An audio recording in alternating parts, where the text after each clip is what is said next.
Hello, everyone. Hi, everyone. Okay, so should we start right now or wait? Yes, let's get started. First off, before we introduce ourselves, you can obviously see our names. Forgive me if my Wi-Fi goes in and out because it's been a rough day with my Wi-Fi, but we'll get through this. Yes, okay. So, hello, everyone, and welcome to the Asian Articles first ever Spring Culture Festival. So my name is Angela Lee, as you can see, and I'm the Director of Project Development for the Asian Articles, and I go by she, her pronouns, also as you can see. And I'm a second generation Chinese American based in New Jersey. So we're very excited to begin this 6.5 hour long programming for you. I promise you the time will fly by. If you sit through the entire thing, our lineup is really amazing. And we really hope that you enjoy what our team has put so much effort into.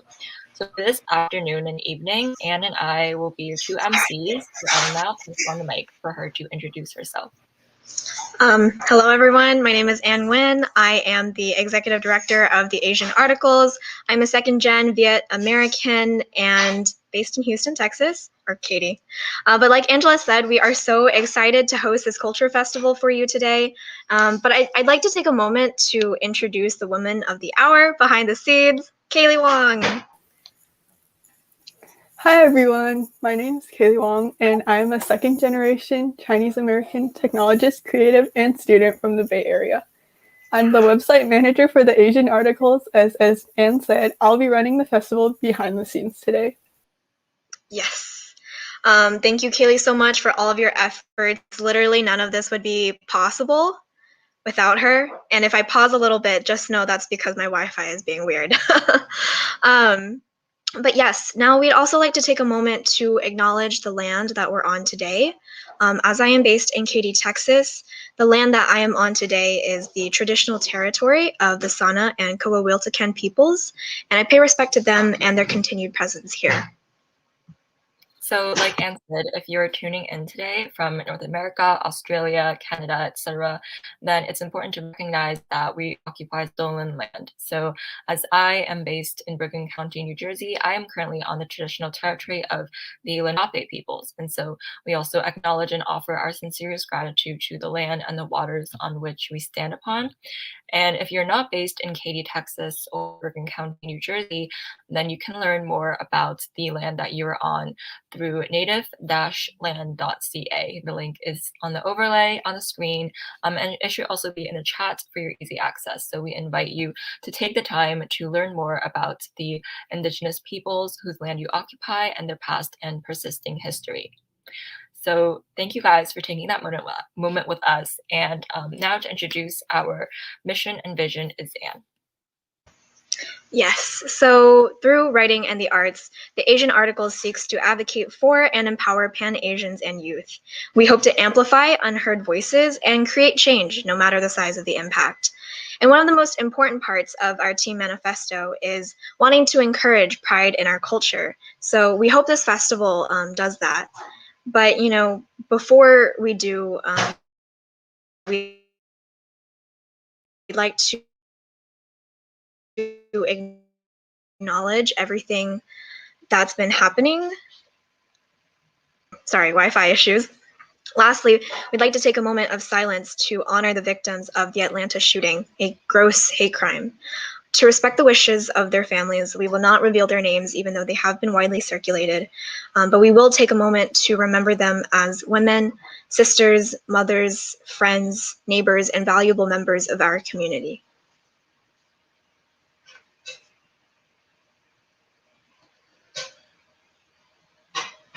Thank you for taking that moment of silence with us. We also want to recognize the countless other anti-Asian hate crimes that have occurred in recent weeks, but have been occurring since the pandemic started. And we strongly condemn these hate crimes, and we ask that you take the time to learn more about the Pan-Asian community, as anti-Asian hate is prevalent across the world. And in chat, we will be linking a list of resources that can help begin your journey of educating yourself and becoming a more active ally of the Asian community. And now to introduce our festival schedule, Angela. Okay, so before I start saying any times, please note that all times are in Central Time. So based on where you're tuning in from today, you would have to convert to your personal time zone. So first off, we have an amazing performance lineup interspersed between panels and workshops. So our first panel is Culture and Motion, and that will be at 3:40 p.m. After that, we will have a short cook-along for the Holi upcoming, I think tomorrow, in which we will learn how to make Vivian kheer, and then we will have more performances after that. And at 5 p.m., we will have an interview with the studio Jaune. And at 6 p.m., we'll be running a few short films, a teaser, and a trailer. And we will then be having a short Q&A with the production crew of The Stolen Children, which is an upcoming documentary film. Then we will have intermission and dinner break at 7 p.m. And at 7:30, we will host our second panel, Our Story One Page at a Time. And afterwards, Vivian Tan will be hosting her workshop on how to advocate for yourself and others as an Asian. And finally, at around 8:30 p.m., we will be hosting our final panel on the future of media representation. And so we hope that you will tune in for the entire festival, but do not worry if you miss out on a few parts, because the entire festival will be uploaded onto our YouTube channel afterwards. And if you need a refresher on the information that we just gave you, our schedule and our lineup are both accessible on our website, and the link should be in the chat momentarily. And if we have time left, actually we do not have time left. So, okay, we can move on to introducing our entertainment now. Yes, so to start off our amazing lineup of performances, we have Vartika Tiwari of the performance art form Kathak.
That was an amazing performance. Thank you so much, Vartika. I love the way that the costume and the rhythm and the beats and everything all work together so well.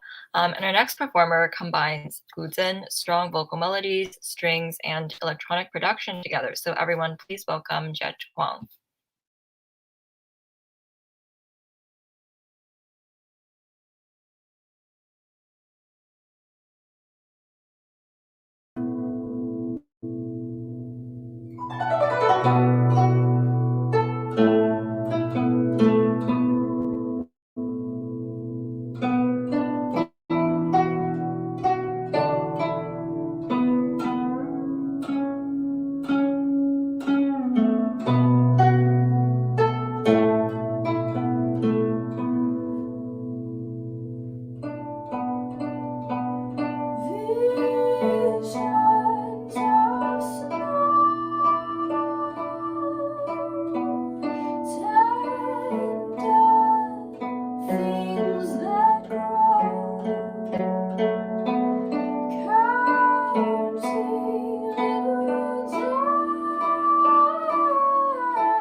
Hello, I'm Jett Kwong. Thank you so much for having me. It's a pleasure to be part of the Asian Articles Spring Culture Fest. The last song I just played is called Ace of Wands. It's a very old song of mine, but it always reminds me of spring and this sort of forward movement that I personally feel. So the next song is called Action, and I wrote this for the 2016 election. It was for 18 Million Rising, an amazing organization. It was for Voices of Our Vote, which was to empower Asian American voters. And it was very relevant then, and I still feel it's very relevant now.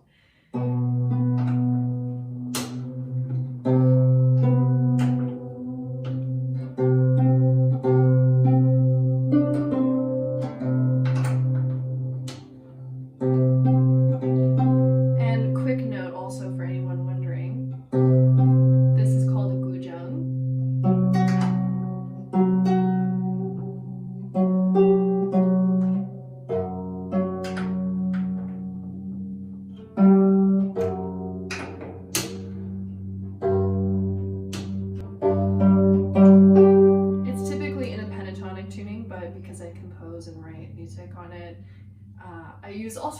tunings.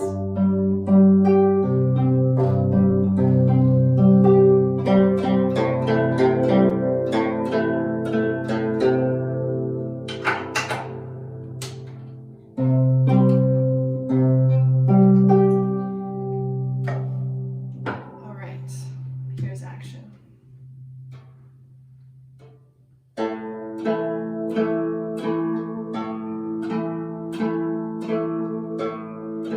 What's taking you so long?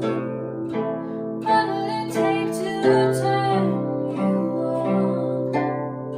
Spectator, get it straight, move it along. You think you walk away. You think you want to win the game. What's the point of your purpose without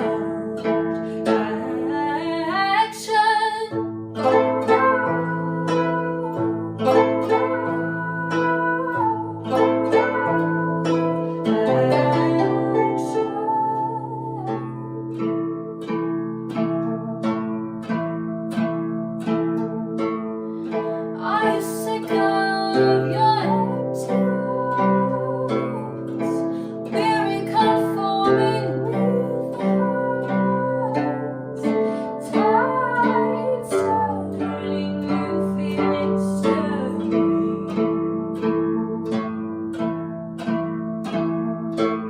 So you want things to change, no space to hesitate. You're fed up with believing in some imposed fate. Then take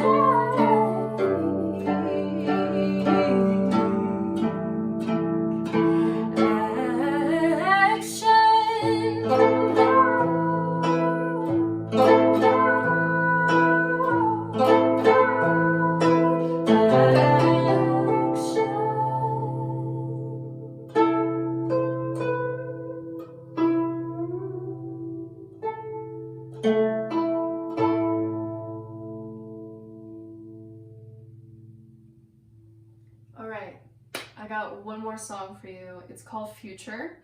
It's the name of the EP I released last year. It was 3 days, I think, after the lockdown, the first lockdown of the pandemic. So not the best timing, but I felt nevertheless it had to be born. It is on all streaming platforms, and in these strange times, that's pretty much the most you can do for artists who can't tour, who can't do the regular artist stuff, is to subscribe to YouTube, like videos, save them, Spotify, stream stuff, and you can follow me on Instagram at Jett Kwong. That's where all my updates are posted, and hopefully new music will be released soon. Thank you so much again for having me, and this is Future. Hand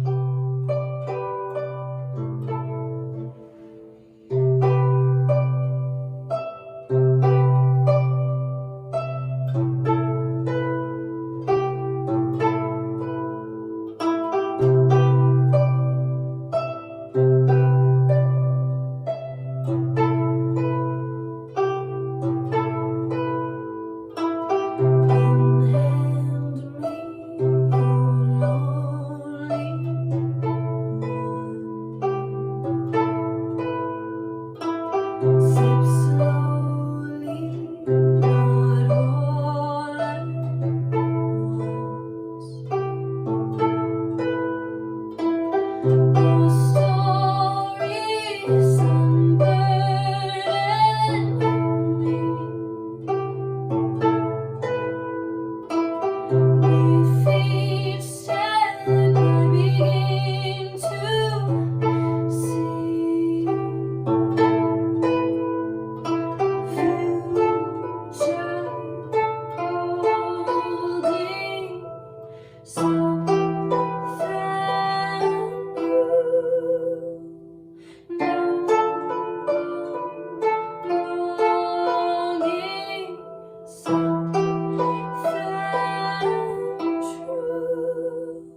Wow. I think we were all awestruck by that performance. Angela? Yeah, especially when the multiple high notes were hit. That was really good. But up next, our final performer for this segment is Black Jade, so everyone give her a warm welcome.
to play some games? Why'd you throw me in this maze?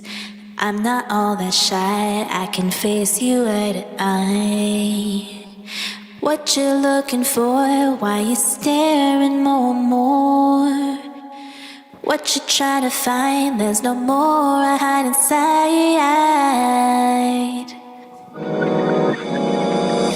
Don't stop this now. I'm on fire and I can't rewind. Don't stop this now. It's a high that's so hard to find. Don't stop this now. Like a wine we will with time. Don't stop this now. Words will shine if you feel alright.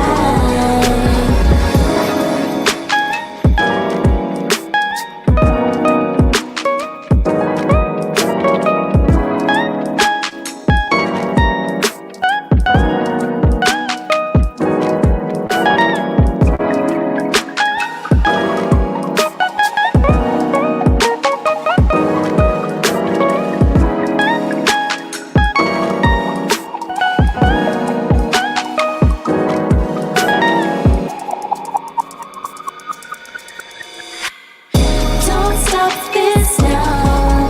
I'm on fire and I can't rewind. Don't stop this now. It's a high that's so hard to find. Don't stop this now. Like a wine we will with time. Don't stop this now. Words will shine if you feel alright.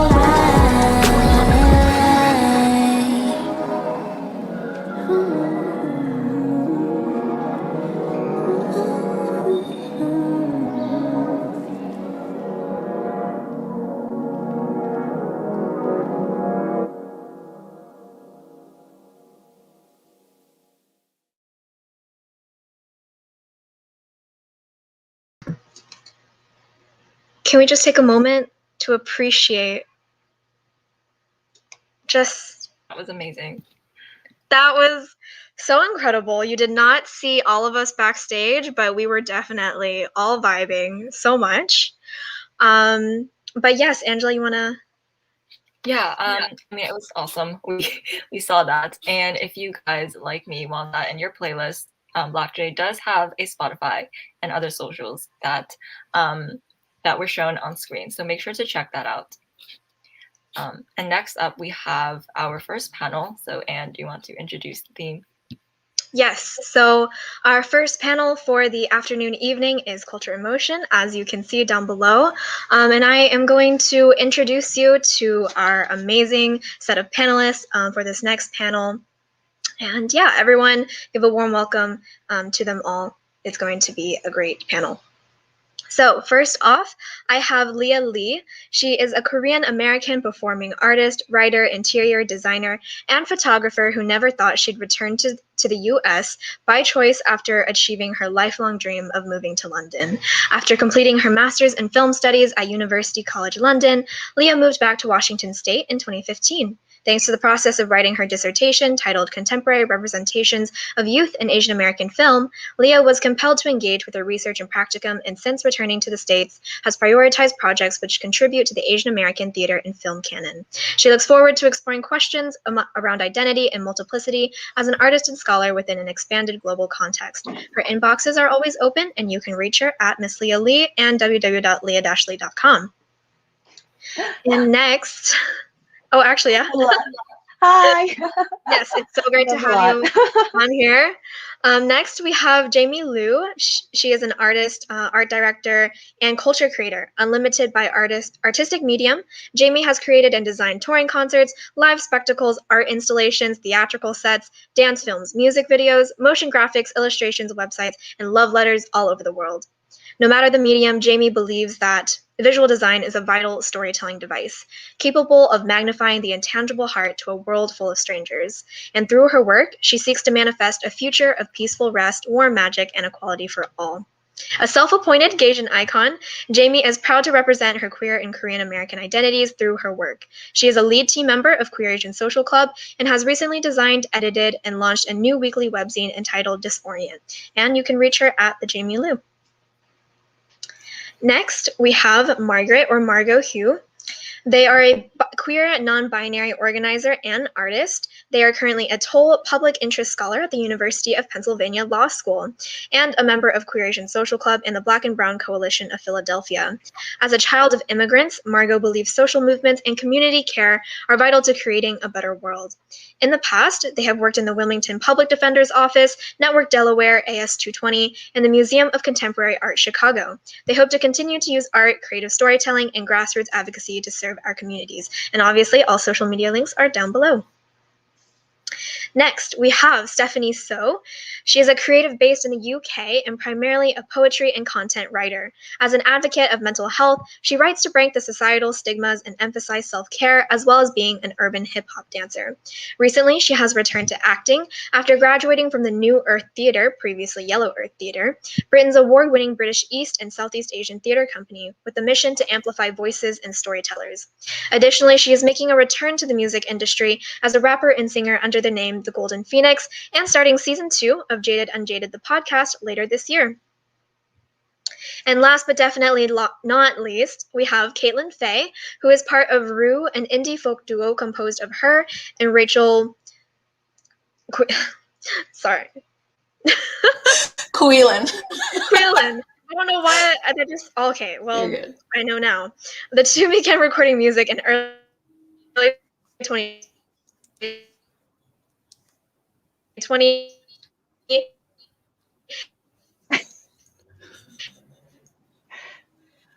Oh no, I think she might be actually. I think we just lost her a little bit. She's gone. That's it. Who's taking over? That is They don't need to know about me. It's fine. My wife definitely cut it out. But Kaylin is the lead writer of Cuento Comics, an all-women, all-Asian art collective that is releasing a dark fantasy graphic novel series, The Mask of Halia, later this year. My Wi-Fi is going to be doing that for the next 6 hours, people. So it's going to be a long ride, but I am so excited to have you all here today. Yes, thoughts? Would we like to reflect on the amazing performances that we just all got to witness? Everyone was just vibing. Yeah, that was wild. I'm still shook. No words. No words. Wow. All right. Well, I hope everyone in the audience enjoyed that, because we sure did. But now it is time to dive into the panel. And so my first question, opening up the floor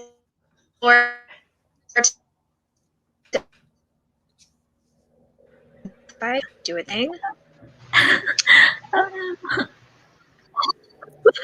Yeah, so if I pause a little bit, it's because I know I'm freezing up. But how has your cultural identity influenced your creative work? Or, as previous discussion may have, led us to talk about, how has your cultural identity influenced or not influenced your creative work? And that is open to anyone if they'd like to start. I can go ahead and start. So yeah, in our tech rehearsal, I talked about how I actually felt like when I initially saw this question, like I hadn't brought enough of my cultural identity into my professional work. And then I was reflecting on it this morning, and I'm like, that's not fair to me or to any of us, because I think, coming from an immigrant BIPOC background in America, I think you do a lot of work supporting stories and perspectives that do not reflect your cultural identity. But at the same time, I was thinking about how, like, in my work, I've always been chasing this feeling of like safety and home, and in a group of strangers and like a theater full of strangers. And it's like, it's like that feeling when you go to a concert and you like are cry singing to all of these words together with everybody else in the theater, and you know that like I don't know your name or your story, but like we know each other in this moment. Or like you're watching a Pixar movie and like you're in a theater pre-pandemic times, and there's just this moment of silence because you all know like what just happened. And that's a feeling I think I've always been chasing, particularly as like someone who always felt like I didn't quite belong here, and someone who like didn't want to draw attention to like what made me different in my identities living in America. And so I think I bring that cultural identity to all of my work, as far as like it's this like longing and this like search for home and this like search for understanding, and like I seek to create worlds where like the magic is real, but it's like just it's the magic of belonging, and it's the magic of being loved and understood projected into 3 dimensions. Or in the work with Creation Social Club, like obviously with like this organization, finding your people. And so yeah. I'll add Yeah, on to... Oh, you can go first. Thank you. I just wanted to say that that's just so beautiful to hear Jamie speak about not only like finding safety, but then creating these like 3-dimensional spaces in which, you know, we can then create that safety not only for ourselves, but for others. And I have to say that I agree with her as far as my own work. Even if I wasn't consciously, you know, wanting to pursue acting projects that speak directly to an Asian American experience or of the Asian diaspora, I think, and I was also looking back on my life and what I've been working on, and I think it's unavoidable to in some way engage with your in a sense here in the States, your otherness as an Asian American, and I think that also applies to Stephanie as well. I won't speak for Stephanie, but you know, also being of the Asian diaspora in the UK, that we're always, you know, balancing this feeling of never quite fully belonging with the majority. And so there were definitely times in my life where, as a creative person, I was trying to distance myself from my Asianness, and you know that there's a lot of like internal work happening there. But even when we're not consciously walking on stage and saying like, I am an Asian woman, I'm speaking for myself here, I'm an Asian woman and I'm taking on this character who is a Asian American character, and specifically as an Asian American, I feel like I've walked into those types of work or projects with the same amount of, what am I trying to say, the same kind of I think validity as an Asian American woman. When it's not consciously on your mind, it's still there unavoidably. That was a very long-winded way of getting to a point, but I hope y'all were able to follow along. On to Stephanie. Yeah, what Leah said, but times 100. Yeah, so as you can see, it is dark here because I'm based in the UK, but I can definitely 100% say that it's exactly the same in the UK, that a lot of people, I mean, you know, just even hearing the words cultural identity can feel really frazzling because we're all part of the Asian diaspora. And it's a situation where you don't belong here, you don't belong there, and you don't belong anywhere. And belonging is such a difficult thing for all of us, whether that's like in a community or being able to accept and understand more of your history and your culture. So being able to express that in creative work, as both Jamie and Leah have mentioned, is incredibly empowering. One example that I can give you is in one of my podcast episodes, which I host with my really good friend. Her name is Jules. She's performing later. We talk about Asian folklore as a Halloween special. And I never imagined that I would ever talk about Asian folklore. You know, in the UK, we have Bloody Mary and we have the Headless Horseman. And I think in the US, you have Wendigos and Bigfoot. But it felt so good to dip into Eastern folklores, such as Aswangs from the Philippines, Nine-Tailed Fox, I See You. But yeah, so it was just this is a really weird example. I don't know why I gone off on a tangent, start talking about like folklores and myths, but it was really nice to hear feedback from people saying, you know, I knew about this, but I had no idea. Thank you so much for explaining. And it's exactly what you were saying, Jamie. You know, like you and I have nothing in common, but we have this thing that we are discussing, we're breaking down by bits. And yeah, all I can say is it's great that even though it's hard to be able to come to terms with how I culturally identify myself, creative work is able to get me just a step bit higher. Yes. Was there anyone else who wanted to add on to what Stephanie or yeah? Or did you want to? Okay, I'll just go. Yeah, no, I definitely think I didn't know what I was going to answer until like this moment. I feel as though I guess there's like two types of people, or amongst others. There's the people who say, "This is my art. This is my experience. This is what I've lived through. Boom, here it is," and it just comes spilling out. You know, you could tell it's based off of their life, etc. And then there's some people who are a little more shy or reserved about concealing who they are, or revealing rather who they are and their experience. And for myself, I definitely felt this need to kind of go with what was proven to go well with, or what was safe. And I just had trouble talking about myself or allowing my culture to seep its way into my art. And my reasoning behind that was, you know, well, nobody cares about me. I don't care about me. This is boring. Who cares about my culture, my background, blah, blah, blah. But I think as I've gotten older and as I've begun creating more art, I'm starting to realize that the best stuff that comes out of me is the stuff that is personal. And it doesn't always have to be about, you know, it doesn't have to be about a character who literally has your name. It doesn't have to be so over the top, overtly obvious that this is based on your life. But any small kernel or grain of truth that is based off of your experience, I think without you realizing it, speaks volumes in a way that is poignant and that someone else can relate to. So for example, in the tech rehearsal, I was talking about how I was kind of reluctant to be part of this graphic novel series that my boss was having me write for, because it was about Filipino culture. And I felt so removed from it and just kind of embarrassed that I didn't know enough. And I didn't want to seem like someone who was just, I don't know, capitalizing on exotified cultural content. But the more it forced me to research and the more it forced me to learn, the more I realized that there was this wealth of interesting, rich mythology and history behind that culture. And when I started talking to people about it, somewhat embarrassedly, people are saying, wow, this sounds really interesting. I want to hear more.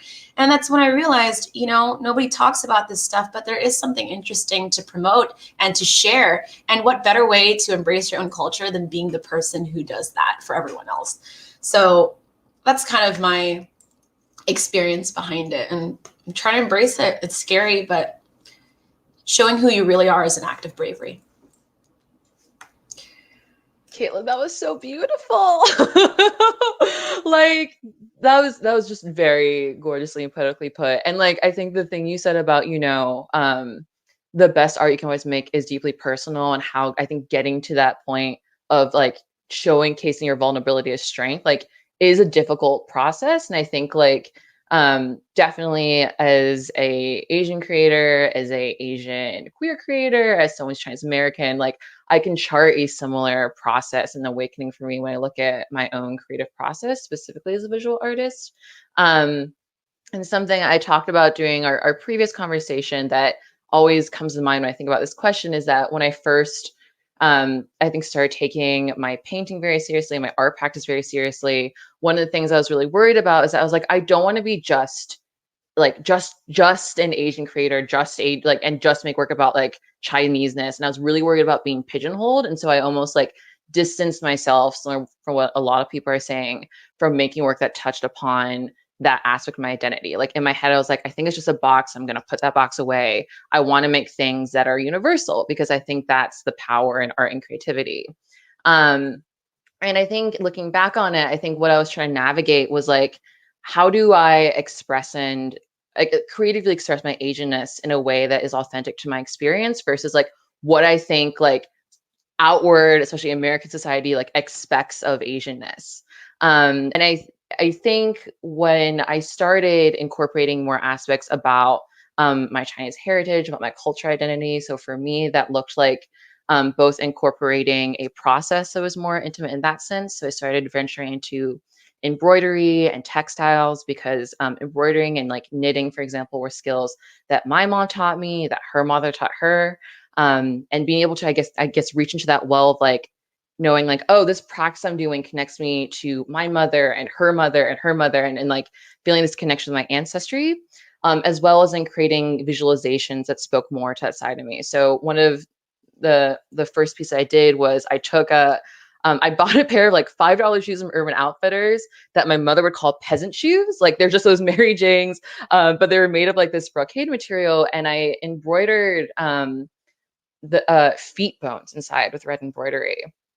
And I think like, you know, getting more in touch with that side of me and like expressing, you know, specifically my Chinese culture through art felt, you know, really scary at first in one sense, because I could tell I think I was bearing a side of myself I wasn't used to.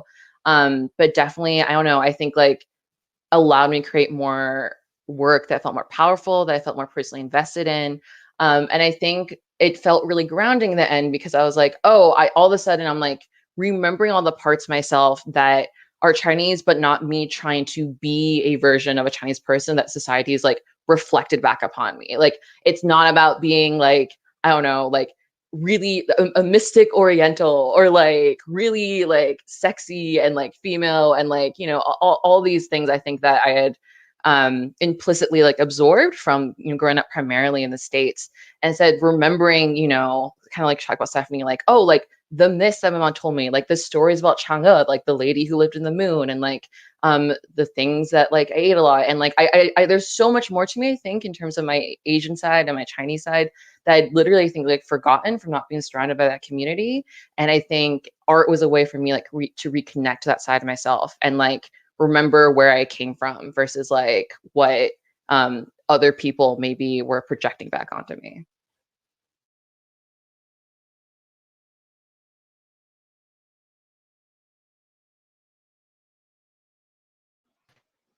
Oh, is she frozen? Yeah, she is. I thought she was just like listening really. That's so beautiful though, Margot. I wonder if like when you were speaking, I was wondering if like being in artistic fields and creative fields like has brought like, because I've occupied so many spaces where I was like the only person of color, and I think it was because of the industry that I pursued. And I wonder if that like if y'all have that experience also, and if that kind of like this experience of like not being around your people, as Margot said, if that kind of was like double stacked on top of each other because we were pursuing the arts. Oh, yes. That actually happened to me. Oh, is she back? No. Oh, yeah, she is. She's muted. She's muted. No, I was just There she is. My Wi-Fi is really not liking today for some reason, but it's all right. I'm glad you guys have been, you know, kind of feeding off of each other's, you know. Okay, we might have just lost her again. So whilst we Back wait, to you. I'm just gonna fill in. Yes, thanks, guys. Okay, so I was just gonna say, just jumping off what you said, Margot, isn't it crazy how when it comes to our identity, we are always searching to tick all the boxes? You know, we gotta tick the box of being American for you guys and like British for me, and then I've gotta tick the box of being Malaysian Chinese and Vietnamese, and then like I end up just thinking I cannot do all either or some. So from what we were just talking about earlier, with what you said, Jamie, I actually experienced that being pretty much the only British Asian who wanted to go into acting when I was in school. And it was crazy just to sit there in a room and realize that nobody looked exactly like me. And I felt this huge, I was like, hello, imposter syndrome. Nice to see you again. How have you been? But also like thinking to myself, why is nobody in this room someone that I can relate to and somebody who looks like me, if that makes sense. And I'm pretty sure if you guys feel free to jump in and share your experiences too. No, I can definitely relate to that. I remember, I imagine it's somewhat similar in the UK, but you know, there's kind of this unspoken understanding here in the US that theater is very white. You know, it's definitely a white culture, and to pay for tickets to see theater shows where I am in LA can actually be quite expensive, as opposed to just going to the movies and watching a film. But when I first started kind of professionally acting when I was a teenager, I remember I had this idea in my head that I was going to try out for Nicholas Nickleby by Charles Dickens for this local theater. And I read the book to prepare for my role, for my audition. And then I went to the audition, and I was the only non-white person there. And I remember sitting in the waiting room and feeling like a complete freaking idiot. Like, what made me think? What idea got into my mind that I could compete with these people, that I could be accepted into this world and play one of them? It was ridiculous. And I was, of course, and I was a teenager, so I was really neurotic. And I remember my face was hot and I just wanted to leave. And of course I didn't get a call back. And then I made a vow to myself, don't do something stupid like that again. Don't think that you can be in those spaces. And every time I would go through all the casting auditions, I would just keep scrolling every time I saw something like that, because I knew that I didn't belong there and I was never going to get a part. And indeed, when I got older and, you know, my agent would send me out to commercial auditions, a lot of the times I would be the only person who wasn't blonde haired and blue eyed there. And of course, I never got the part. And you know, I auditioned for Jasmine for the Aladdin show at Disneyland so many times, and I got called back so many times to the point where it was like just me and a couple other girls, and they always gave it to a white girl. And you know, I'm not Middle Eastern or anything, but I think the idea behind it was that your whiteness means that you can take on different roles in ways that people of color cannot. One year I was part of a princess party company where you go to children's birthdays and dress up and sing as a Disney princess. And my boss said, you know, what's really hot right now is Frozen. Everybody wants Anna and Elsa, especially Elsa. Unfortunately, you're my only girl in the company who cannot play either of those roles. But everyone else could play Mulan. Everyone else could play Pocahontas. Yeah, everybody else could play, what else? Like, you know what I'm saying? So it just further reinforced this idea that I can't do it. I can't make it. I'm just a joke. I don't know what I'm doing here. And, you know, we could go on and on about this, but thankfully times are changing and we're all here now at this moment in history, and it's a paradigm shift. So yeah, I get that feeling. It sucks. I hope you're not working for that princess party company anymore. That sounds awful. Wow. Oh goodness. Well, yeah, I just want to add that for me growing up, I actually was surrounded by a lot of Asian Americans, and specifically Korean Americans, but I felt like a complete alien when I was with them. I felt very disconnected from this community, and because of that, then I really clung on to my friends at school who were primarily non-Asian and were mostly white. And so when I think back on my adolescence, it's interesting that like I was in such close proximity and in like constant contact with the Asian American community here, but at the same time was intentionally placing myself in these very white spaces and trying to further delineate myself from them. And you know, that speaks to a lot of like internalized racism that I was, you know, brought up with. And you know, I'm still in some ways, you know, working through to this day, and I don't think it will ever go away.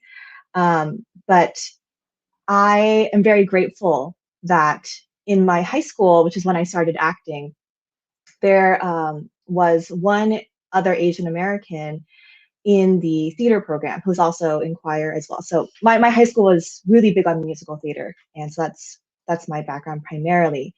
And I don't think I was consciously aware of it of the time, but I think there's no doubt that having Craig being such a prominent figure and being so well respected by our peers and my teachers and anyone who came to like see the shows, and I would see them go up to him and commend him for his work. I think that really inspired me and made me believe that I could also have a leading role like he did, even if I was just in high school. And yeah, it's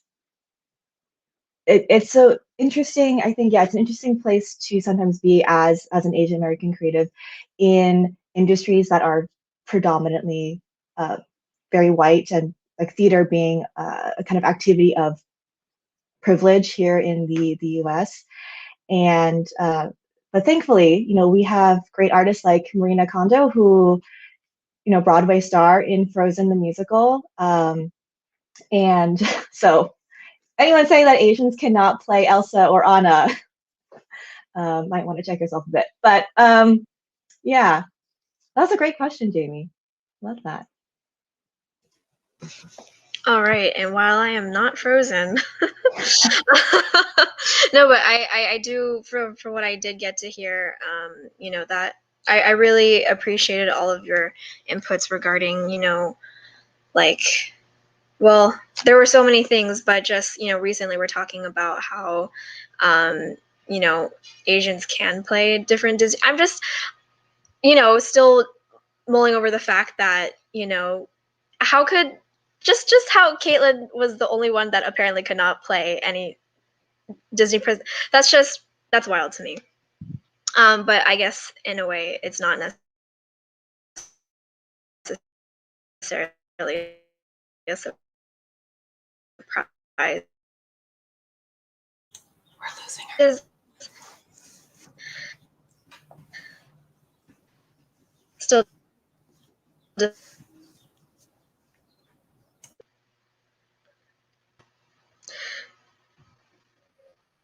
oh, okay. I think, okay. Okay, I'll get the next question out. But yes, so we were talking about, creative mediums, right? Margot started talking about their embroidery and all of that, and just kind of realizing that, like you're not catering to an identity that, like that Americans have like this perception of. So yeah, why have you chosen the creative mediums that you are currently exploring to express your cultural identity now, or at least part of it? Or, from our previous conversation, did your creative medium choose you, or was it the other way around?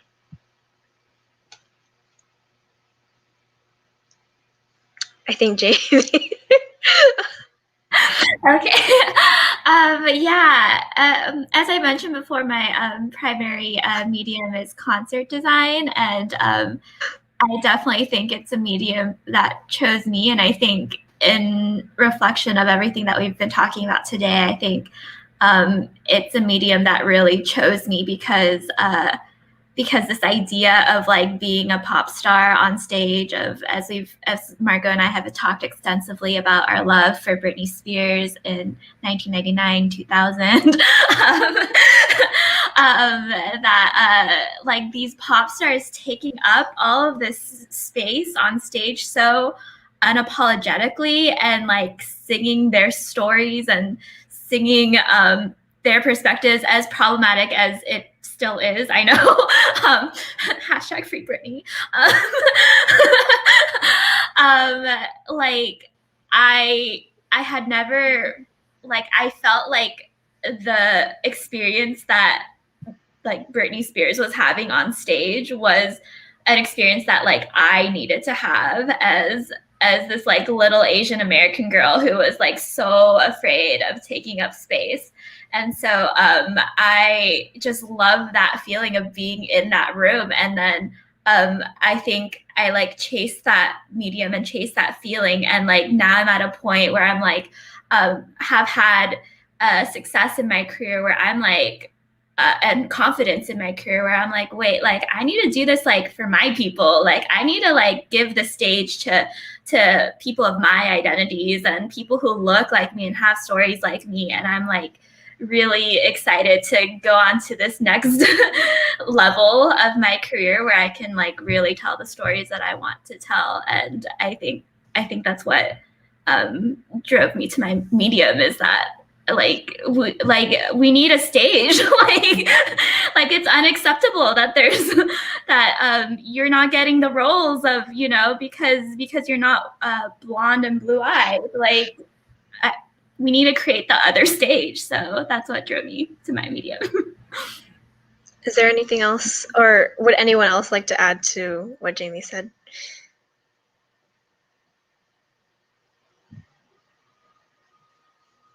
Well, I just wanted to, also echo the sense of like the medium choosing me.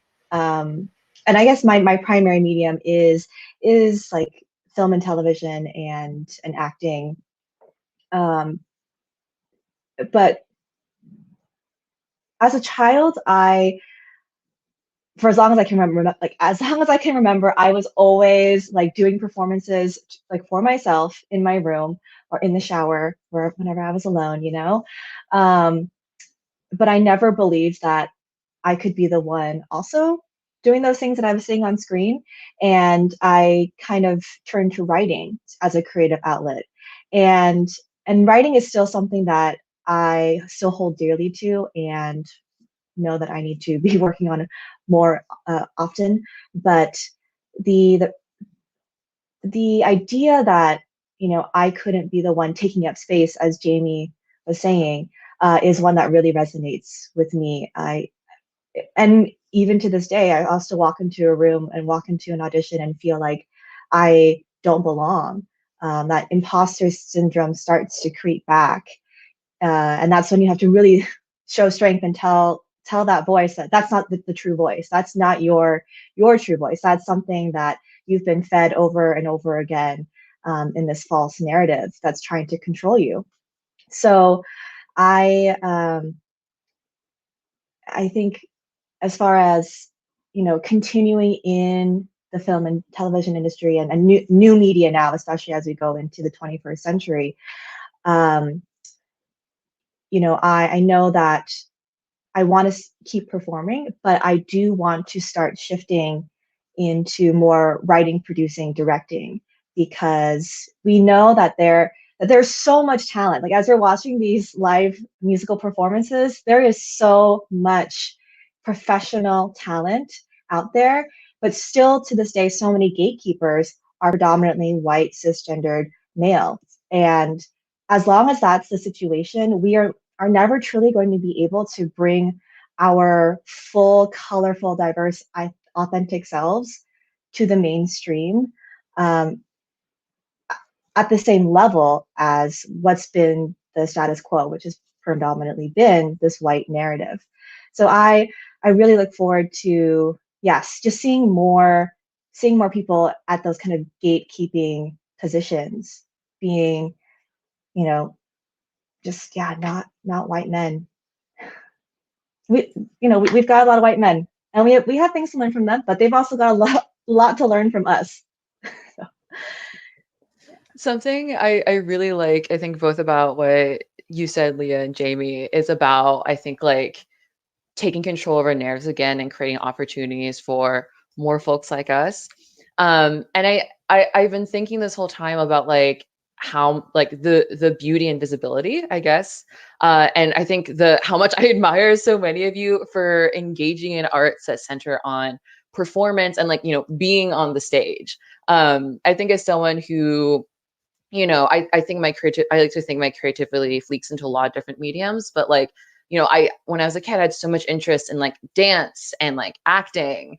But I also played a violin for a long time. And I think I saw myself kind of slowly drift towards more things that were like, behind the curtain. So like playing in the pit, but then like I did have this distinct memory of being in high school and playing in the pit for Les Mis and like watching all the rehearsals and like specifically like the dance routine where a bunch of prostitutes get to like do these fun dances. I was like, man, I wish I was a prostitute on that stage instead. Like that just seems like so much more fun and like maybe, but like having this kind of, again, a sense of like, but like I don't feel like I could do that. Like, and I think at the time not really able to name it, specifically maybe it being my Asianness. Like, I grew up in a predominantly white neighborhood when I lived in the States.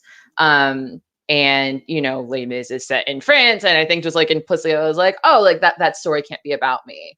And something that makes me so mad, like constantly in hearing all those stories, is that like we've been fed this perception of like whiteness as a blank slate, and that like whiteness can be this like universal story and language, but like our specific stories can't. And that's just a lie. And I think it's very exciting and great to see like mainstream society like catching up. But there's so much potential and so many ways still to pave our paths. And I think it's so powerful to be in this community again and remember there's so much of us doing that work for everyone else, that those histories of resistance have always been there. I'm thinking specifically of Anna May Wong, for example, who was a Chinese American actress like in like the early 1900s in the US. And was at one point being offered both being denied roles written for Chinese women that were literally casting white women, and then being pigeonholed into these like very stereotypical like foreign oriental or like dragon lady roles. And then one day she was like, no, that's bullshit. I'm going to create my own movie. I'm going to cast, other Asian actors. I'm going to produce this myself. And she said, screw you to all these Hollywood executives. And I think learning about stories like hers is so empowering because it's like, oh, we've been here for decades, for centuries, and we've been doing this and we've been resisting and we've been taking control and making opportunities for themselves. And I'm like, hell yes, let's keep doing it today. And it's just great. So y'all are doing fantastic things. I admire you all very much. Yes. Right back at you, Margot. You want to go first, Caitlin? Oh, I was just gonna piggyback off on that. Not to sound dramatic, but like we are living in this time that is gonna be looked back at like the 60s and the Cultural Revolution and stuff, right? Because I remember when I was a kid, I would listen to like NSYNC and stuff and Backstreet Boys and Britney Spears. And I had this like Walkman and I would like listen to my CDs, my earbuds. And I would close my eyes and I would hear the songs that, yeah. And then like I would close my eyes and I would see these images of like, it would start off kind of like a music video, but then it would turn into like a story. And then I would see like a badass secret agent lady, or I would see like sweeping landscapes. And then I would just start creating stories in my head without realizing it. And I would listen to this and I would play the song over and over and I just imagine this story in my head. And I would think, what's really sad? This story is never going to come to life. Like, I'm never going to make this story. No one's ever going to want to turn this into a movie. It's just going to exist solely in my head.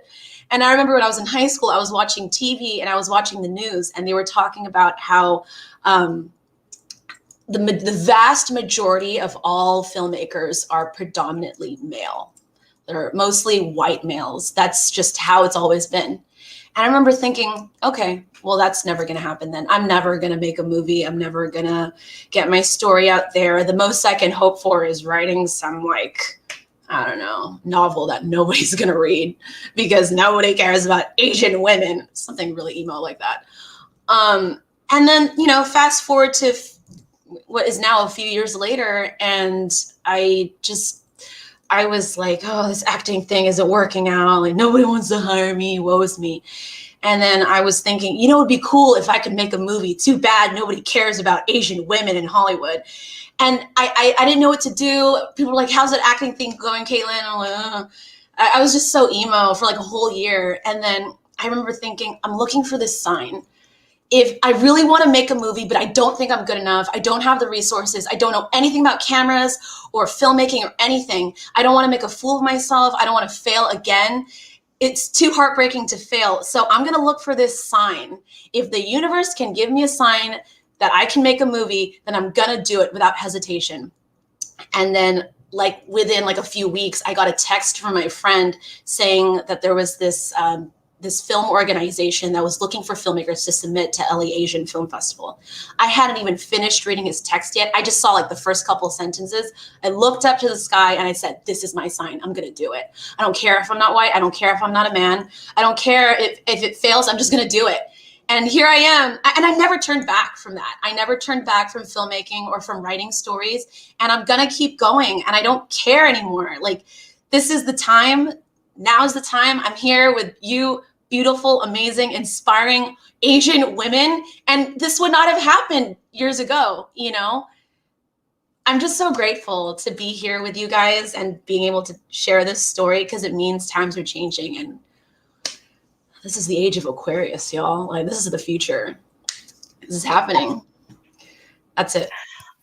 Okay, I'm gonna just quickly jump in because, oh, sorry. I'm gonna quickly jump in because I think that we're finishing very soon, and I just want to get in that. I echo every single thing that you are saying, and this is also a great opportunity to let the viewers know that, you know, we've all struggled, we've all had our traumas as well, and whether your creative choose you or you choose your creative, you know, like, everyone starts somewhere, and it really is truly up to us to make a change. And like everyone has said, we are truly making a change right now, and we are living in that change, and it's great to be here. And I'm just so glad, and I love you all. It's not like I'm like performing. I love you all. Good night. But genuinely, I know we're running out of time, but I just wanted to get that out. And yeah, you're not alone. Thanks for coming to my TED Talk. Looking for a sign, this is your sign. If anyone's looking for it, it's right here. It's right here. Yes. Does anyone have any last words? We are definitely closing out. But I really loved that you all were here to really, you know, spread the message that, you know, you can create your own representation. Like, you know, don't listen to what, you know, society thinks you're supposed to be. Yeah, so just any last words, you can totally throw it out there. You can promote anything. We will probably have a banner or something for it. But yeah. My really quick cheeky comment is that I want Caitlin's Britney Spears yeah like as my like text tone, and I want Stephanie to host Saturday Night Live, like your little like thank you all live from New York. I'm manifesting it. It's gonna happen in my lifetime, because I need both those things to happen. Yes, text message representation, Saturday Night Live representation. It's happening. Oh, we lost our host. She's gone. She left us. But like, can you believe that like in the future they're gonna be like, did you know that like Asian women didn't do films back in the day? And like, it's gonna be like, did you know that like Black people couldn't vote and stuff? Like, it's gonna be like that. Yeah, I think No, so. 100%. Sorry. Well, I mean, yes. Even my data is just, oh well, it's life. So thank you so much, everyone, for being here. I know we had a very entertaining panel today. Thank you all so much for your words. And yes, thank you for being on this panel. And I hope to see you all someday in the future. And I will definitely be seeing Margot and Jamie.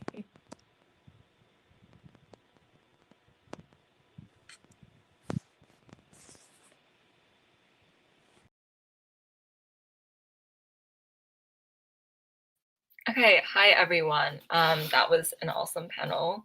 And now, if you guys are feeling a little bit hungry, then this is the perfect time, welcome Mili, to follow along for our Cook Along workshop. And this will be hosted by Mili Bakshi, who's on screen right now with me. Mili is a freshman at the Bergen County Academies. She's extremely passionate about baking and cooking and all things culinary. She's also the proprietor of Sweet Stacks, which is a business that sells delicious baked goods, as you can see on the screen. So if you want to support her business, you can navigate the link, www.sweetstacks.com. And now I will hand it off to Mili to introduce her workshop. Hi everyone, my name is Mili. Happy Holi, by the way. I know it's tomorrow, but just for the occasion, happy Holi. So basically for this workshop, like Angela said, I really do love cooking and baking. So I'm going to be showing you guys a dish, and it's a cook along. So feel free to cook along. I'll be telling you like exactly how to do it, the ingredients, whatnot. So feel free to cook along with me. It's going to be a dish that is traditionally a Holi dish, but this is like a quicker version of the dish because we only have like 25 minutes, so I don't really have a lot of time, but I will be explaining the other dish. So what I'm making today here is called Savion Kheer. If you guys could just see okay, there we go. So I'm making this thing called Savion Kheer, which is basically a kheer. It's like a rice pudding, but what I'm going to be doing is making a quicker version of it with these noodles. They're like vermicelli noodles because the rice pudding takes 45 minutes to make with like the boiling and stuff. So this is going to be a quicker version. So while we start off, I'm just going to start off by heating some ghee, which is just like boiled down butter. I'm just going to start off by heating that. And I'm also starting off by heating up this thickened milk, which I have back here. And just to begin, I just want to like tell you guys a little bit about this dish that I'm making. So this milk back here, it's called thundai, and it's a nutty and like refreshing. It's kind of like a thick milk, and it's usually spiked. And so it has like a blend of spices and nuts in it. And it's a milk that I'm going to be using to flavor this kheer dish, which often has like saffron and cardamom and just any flavors that are going to make it nice and creamy. So while this heats up here, I'm just going to put in these vermicelli noodles. I'm going to put in 1/3 cup. And now we're just going to like wait and let it kind of get a little golden. So here, I'll put it right there.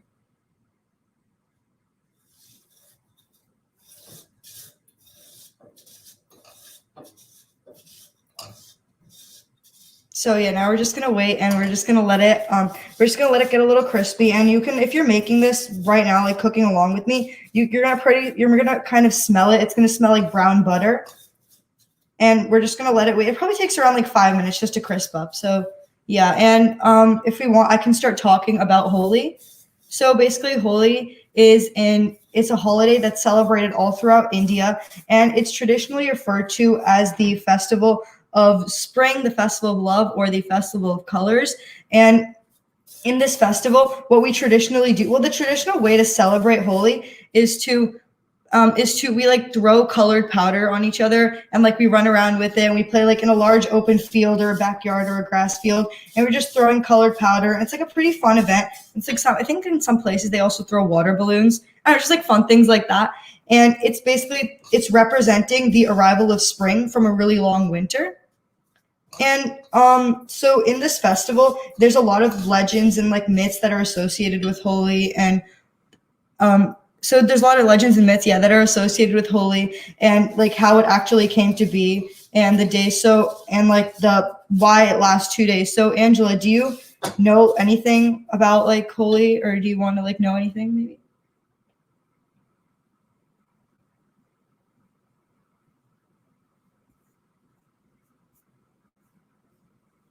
Oh, I don't think I can hear you. I don't know if she's talking, but I can't really hear her. So it's fine. I'll just keep going. So basically, we're just going to keep this, by the way, like crisping. So one popular legend about Holi that I really thought was interesting, I actually read up on it today. So it's basically this, basically like a story about the name of Holi and just how Holi came to be. So basically it starts with two demon siblings.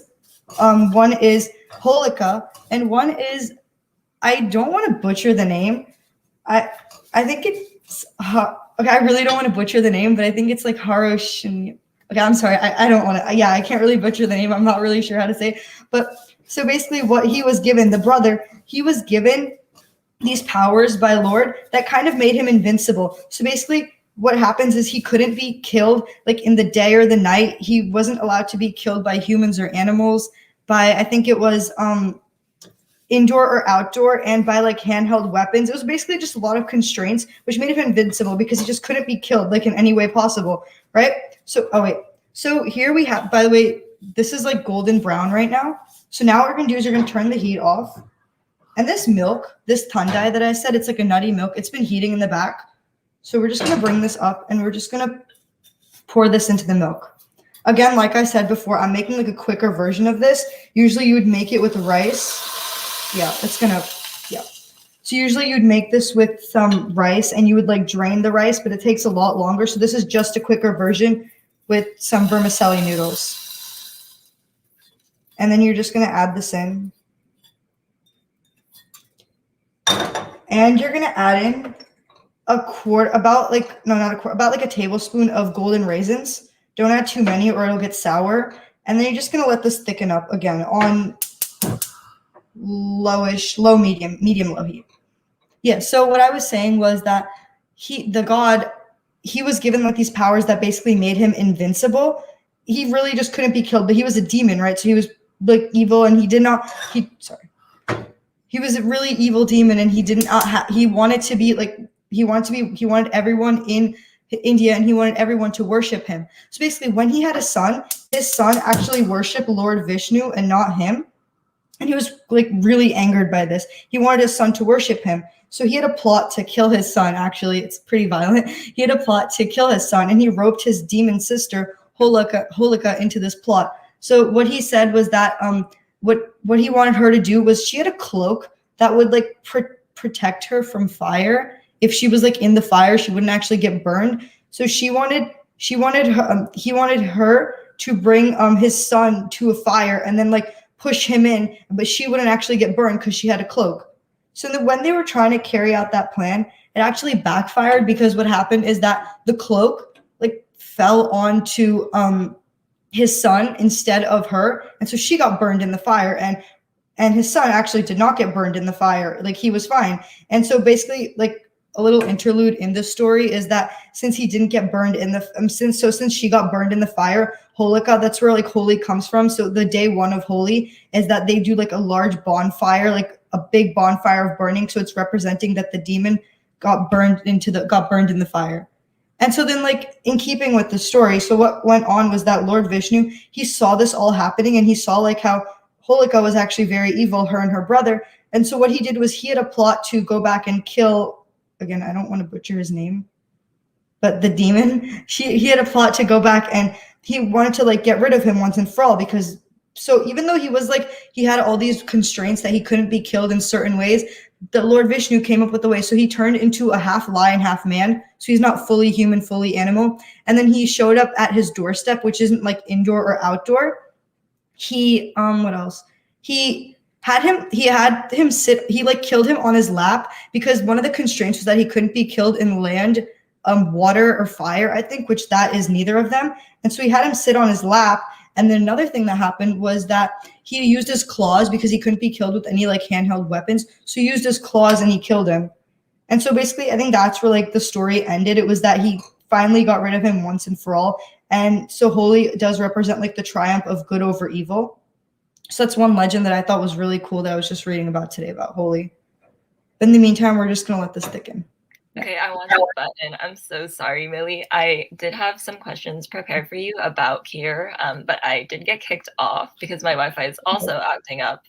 So you guys are just you guys are just gonna have to excuse that if I do also lag, like Anne has been lagging.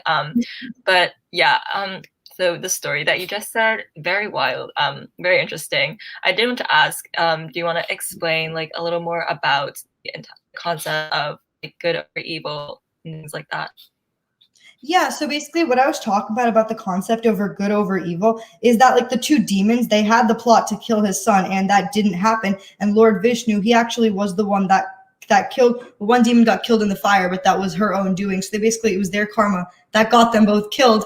And so it was the triumph of good over evil. And then Holi symbolizes that because we do fun things. Like I said, we're throwing color on each other, throwing colored powder, water balloons. And it's basically like a really joyous event. It's all just about running around and having fun. And so it's just triumph, over good over evil. We do good things. And it was like celebrating the day that the demon got killed.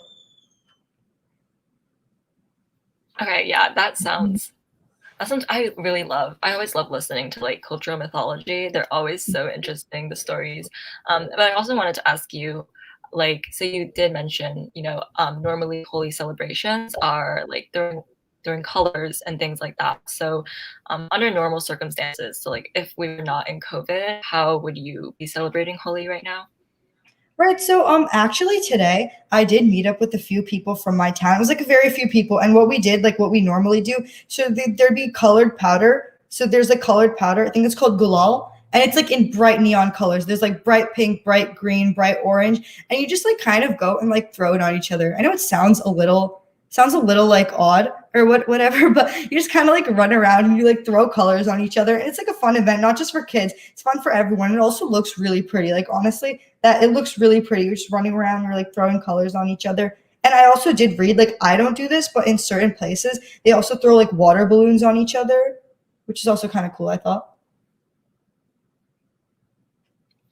Yeah, I would definitely love to participate in one, maybe like next year, Yeah. when we're not in COVID. But all I can tell, like you've been stirring for a while. So do you want to also tell us more about like what you are making right now and more about your dish and why you picked this specific one?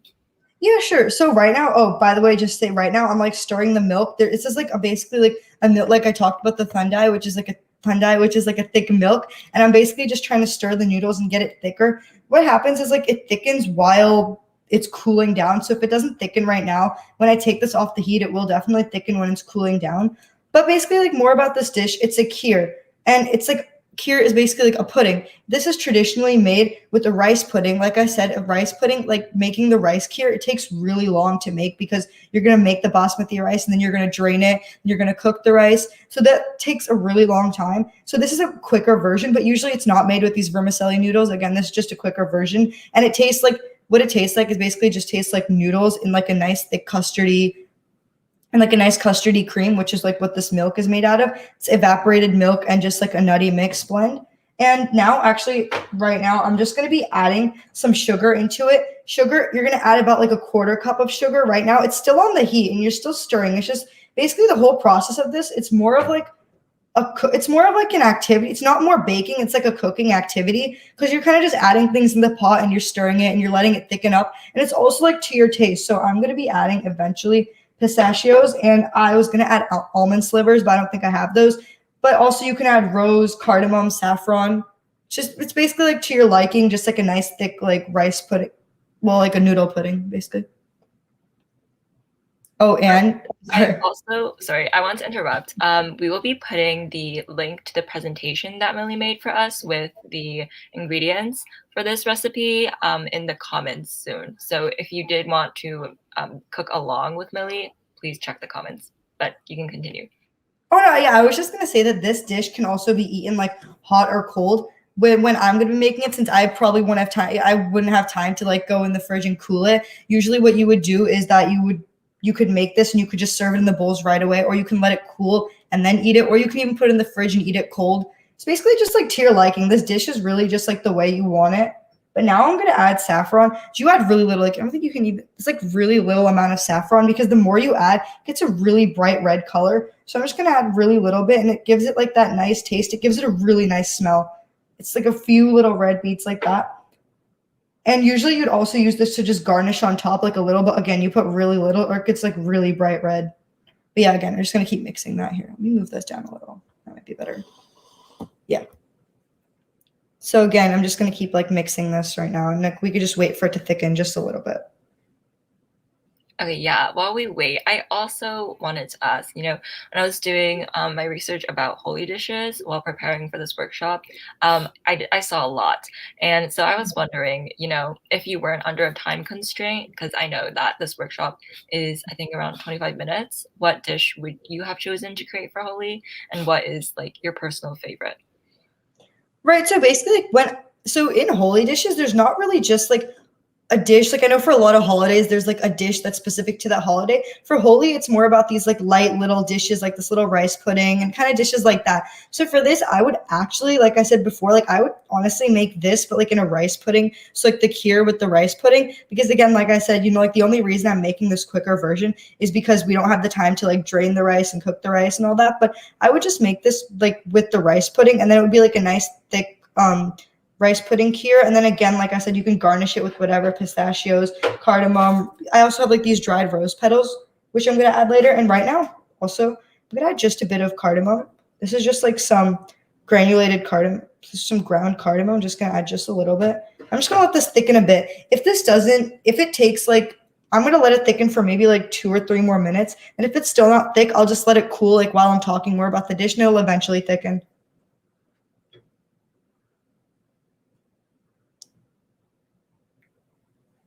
Yeah, so I was also wondering, you have like a lot of little like bowls, not bowls, but those round things in the back carrying the garnishment. I was wondering, maybe you could go over what those contain with us and like what each of their like purposes are, what they add to the dish. Right, of course, sure. So, all right, so this, well, first of all, this just had my rice noodles in it, which we already put in there. And the rice noodles, they're, like I said, they're just a replacement for the rice. They act as like a base for the dish within the milk. Oh, also, while this is bubbling a little, I'm just going to turn the heat down low and like mix it for just 1 more minute and let it thicken up just a little more. And in here was my sugar. The sugar, you can also put, I think you could put brown sugar as well. We just use white sugar. It's about like a 1/4 cup of white sugar. It just sweetens the dish because it has no other like sweetener. But if you're going to use like evaporated milk, traditionally for this dish, what you would do, which again, it takes pretty long doing this whole thing, like traditionally, is you would take regular milk, full fat milk, and you would let it boil down, a lot of milk, and you'd let it boil down until it becomes evaporated milk. And so it's like a whole process, just making this whole thing by scratch. So like I said, again, this is a quick version, but so yeah, that's the purpose of the milk and the sugar to sweeten it. Then next in these little bowls, here we had raisins. Here we had raisins, golden raisins. Last time when I made this, I put like way too many golden raisins and it made this really sour. So basically you're just supposed to put a few raisins and it makes it taste really nice. Adds a little bit of like citrus to it. Adds a little like a little squishy thing to the dish. And then next, here what I did add before was saffron. I added really little. It already made it like turn, I don't think you're gonna like see the color, but it already made it turn pretty yellow. Just adding very little saffron. Saffron adds like a really nice smell and a really nice like essence or like taste to it, but it also does like putting a lot will make it like really bright red. So we add really little bit and it just gives it that like really nice scent. And then next this is like just a mixture of, this is just cardamom, this ground cardamom. It adds that nice like spice. It adds that nice spice scent. This basically like this whole dish just smells really good. It's like just a lot of spices mixed together. And then eventually what I'm going to do is I'm going to garnish it with dried rose petals. You can also put, I wouldn't really put it in here because it'll make it a bit soggy, but you would just garnish it at the end with dried rose petals. And the last thing you would do is we have these chopped up pistachios too, or like slivered almonds, whatever nuts. If you don't want to put nuts, you don't need to, but you just get like any nuts. And right now you could put some too, but I think I'm just going to save it all for the garnish at the end. And so you just have these slivered pistachios that you put right there. And again, I'm just going to let this thicken. I think now I'm going to take it off the heat. And just for 1 minute, I'm just going to let it like cool down back here. But yeah, in the meantime, if you have any questions about like Holi and you want to ask me, you can go ahead. Oh yeah, definitely. So, do you want to, let's see. So there's a lot of lords and like demons and everything that you talked about when you were talking about the whole story of, that someone being killed. So do you want to, talk about all of their, I guess, their significance? Like I know that Lord Krishna is a reincarnation, I think, of Lord Vishnu. So do you want to tell us about?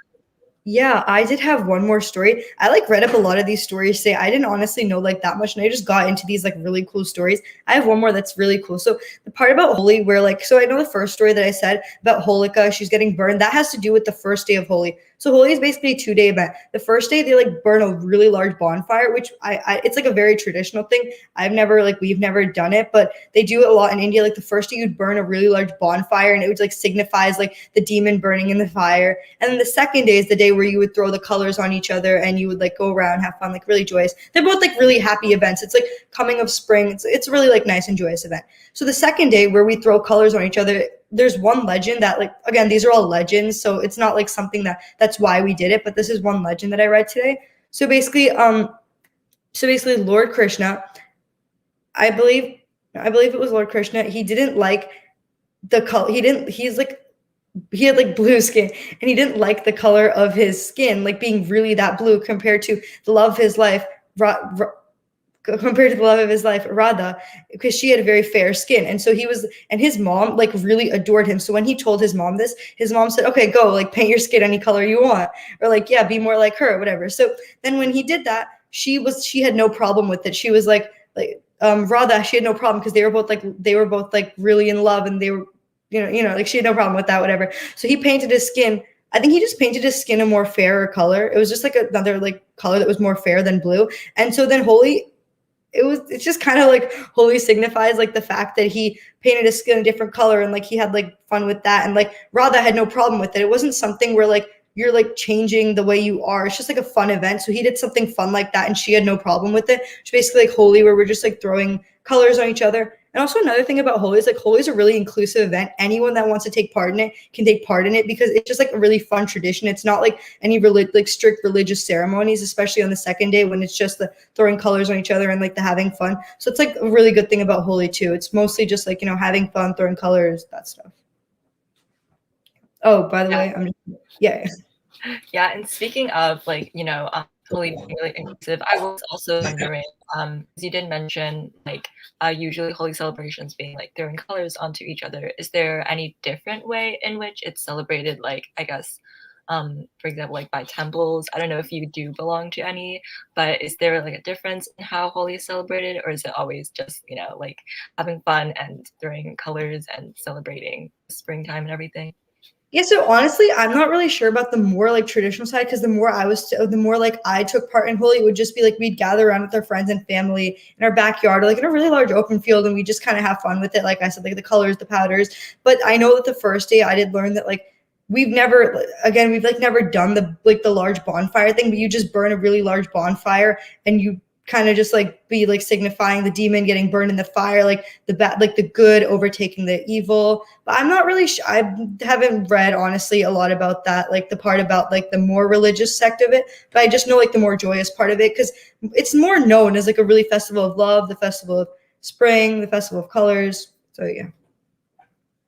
Oh, yeah, definitely. And we do have 1 minute left. So, by the way, if anyone actually made the cure along with Mili today, then please feel free to send us a picture of your end product to the Asian Articles on Instagram, and we will post it and feature you and everything. Or you can tag us on your story. But Mili, do you want to show us your final product?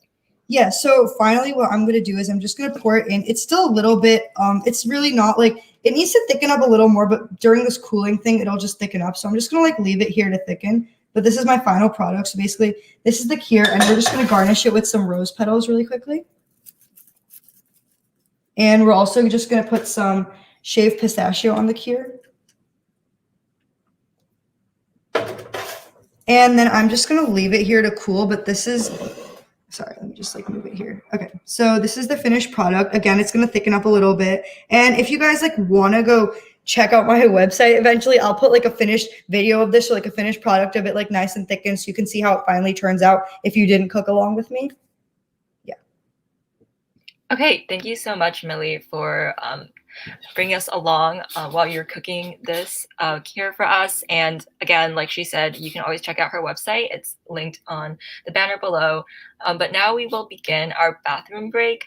So it will be 5 minutes. And yeah, we'll see you guys back here in 5 minutes at 5:10 Central for continuing our present and future entertainment sections. Bye, thank you.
Hello, everyone.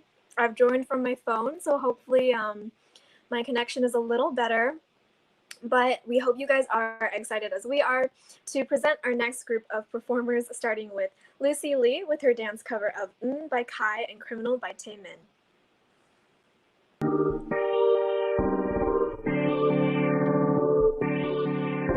내가 너무 나빠서 네 맘을 전부 빼앗고 싶어져 Don't you worry 어느새 네가 내 세상을 가진 걸 You make me feel so 숨을 내쉬고 better like 경계를 넘어서 like 내 품에 널 안아 like 다른 생각은 하지마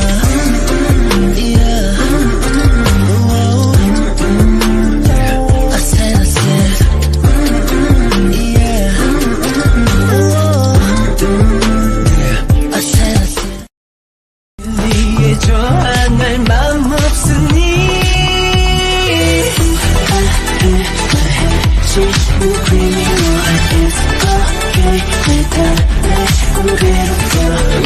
너랑 먹지 날 참아 숨을 쉴 수 없게 아프면서 방황하잖아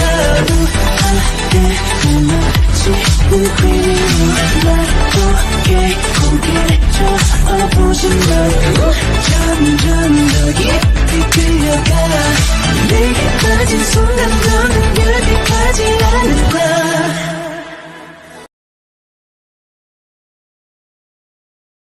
Okay, that was great. I especially love the background, by the way. Like, random note, but I love the background. And also, we love ourselves some K-pop sometimes. And Lucy said in the comments the music didn't match the dance, but it's okay. We loved it anyway.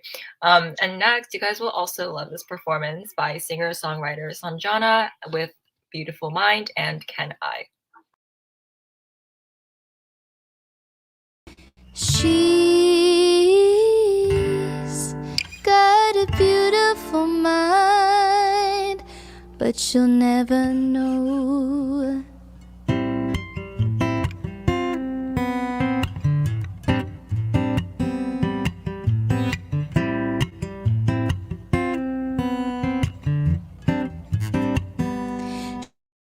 She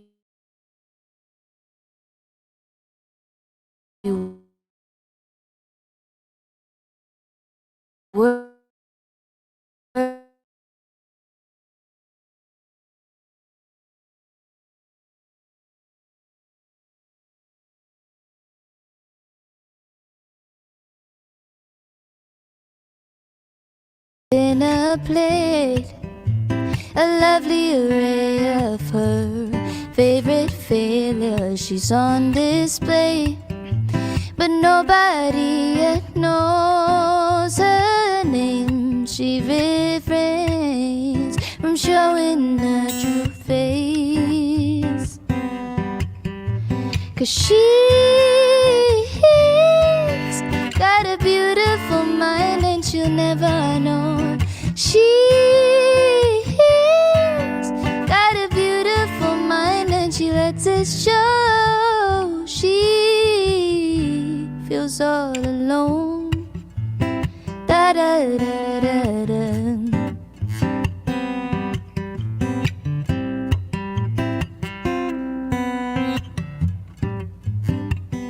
When she makes a mistake, she magnifies the blame, and she breaks on a new day. She's standing tall and she won't fade, 'cause she's got a beautiful mind and she'll never know. She's got a beautiful mind and she lets it show. She feels all alone. She's got a beautiful mind and she'll never know. She's got a beautiful mind and she lets it show. She feels all alone. on the street. Tell her all that she could be. And if you see her in a dream, maybe you'll see she looks a bit like me. Da da da da da. She's got a beautiful mind and you'll never know. She feels all alone.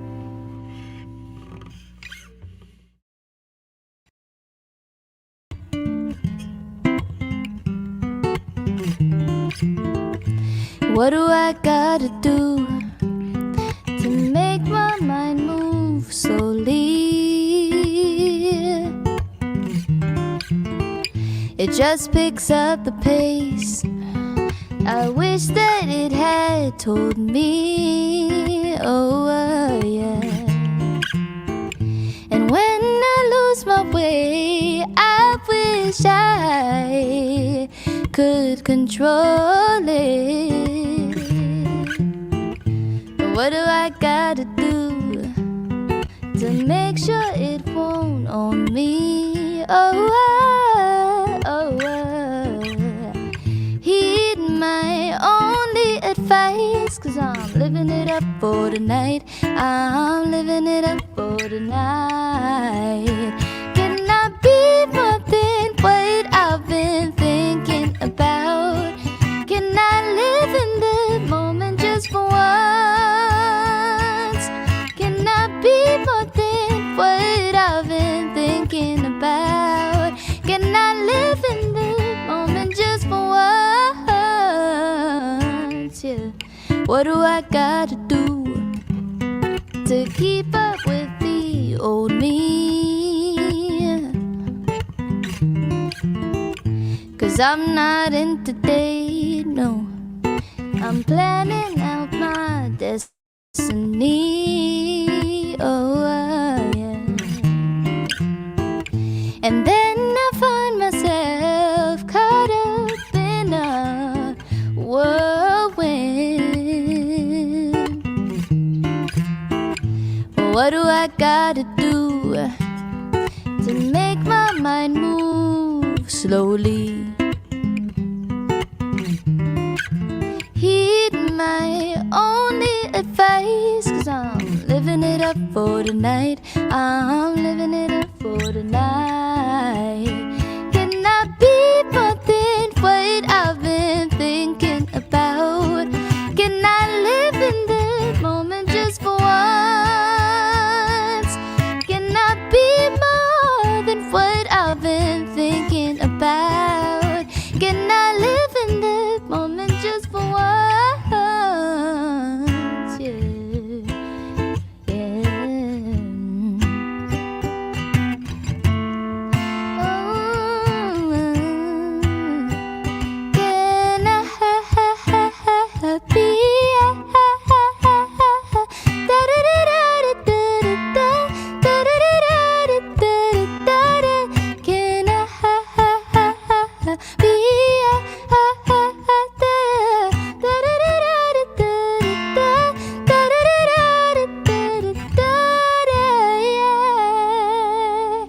Can I be more than what I've been thinking about? Can I live in the moment just for once? Can I be more than what I've been thinking about? Can I live in the moment just for once? Can I be more than what I've been thinking about? Can I live in the moment just for once?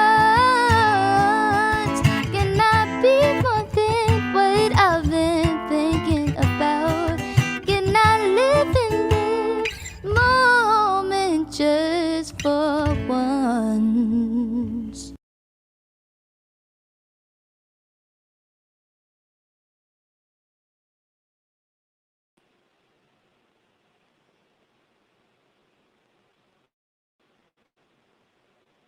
Okay, I think Anne might be lagging a All little right, bit. that so- was really Oh, amazing. never mind. Sorry, Angela. I was lagging a little bit. Again, apologies for the Wi-Fi issues, but please welcome Rue the Band, an indie folk duo with their cover of Wanda Jackson's Bundle of Love and their original song, Highway Trinket.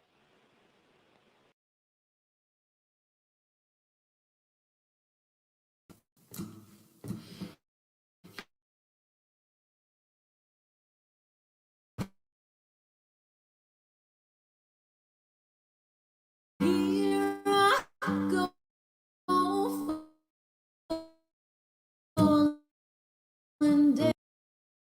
down and down. My mind is ablaze, my head is spinning around and around as I go deep into the fun love.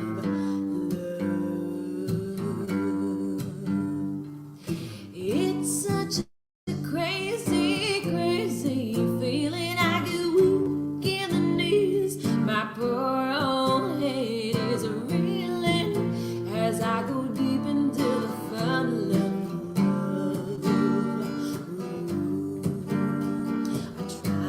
I try to run and hide. I even try to run away. I just can't run from the fun love. It's gonna get you someday.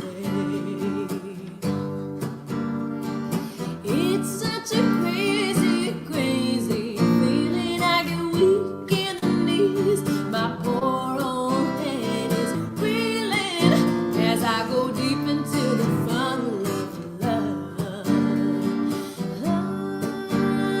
I try and I try to run and hide. I even try to run away. I just can't run from the fun of love. It's gonna get you someday.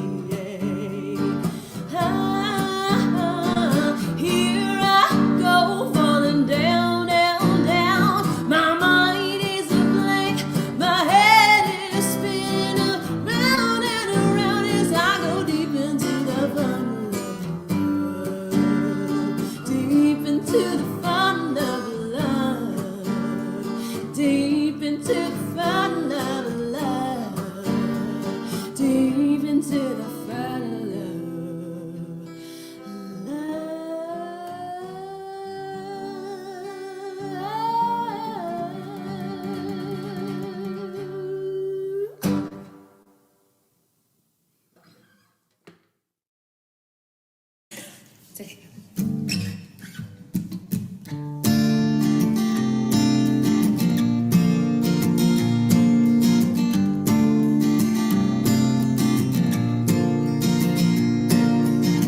Remember sounds of wolves at night.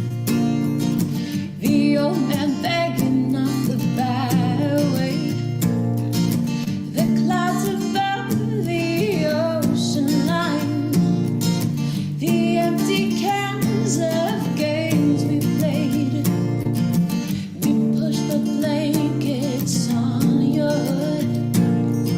Our faces dripping and the sky ablaze. We stayed up longer than we should. The endless roll of autumn days. And now you've gone so far away from me. And now we're not the pair we used to be. Gets harder every single day to breathe. And now the setting sun is all I see down that highway road.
It stretches on and on and on. And do I walk alone? I think I'll never know the highway road. We're going slow and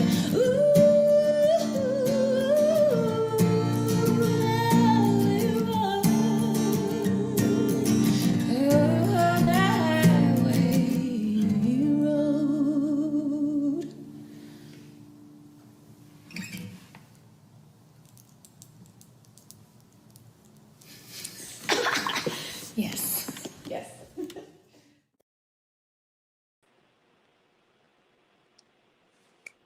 That was amazing. That was so cute. And also those high notes. Yeah, and the low notes, the range is awesome. So next we have AJAY, who is a Filipino pop singer and songwriter with a music performance of From Me to You.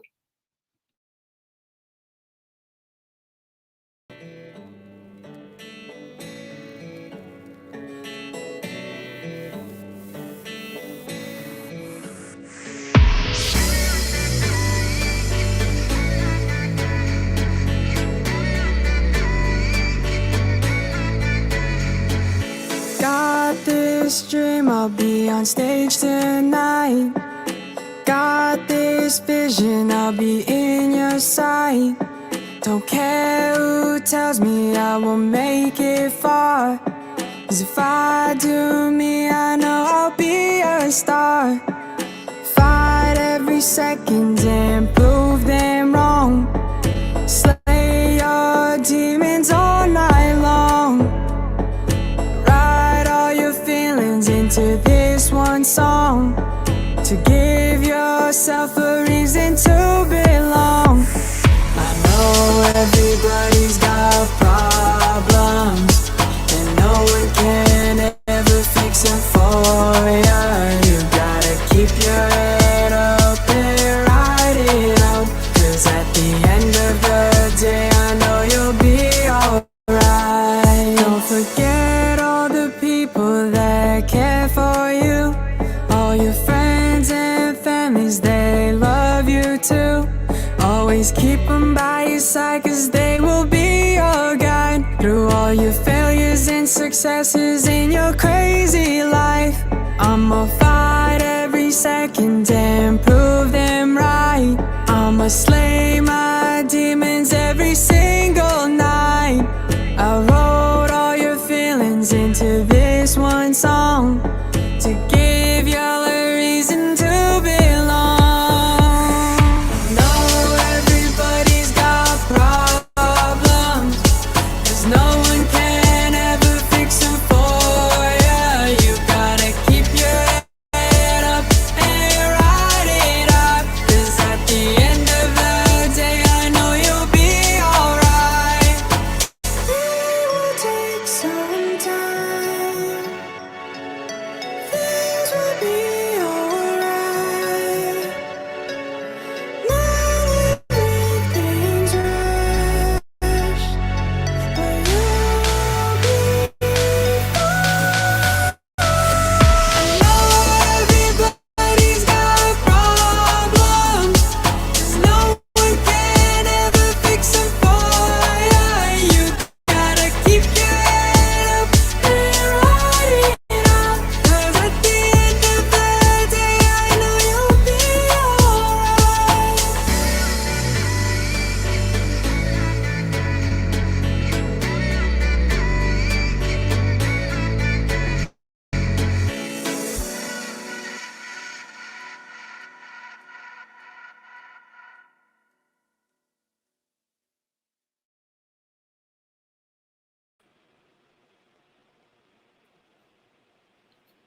Loved that video. It was very, especially the part where he took out the probably gonna get this wrong, but like the boxing or like the punching gloves.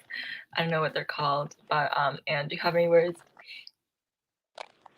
Oh yes, that was I really did love the effort in that and like the old pictures and everything. That was really great. Always love AJ songs.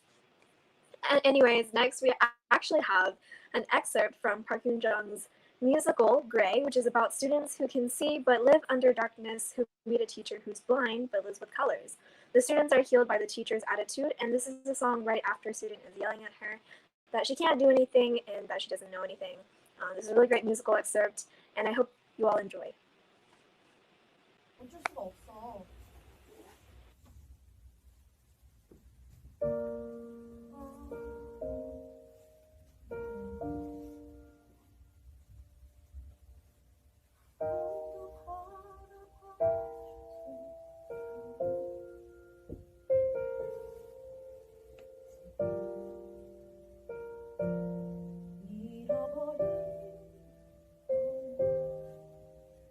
눈을 떠봐 하늘을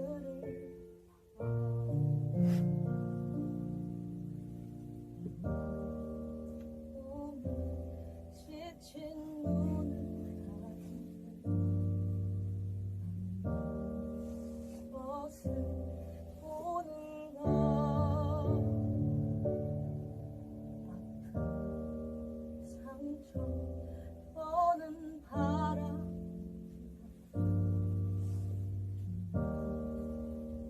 새들을 봐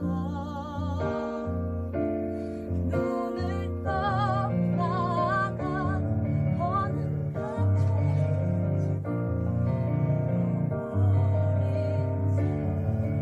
다시 찾은 이겨내 바라봐 더는 울고 있지 마 도망치지 마 마주 바라봐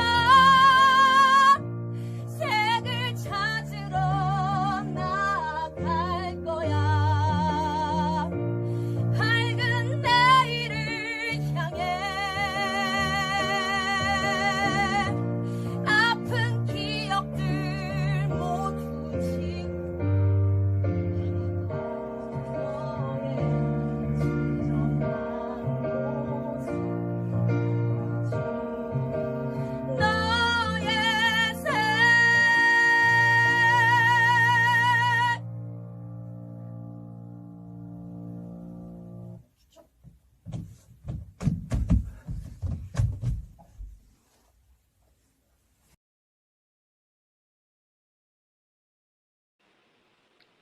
That was really High good. notes.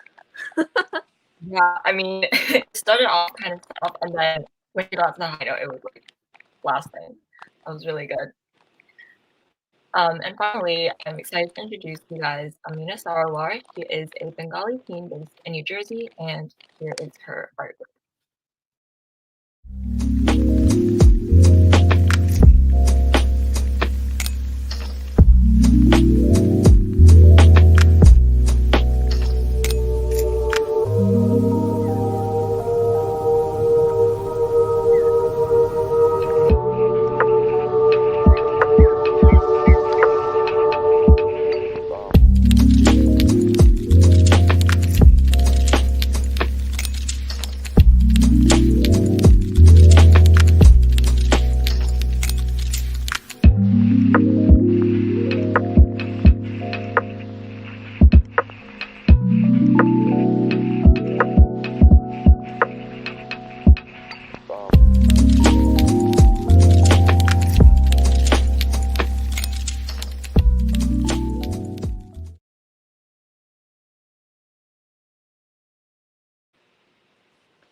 All right, well, we hope you enjoyed all of those amazing performances. I know I did.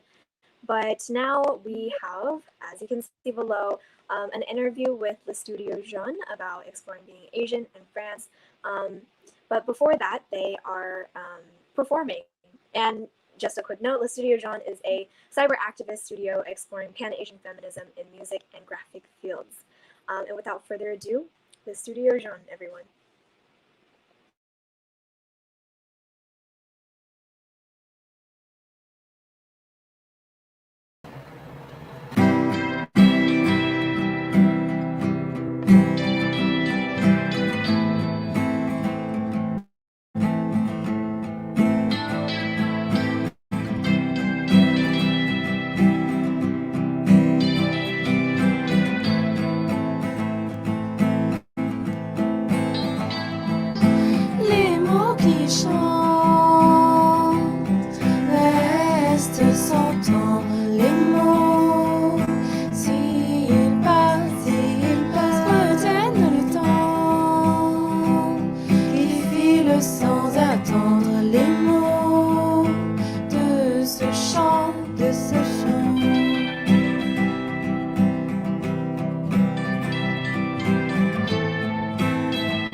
même langue, toi et moi.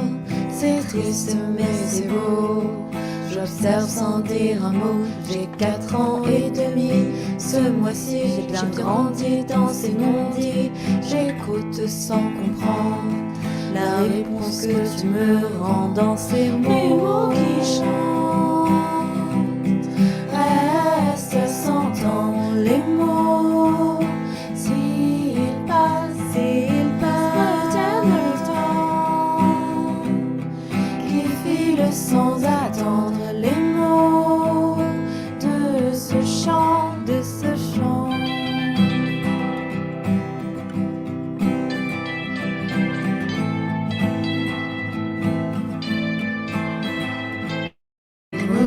Inondé dans mon bol de riz se mélange lentement, un peu par accident. Accidenté à t'écouter, j'apprends les berceuses d'avant. Le silence enrichit la nuit des parfums d'ici. Les mots qui chantent restent sans temps. Les mots s'ils passent, retiennent le temps qui file sans attendre. Les mots de ce chant, de ce chant.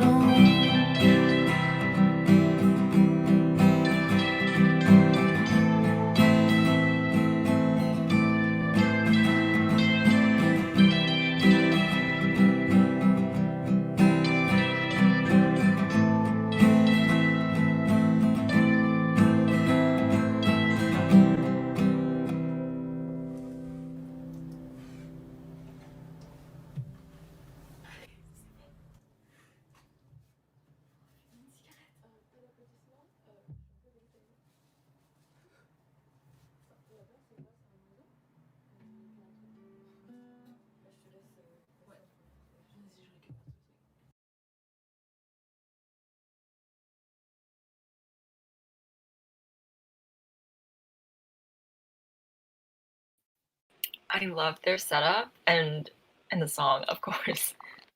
Yes. And now we, as I mentioned, we do have an interview next, and that was pre-recorded due to a difference in time zones. They are based in France, so you will see my face. But yes, now on to our interview with the studio Jaune.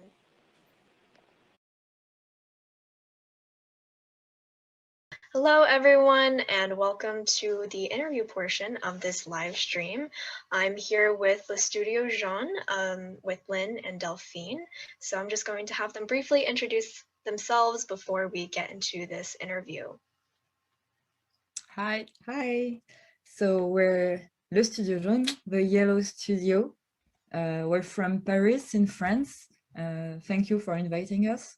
And we are a place to explore in a creative way Asian identities from France. So we play music, for instance, and but we're really into discovering new artists and new way to explore this big question. That's it. We met in architecture school 3 or 4 years ago. And also we found out that we had questions about our identities and questions that we shared. So we decided to explore it together. All right, great. So I will be asking the Studio Jaune a few questions, especially since the goal of the Asian articles is to cover the entire Asian diaspora, all Asian communities everywhere. And so we want to hear more about what it's like in France, living as Asians.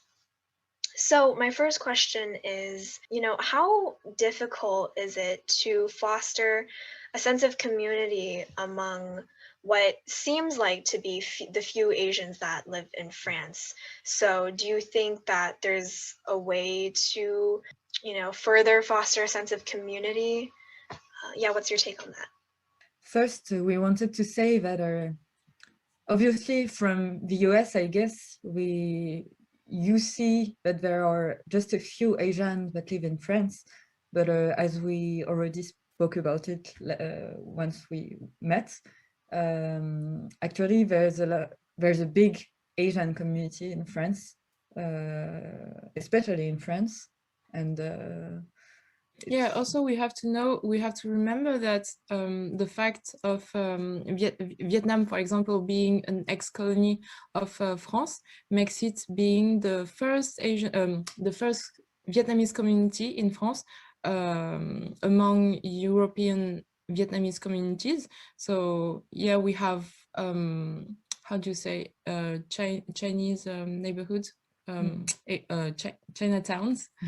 Yeah, right. Chinatowns, like even several Chinatowns in Paris here, yeah. and in At least 3, just yeah, inside Paris, like in the yeah, and in center. almost every cities of France, you have at least a Chinatown. So every Asian is able to make grocery shops to cook Easily. Yeah, that's good to know.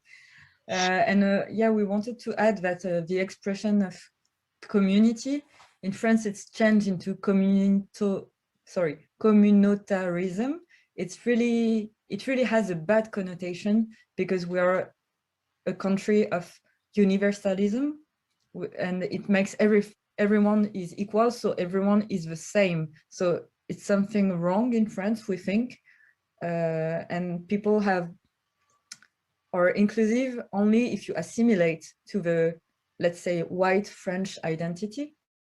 And it's really hard to accept communautarism for French people. Yeah. So then it's hard to foster a sense of community among Asians. Yeah, it's a difference between France and the US, because in the US, you're able to say that you're going, for example, as a Black person, you're going to be in a couple with in a relationship with another Black person.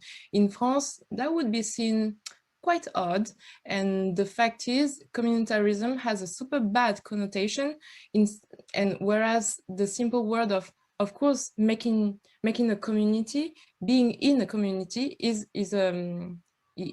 seen as a good concept. Like, of course, it's very It's heartwarming, yes. Reassuring to be part of a community. It's reassuring to be part of a community, but the fact of the word communitarism is being politicized. It's being politicized and wrongly politicized. Like it's it has a bad connotation, and because of the French heritage towards universalism. Yeah. All right, great. Okay.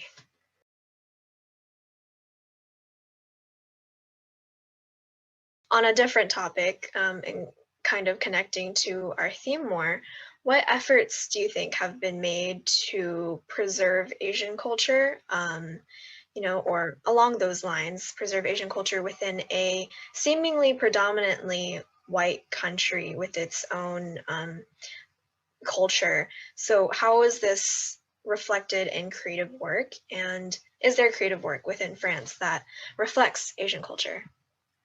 More and more. It was hard as kids to connect with it, but now through like media, like social networks on Instagram, and more and more in the media, it's easier now to see all these creative people Asian that reflects Asian culture.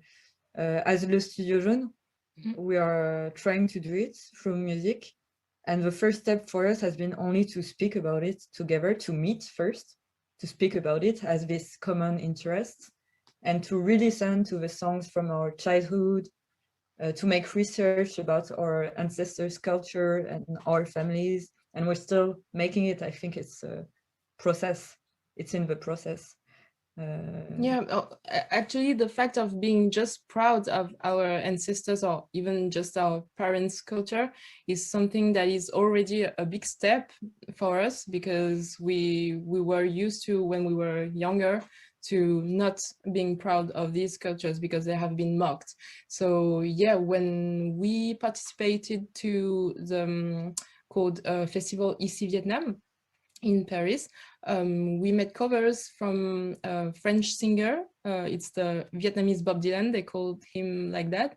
His name is Jett Kwong. And yeah, it was such a big step for us to sing in another language and being listened to, and people applaud, Yeah. young generations and also the oldest. So Yeah, it was a way to reunite also like different generation. Yeah. And it's interesting because this festival, Ici Vietnam, in 2018, it's, I don't know if it's true, but it was supposed to be the first time, the first festival to celebrate Vietnamese culture. Yeah, in Yes. France. So it was a big thing in 2018. So it's very late if you see the history. Yeah, and it was festivals like this one, which celebrates Vietnamese culture or Asian cultures. You have it in different fields, like in the food field, the cuisine field, also of course cinema and music and literature, and that's where we met actually our friend Georgka, who is a rapper. She's a hip hop singer, and she's talking super well about her experience being a French and Vietnamese woman in France. And actually after this, I think we started to meet a lot of people, like also Grassley. She's a French author from Chinese parents. She's super well known in France. Like just recently, she made the cover of Marie Claire, of the last Marie Claire issue. So yeah, we're so proud because it's like our big sister. Yes, you she know? is. When we met her, she was one of the first to speak out about anti-Asian racism in France. She wrote a book called Young Model Girl, Jeune Fille Modèle, inspired by her own story. But there are other illustrators. I know one that is made in France by Brigitte Chao and Kristen Han. It's a comic. There's a lot of illustrators we know also that are speaking, like drawing their own story from the French and Asian perspective. Yes, and actually it's different fields that cross each other. Like we have Melody Ng, who draws for this podcast named Bang Me, and we also know Siyu Kao. She's an illustrator, and what's interesting about her is that she's not like us, like children of immigrants, but she's herself the person who diasporaed herself, and she's from Chinese roots. So yeah, we love her work a lot. And also you have journalists, like of course Ling Lan Dao, a French girl who talks about racism that she has encountered in her experience. And we have also Émilie Lestari. She's a food journalist, and she also has a podcast named Bouffon, super cool one. And and recently we saw that she knew another girl from Vietnamese descent too, named Hanh Li, and she interviewed her because Hanh Li is a chef, and she's well known in Paris, and what she does seems super good. I'm eager to taste what she cooks actually. And in podcasting, there are more and more podcasts about Asian identities. You have Kif Taras, which is a bit more global. Kif Taras, we have to make a translation of that name because the title is so cool. Yeah, it's like can you love your understand? race? Yeah, love your race. But in French, when you say I love something, ma race, my race, like it means that I love it a lot. Like it's an expression. So well, that's super ironic, but well. Yeah. And Kif Taras is led by Grassley and Rokhaya Diallo. Grassley, so she's from Chinese descent, and Rokhaya Diallo is from black. She's a black woman, and so the two of them is super interesting how they can, share the idea of talking about our identities without being without it to be a taboo. And of course, you have a lot of other podcasts like ni ton hindou ni ton pakpak, neither your Hindu or your pakpak or your paki, because yeah, it's held by our friend Pulan Pulan Devi. Devi, and she's South Asian. Because yeah, we need also to talk about being Asian. It's not only being Southeast Asian in France, but you have also, of course, Asia is such a great continent. So yeah, South Asian people are super important to be mentioned and to speak for themselves. And we know also another podcast named Asiatitude. It's led by Amanda, and she's the founder of Sororasi, which is a network of Asian women in France. So just created like lately, and she already has spread so much already. It's true. Right? Yeah, I think we have been. Yeah, there's so many more, but maybe maybe we can stop. No, because we could continue, like there's so many people, but it's around us, and because we had to go to find them and to meet them. I think if you grow up in a little city in France, it's hard to get to know. Now it's easier through social media, but Yeah. And it's with you positive. too, like thanks to social medias, in Instagram networks and stuff, we met you, right? Yes. And I'm very grateful for that, because honestly, I think the world without social media would be a very different place, and people would not be able to connect like this. So yeah. Yeah. And we know that word actually because we're a little bit older than you. So we remember we remember of that word where we cannot connect with anyone from Asian descent. Yeah. All right. Well, thank you so much for answering all of my questions. You can follow Lynn and Delphine at Le Studio Jaune. And obviously all links of theirs will be promoted somewhere with the Asian articles. But yeah. And can we add something? Yes. It's about Pan-Asia feminism. It's something that we are trying to build, and actually we owe a lot. We owe so much to Afrofeminism, that actually Pan-Asia feminism is not something already yet, I think, and we're trying to construct it. And actually we wanted to mention our new collective, like we're being part of it, and it's a young one named PAF, Collective PAF, PAAF.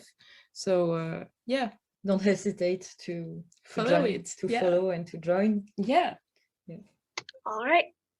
So yeah, make sure to follow their new collective. I think the work is really interesting. And what is it? You know, not during this interview, but they mentioned how a lot of their work surrounds. Yeah, constellar. Yeah. Yeah, constellar, meaning it's putting forward the fact that we don't want to use the word inclusive that much more, because inclusive implies that you have a center that includes a periphery. And the fact is, we want to put forward the fact that we are all constellations, so we can become stellar together. So it means a network of equally stars. Yeah. But yeah, it's really great. Make sure to follow them. And once again, thank you so much for answering all of our questions and joining us during our festival.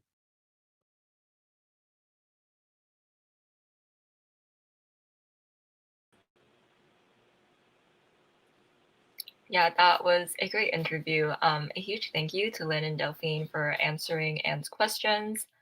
And we will now introduce our final entertainment section, starting with AJAY Raina performing It's My Life by Bon Jovi, Wonderful Tonight by Eric Clapton, Girls Like You by Maroon 5, the Friends TV show theme song, and also 2 original compositions.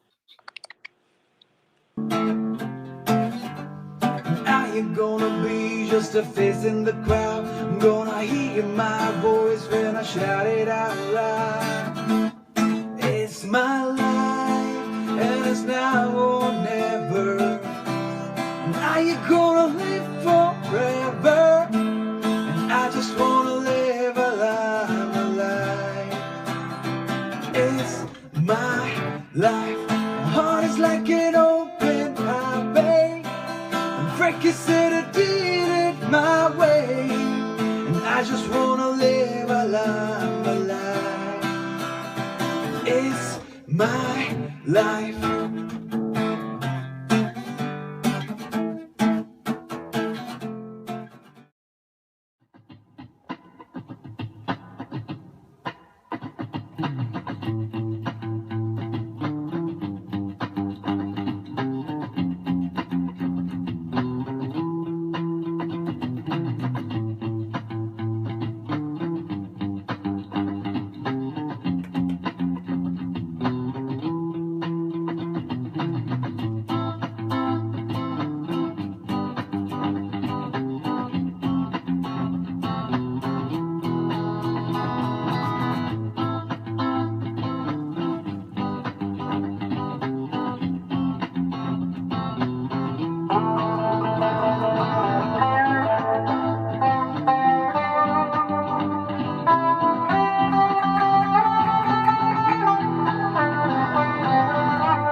Told you life was gonna be this way. Your job's a joke, you're broke, and your love life's DOA.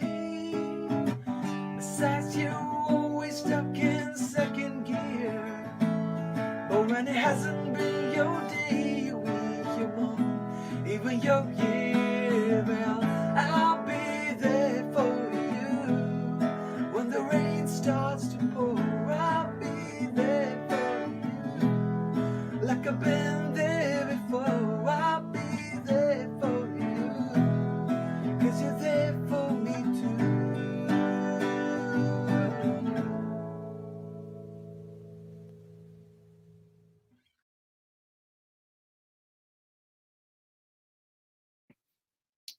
I love these videos.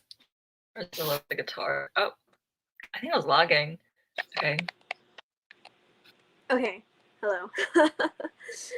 Next up is Stephanie So, and you may recognize her as one of our panelists from the past panel.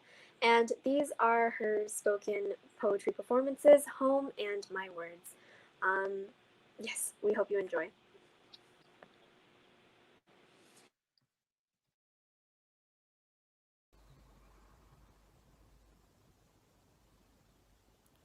Home is not a square box with a triangle roof that I would colour in crayons when I held up 5 fingers to show how many years.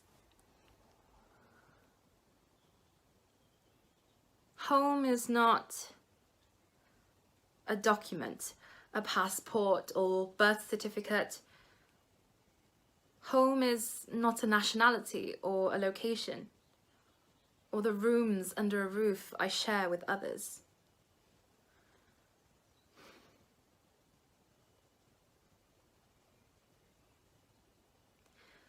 Home is who you share your life with,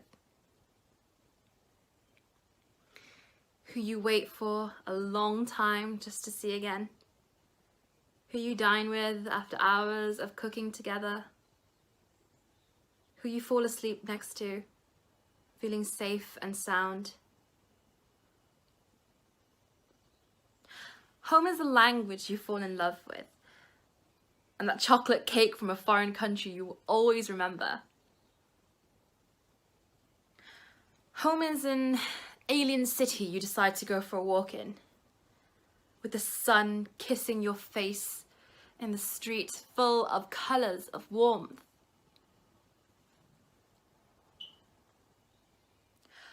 Home is the music you dance to when you're home alone. The music that lives in your world when you dream about your utopia. Your favourite quotes from the books that you have on your bookshelf and hidden in a cupboard. Your favourite YouTube video that you can't help always seem to go back to. Home is laughing so hard that you cannot finish your sentence, and when you change your bed sheets and flip your pillow in the dark of the night. Home is not physical, but knowing your spirit is happy.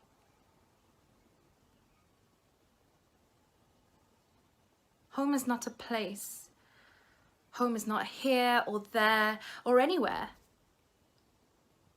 Home is not an entity that surrounds you, but rather, home is something you surround. Home is in you. Home is you.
I will show you my handwriting, but not my words.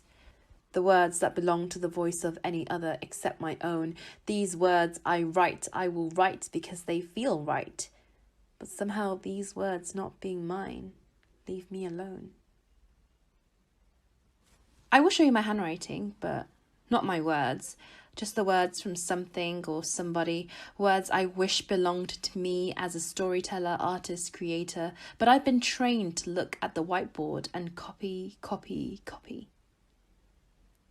I will show you my handwriting, but not my words. Because my words were beaten and bruised, crossed with a red X, not for kisses but mistakes. When the words of others were accepted, mine were never used. I will show you my handwriting, but not my words.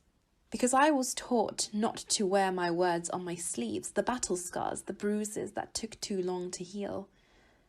Self-doubt the devil whispers through my ears like a disease. I will show you my handwriting, but not my words. These words who are my companions, my cleansing, pushed away not from a writer's block, but a mental block down, the words I cannot find to reach my happy ending. I will show you my handwriting, but not my words.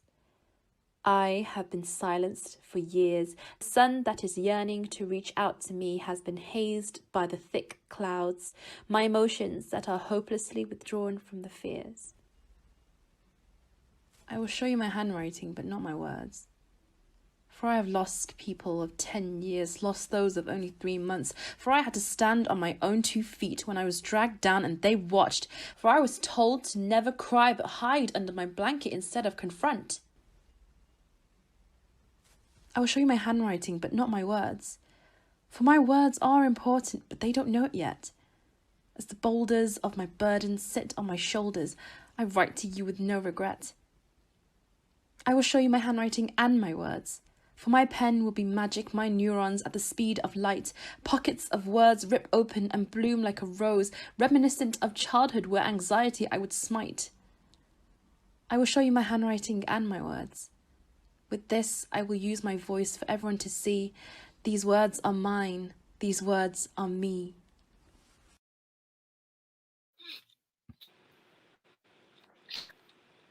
Yeah, that was really great, and I also love writing and listening to poetry especially. And for our final performance of the night, we have actually the second half of the Jaded and Unjaded podcast, Jules.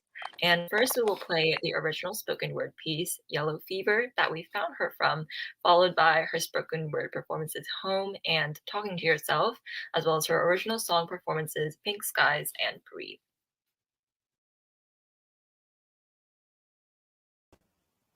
I really don't get it. First it's fetish, then it's hatred. I don't know what makes me more mad, the lust or disgust, because at the end of the day it's all just racist. And how people are easily manipulated by their own consumption of tabloid bullshit. It's cheap and tacky, their behaviours. Funny they don't focus on finding the cure, because they will end up screaming, save us. They will prefer to put the blame on anyone but themselves. The ratio in people missing and murders is ridiculous, as exposing both genders not taking normal procedures for their own health. Just wash your damn hands, man, for 21 seconds. And if you have trouble doing that, just rap Lisa's Mafia's verse from 21 seconds. While I wash my hands of these stereotypes, uneducated idiots shouldn't believe this hype, that us women are usually submissive, real tight and delicious. But if you dare touch me, I will really get defensive. And you assume our men are Jackie Chan's, but they should bow their heads down, and that they should always obey, not question your xenophobic ways. Whether it's a slap on the back or a kick to the face, we live in a place of diversity, but ultimately suffer as a human race. The way we are targeted, marketed, no surgical material can mask it. They don't want to sit next to me on the bus. They want to pretend not to acknowledge us. And the real sad thing is, our family and friends are losing work. I've never seen Chinatown so quiet. Legendary town, that's why it really hurts. The truth about Chinese whispers. The truth about coronavirus figures. Will you follow the media bias? Or will you join me in artistic silence?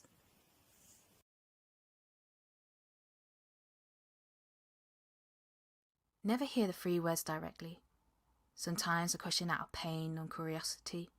And expectations can be pressurizing when lack of gratitude from both sides is evidently not existing. A cultural difference, however, doesn't mean that love and care is not there, not fair. It's the persistence of, have you eaten enough? Have you eaten yet? Respecting the elders accompanying them up the stairs. It's quietly boasting that your daughter got into university, but hearing congratulations from all of your aunties. It's them painting your room or fixing your light or buying 10 kilos of rice. Because you could never go hungry, and there's always a herbal remedy for the times you are poorly. You may disagree on views from time to time, but find your answers in television or music as the only way to reunite. We never had money to splash out, but we received enough during Lunar Year in, Lunar Year out. And they worry about us moving away, yet learn to let us eventually go our own way. Paint a flowery path through to the golden gates because they'll never stop asking, "Sick your family?"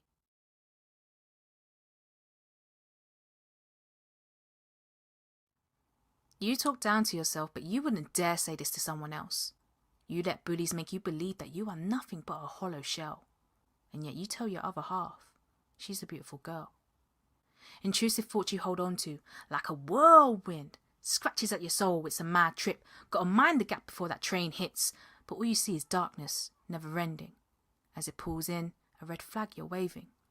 Not surrendering, but rather a cry for help, because some days you will not be well. But you should not talk yourself down. You are not the traumas, mistakes you've gone through. They are not what defines you. Look at yourself. Don't be scared to face. Navigating a maze is not a race, something you might need to train the brain. A habit is not a bad thing. If you break it one day, you can start again. A flower always blossoms with a little bit of sun and rain.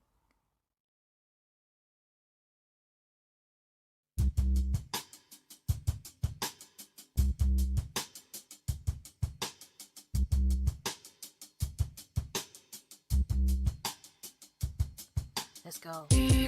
Skies are the only reason I sing. 'Cause the only way's up. There's no space to fall in. Pink skies and gummy hustle naturally.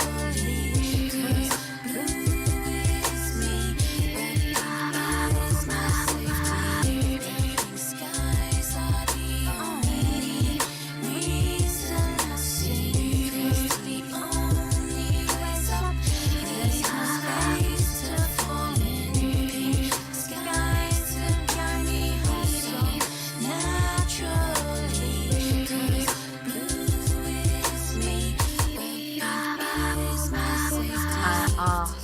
Would life be better if I was a cloud, floating not to be taken for a sheep in the crowd? Or would it be better if I was a ripple in the water, swimming in one direction, heading towards that deep blue ocean? I can be with anyone and anything I want. Coral reefs, avoiding cliffs, there's no need to dive, 'cause I'll be already living that majestic life, living at peace and being with my own kind. It's more than toes dipping in water, and this is far beyond yearning and wonder. This time I'm trusting my own instinct in this instance, 'cause I don't want to hold on begging for guidance. Blue is how I feel, transparency is surreal. The world's so big, but I hate the shell, 'cause freedom sounds nice. Tell me what it's like, or let me visualize, 'cause there's only one answer. It must be pink skies, so just let me fly.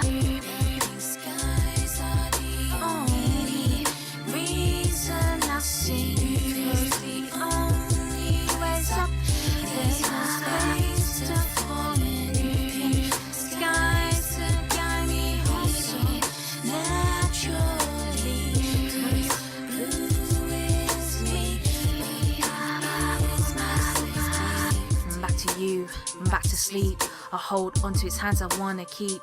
Feeling safe from this reality and this sick feeling. My stomach's churning and my mouth's burning. I've lost eternal bliss, true meaning.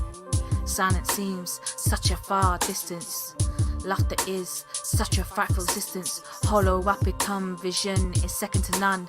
The hand lets go, I must be troublesome, and I can't help cause the tears start falling. I'm just alone in someone else's company. I'm just a child in a grown-up's body. I'm unsteady, ashamed that it had to come to this. If I was to score a home run, I always miss. But there's no I in team. I don't wanna blend in the cream. I don't wanna blend in the cream. I just wanna sleep in the dream. Look up and see the oranges stand strong together. Pink skies, ceremony with a beautiful song. Only reason I sing, 'cause the only way's up. There's no space to fall in. Pink skies to guide me home so naturally. 'Cause blue is me. It's my home, it's my medicine. Please not twice before you come in. If you can't picture this, you're not wondering. The place enchant is spellbinding. It's my home, it's my medicine. Please not twice before you come in. If you can't picture this, you're not wondering. The place enchant is spellbinding. It's my home, it's my medicine. Please not twice before you come in. If you can't picture this, you're not wondering. The place enchant is spellbinding. It's my home, it's my medicine. Please not twice before you come in. If you can't picture this, you're not wondering. The place enchant is spellbinding.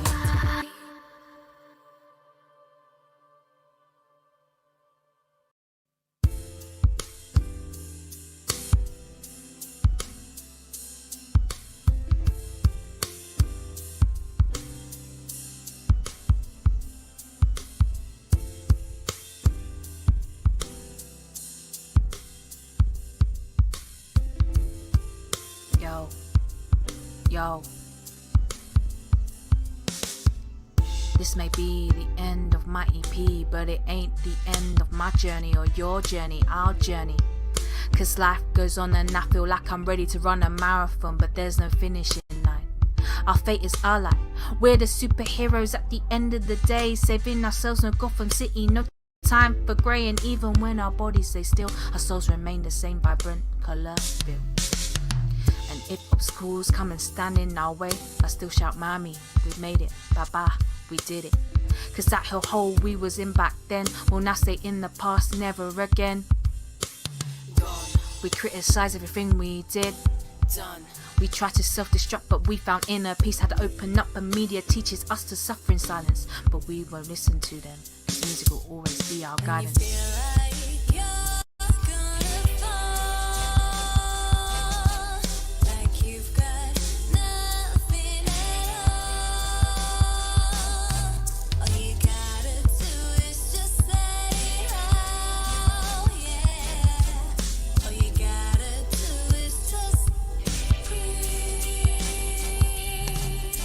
You know, angels exist on earth, but before we spread our wings, let our voices be heard. I'm here to tell you that we mattered, we've always mattered, you and I know sometimes this roller coaster ride can be too much. For one person it's too much, but you're not alone. We're all in this together, so raise your head up high, stand proud. Breathing slowly and exhale out loud, because your presence is important.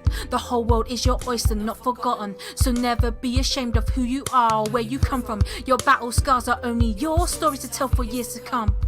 'Cause taking care of yourself is essentially just like food and water, a necessity. Never compare yourself or your reflection to theirs apart. What only defines you is your soul and your heart. 'Cause this is your life and this is your art. When you feel like you're gonna fall, like you've got nothing at all, all you gotta do is just let it out, yeah. All you gotta do is just breathe. Just breathe, just breathe, just breathe. Jules, breathe.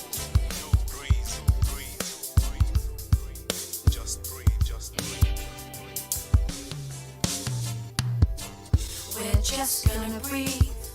We're just gonna breathe. We're just gonna breathe. Life set you free.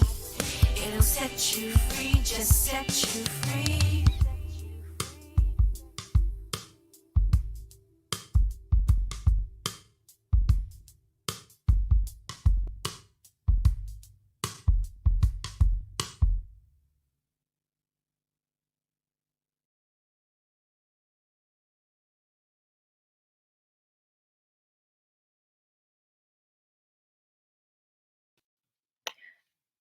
Yeah, we hope you guys enjoyed our performances. That was the last performance of the night. And I know I personally really love Jules' flow. And do you have anything to say? I was vibing really hard. You did not see it, but trust me, we were all doing our own head bopping. So thank you so much, Jules, for the wonderful performances. Okay, so our next segment of the evening will be some short films produced by talented student filmmakers. And so the first film that we have lined up for you guys is Give Me a Smile, directed by Brittany Bautista. In this short film, 4 young women recount their haunting stories of street harassment from New York City to India. They discuss how this universal issue has completely transformed their behavior, minimized their confidence, and instilled an impending fear of going outside. Get a load of the juicy tits on that one. I'd like to see that butt in jeans next time. Let me bend you over, baby girl. Hey, baby, give me a smile.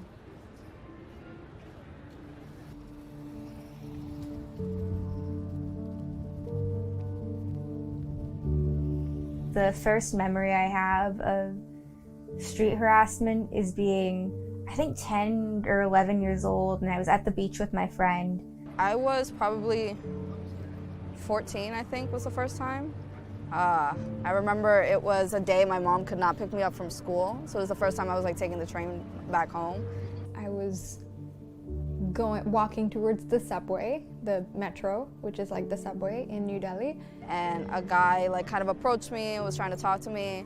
I thought he was just trying to like make conversation, so I was trying to be nice. And these old men who were like these like crusty like surfer dudes were like whistling at us and like clicking like their mouths, you know, like. And I was eating a banana as breakfast, just like on the go. And this one man is like, damn, I wish I were that banana. And then he started following me for around like 5 blocks back home. And the only reason he stopped was because I turned like a sharp corner. My mom and dad really like drilled into me like the way that women are treated. And so I remember from a young age, like 4 or 5, already knowing about rape and sexual assault and like kidnapping and stuff like that. Before it even might have happened, I was warned about it because New Delhi is just, it has a notorious reputation for that kind of stuff. There are horror stories of women getting in a cab or getting onto a bus and even with someone, and then people just zero in and they target her. As a little kid, like people would, I'd be out with my mom and people would be like harassing her a little bit, like whistling at her. My mom never spoke to me about that kind of stuff. I don't know if it made her uncomfortable or she just didn't want me exposed to that kind of stuff anyways. I don't think she felt like I needed to worry about it, especially at that age.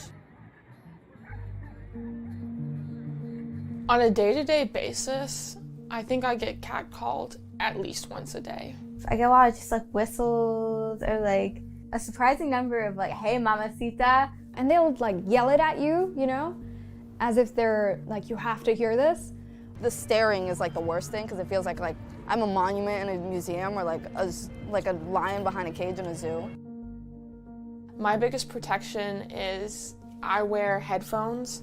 I wear my Beats headphones and I, make myself seem that I'm not paying any attention to anybody at all, and sometimes I think that does protect me in a way. I carry pepper spray. Sometimes I have my keys like between my fingers. I carry a knife usually if I'm out by myself. I think I don't even carry it because I'm like, I have like this false hope or false narrative that things are gonna get better. Because I'm like, well, if I carry it, it makes it more real. When I go outside, I am definitely more scared because of catcallers. I think a woman's always calculating outside space, time, what they're doing, who they're with. Stay safe, keep your eyes peeled, don't trust anybody. Don't get on the train cart. Like if you see one other person on the train cart, don't go on an empty train cart. Don't go out alone at night. If you're alone, then you feel so much more like a target. When I get catcalled, my response goes in one of two ways. I completely ignore, don't say anything at all, just keep walking straight ahead.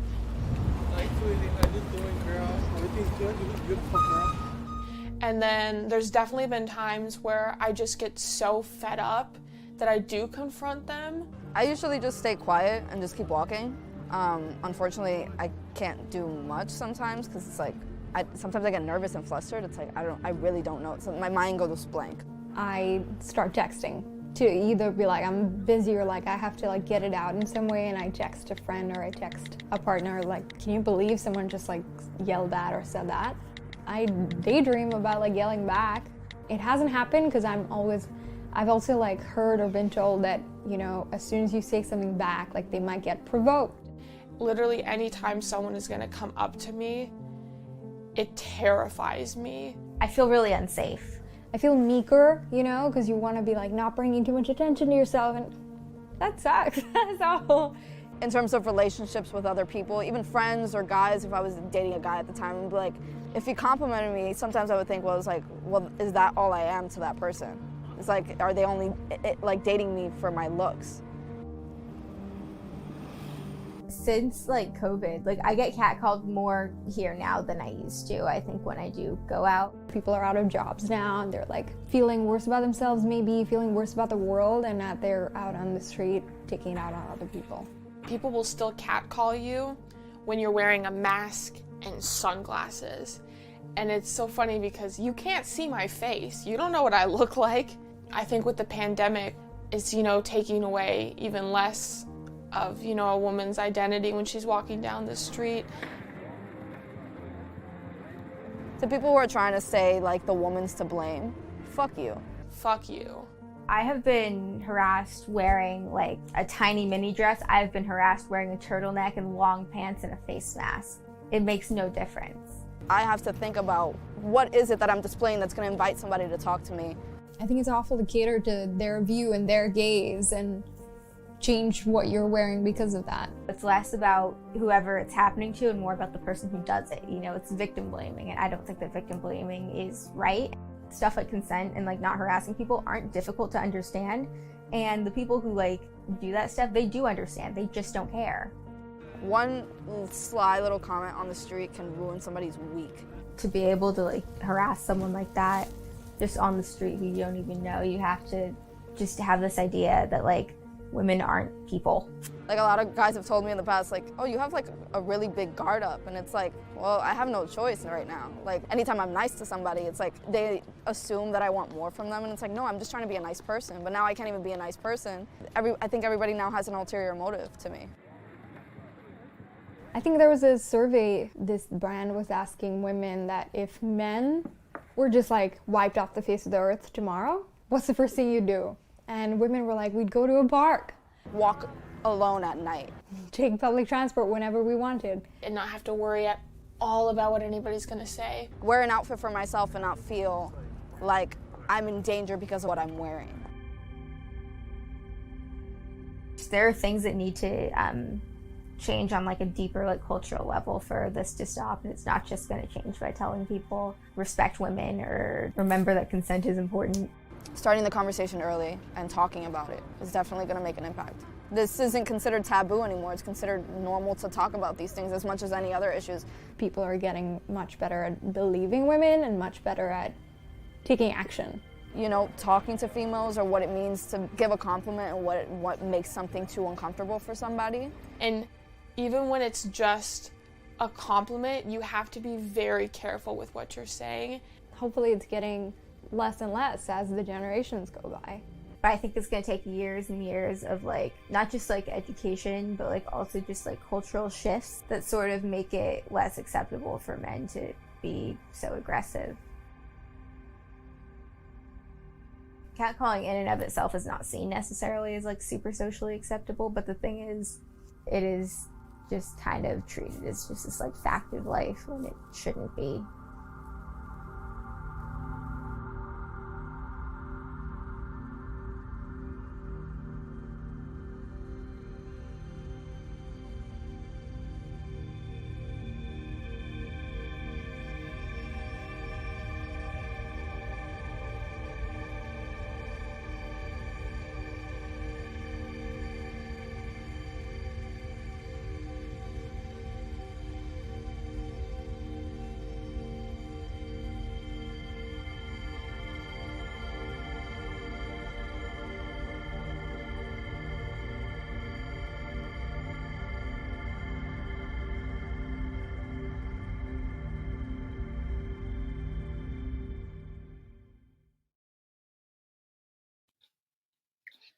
Thank you so much for that film, Brittany. It's definitely a very important message and sadly a very common occurrence. And next we have When the Tide Falls Out by Phoebe J. Young. On the day of what would be his birthday, this film talks about a late teenage boy's two younger siblings and how they reminisce about the positive moments from his life before his passing.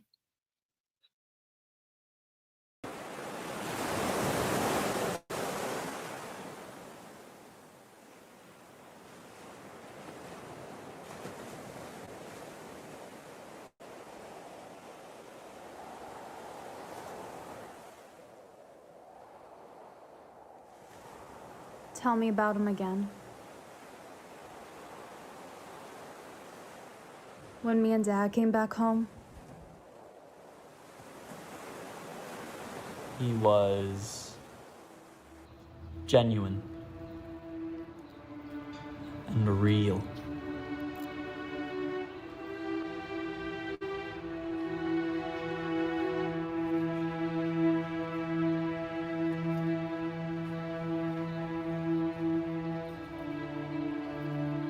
When you and Dad left, I guess when Dad left, it was like this weight was lifted off of his shoulders, you know? Caleb, Dad wants to see you.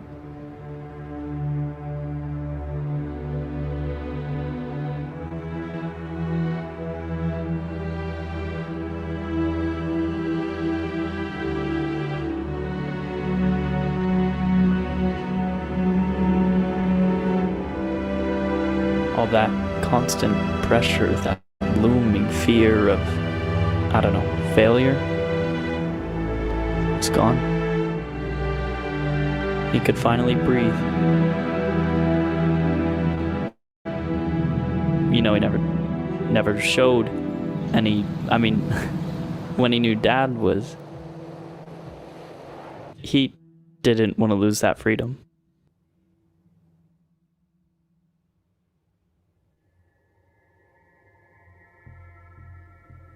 He left me with good memories. He left his mark because he was a good person.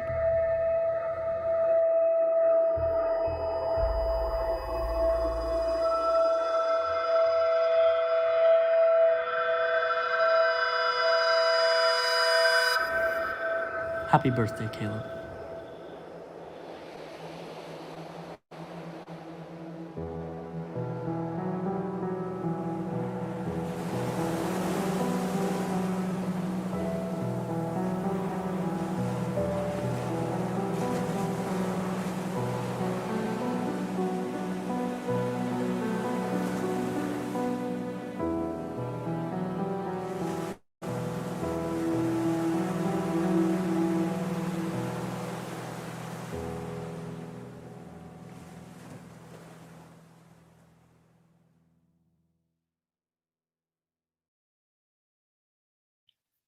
So unfortunately, we could not make our third short film in this lineup. However, I will introduce it anyways. Our third short film would have been Baggage by Elizabeth Jacobs, and this was the first short film that she has ever directed, and it talks about suicide prevention and sparks a conversation about mental illness, which is a topic that we do not often see much of within the Asian community.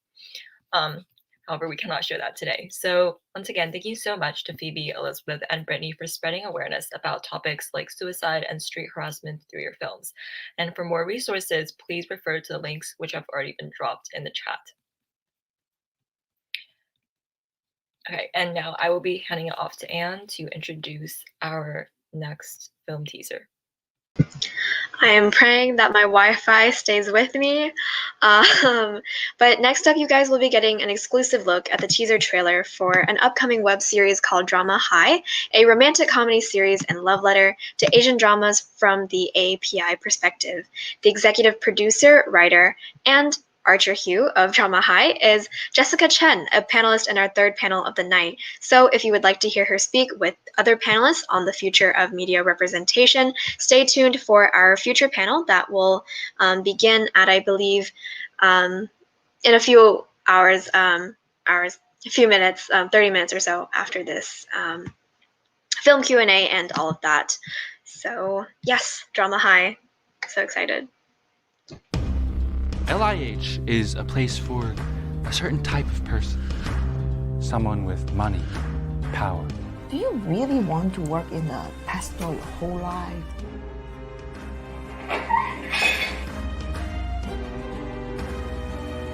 Welcome to LIH, peasant.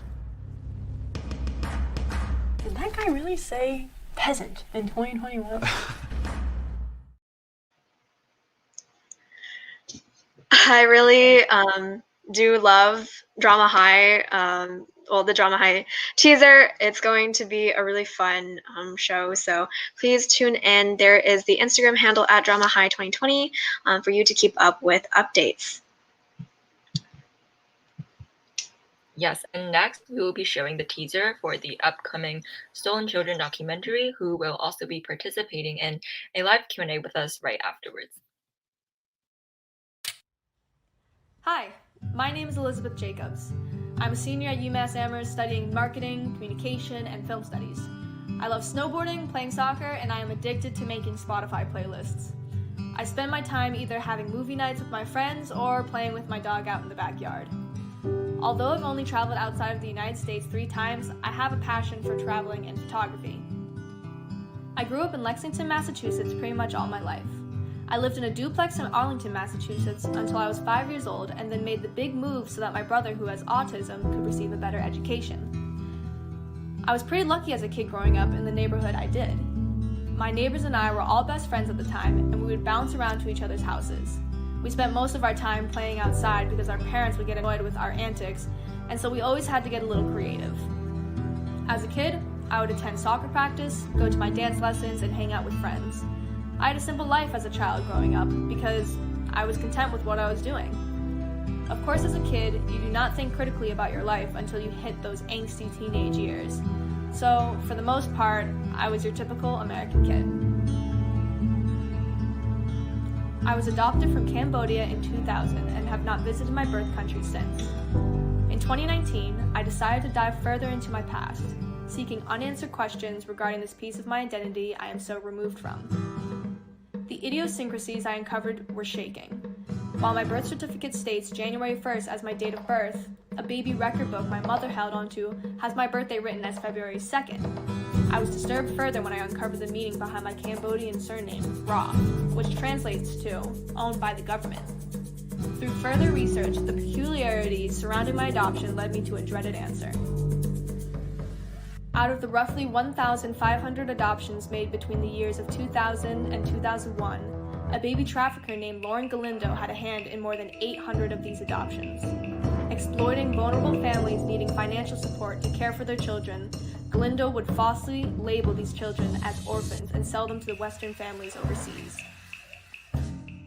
So beyond my initial curiosity surrounding this missing piece of my identity, I couldn't help but wonder, am I one of the stolen children? Assembling a production crew of 9, I am determined to uncover the truth behind my adoption. As a team, we are about to embark on a journey of a lifetime that will impact my life forever. In October of 2020, we had the opportunity to interview a few other Cambodian adoptees. I found that I wasn't alone in seeking this aspect of my identity, nor was I alone in being completely unaware of the corruption caused by Lauren Galindo. I realized this project was much larger than my search for my own unanswered questions. After listening in on other adoptee stories and perspectives on the adoptee narrative, I believe that this documentary will impact many more lives than just my own. This is no longer a personal project, but I have a duty on behalf of many curious adoptees like myself to get some answers on a process that seems too mysterious to not dive deeper.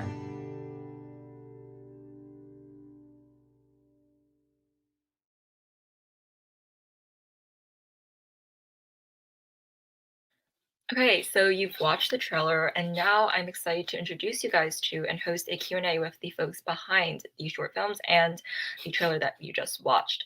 So, without further ado, everyone in the Stolen Children film documentary, please feel free to unmute one by one and introduce yourselves as you're pulled up on screen. Hi, I'll start off. My name's Elizabeth Jacobs, and I am the director on the film. Hey everyone, my name is Phoebe Young, and I'm the assistant director on the project. Hey, I'm Noah Pankra. I am doing composition and sound tech. Hi, my name is Brittany Bautista, and I'm the director of photography on the film. Okay, it's so nice to have you all here for the Q&A today. And so I just want to start with sort of a more obvious question, but also a important one. So we were wondering, why is film, in your opinion, the best method for you to document your narrative as an Asian adoptee, and as well as the narrative generally of Asian adoptees and Cambodian children? And this question goes out to Elizabeth Jacobs, but other people can also go off her answer. So I feel like as the reason why I wanted to do film, for at least for this documentary, is because I've always thought that visually it would just be better to get across the message, and just having, I don't know, like the elements of music and cinematography and just lighting have all kind of hidden artistic elements to it that help, I guess, concrete that message to be received by the audience. And I also just would like to say that there's not a lot of Asian American or just Asian representation in general in film. And so I think that it's important to put those narratives out there for people to see in the film industry, at least. Yeah, definitely. And I also see especially the visual components, especially watching your trailer, and so moving on, reading your mission statement on your website, it's clear that this documentary, it deals with a personal and an intimate story. So to expand a little bit on your trailer that we just watched, at what point did you sort of start questioning the facts about your past, and how did that eventually develop into the initiation of the Stolen Children film?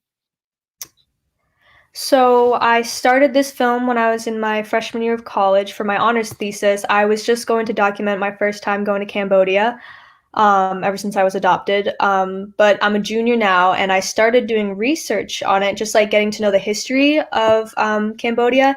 And I came across multiple articles last year when I was a sophomore, and it just talked about the adoption scandal, which I had no clue of. And I had a conversation with my parents, and then that sparked into looking into all of my documents and seeing all of those red flags and inconsistencies with my birth dates and my surname, meaning owned by the government. And so it was just one thing after another. And eventually, Phoebe has been my friend since the summer of freshman year when we interned at the Cannes Film Festival together. And we got together and started to really buckle down and trying to get everyone else on board for the crew. Okay, that definitely. And I also had another question that we didn't prepare beforehand, but it did come up as you were answering. I was wondering, since oftentimes those who are adopted, clearly it can be pretty hard to talk to your adoptee parents, right? About asking about who your original parents were, and so I was wondering, how was that experience for you, I guess, and how did you go into it, especially given that you have now uncovered that your background is actually pretty unclear. Absolutely. So it was definitely a conversation that I was hesitant to ask because I wasn't sure I had all the facts straight. And I remember looking through all of these documents, and I was in my college dorm, and I saw like Roth is one of the common names for adoptions that were illegal. And just like the name Lauren Galindo pop up, and I saw these on some of my documents. But essentially, I just like texted my dad and was like, hey, like, do you know about this Lauren Galindo scandal? And he was like, well, your mother would know more about it. And so I had a conversation with her. And it was like a really long conversation. I know that she was scared to think like she would be an enemy towards me and like seen as a villain, because if by the off chance that I was a stolen child, she would feel, of course, like she would feel guilty in that sense. So she was really worried to have that conversation, but definitely she knew that it was needed. If I were curious, she would give me that conversation. So I definitely think it's important for adoptees to have that conversation with their parents. Definitely. And okay, so I know that the first few questions I've been asking were sort of directed towards Elizabeth. So these next few ones will be for anyone on the crew. Can just, open your mic and answer. So from the trailer, it's evident that the goal of the documentary is both to uncover more of Alyssa's background and Cambodian heritage, as well as to in general reveal more about child trafficking in Cambodia and etc. And so the audience in watching this film will obviously become more educated on these topics, but how does the crew also hope to be impacted by this film? I guess I'll start. I mean, overall, it's not just a learning experience about Cambodia and the adoption experience in general. Even though, of course, first and foremost, the goal of this project is primarily education. Because I know that literally none of us, including Lizzie herself, knew about, back in 2001, we didn't know about Lauren Galindo. We had no idea that this kind of trafficking scandal was going on. And obviously, when we all heard about it, that's some very, very shocking and very, very heavy news. And it's been a process of us learning kind of alongside Lizzie as well, whatever documents she finds, whatever knowledge she uncovers. Obviously, she shares it with the rest of the crew. Every single meeting, we're really trying to keep ourselves updated. And so we're kind of learning alongside her as well. There's that, and of course there's, the other, I guess, side of it is the production aspects of it. I myself, assistant director, it's been a great experience, just kind of seeing the process of developing a feature documentary. I know, like me, this is a lot of the crew's first kind of feature production, and so we're also learning from each other in kind of the crew aspect as well. I have to agree with you there.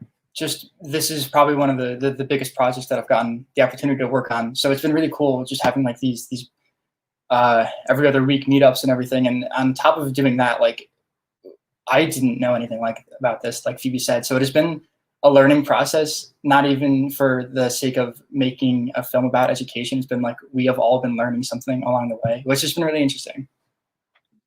I agree with Phoebe and Noah as well. I didn't know anything about the adoption scandal until like coming onto this project. And also I just feel like I'm learning a lot more about myself and like connecting with my own Asian identity. And I feel like that's something a lot of people our age, like a lot of young girls and Asian guys, just like we're so like whitewashed, and we just sometimes are ashamed, especially now, like with the recent like Asian hate crimes. Like we're kind of like, a lot of us are like afraid to like be proud and like embrace our Asian heritage. So I feel like a film like this is just so important, like just going back to your roots and like connecting with it and embracing that Asian heritage. It's just so important. And it's definitely like interesting because I've never worked with a crew during a pandemic, like this big of a production. So it's like, I'm just like really proud of how far this crew has gone, like literally just doing like Zoom meetings, like bi-monthly. It's just like crazy how much progress we've made.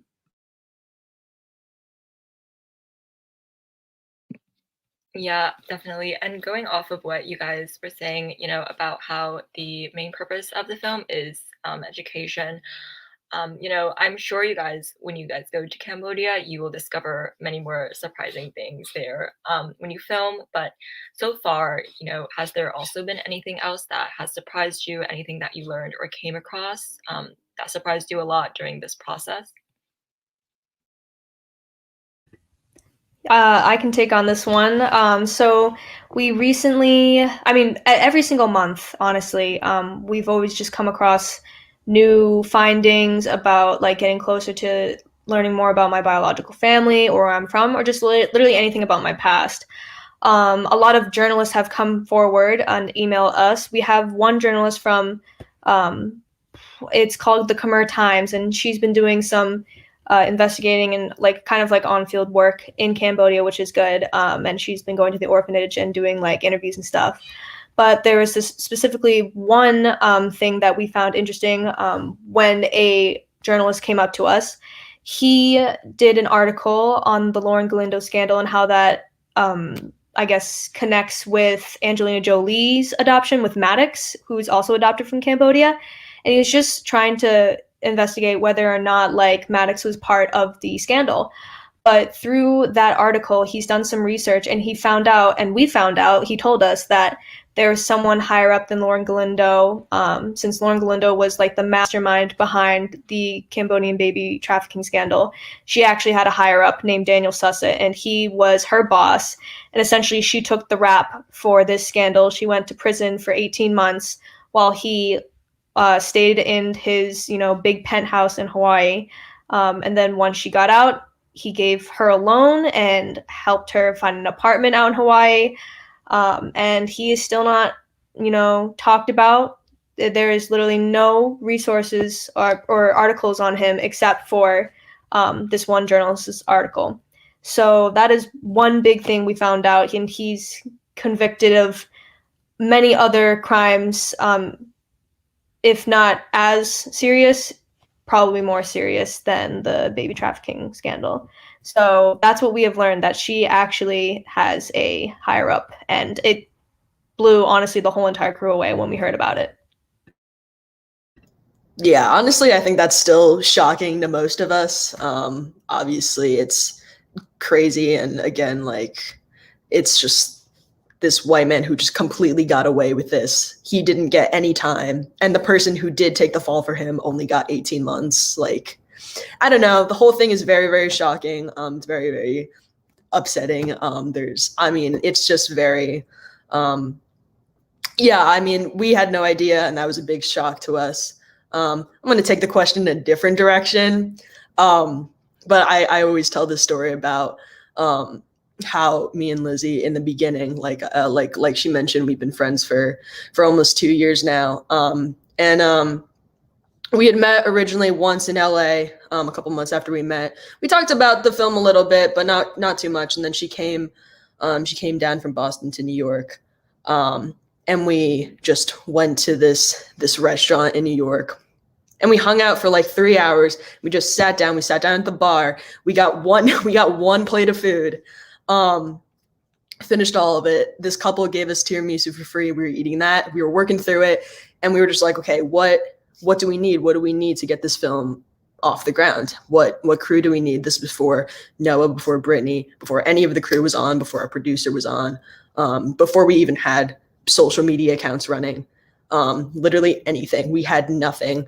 And we were like, okay, how do we start this off?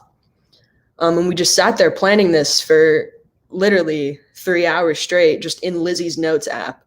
And I'm always just beyond impressed on how far we've come, and the kind of support that we're receiving, especially through social media outreach. We're always trying to kind of expand and see like who's willing to help us, who's willing to reshare our stories, literally anything.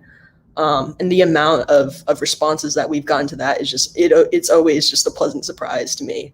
And I'm really glad that people are willing to share Lizzie's story just like we are.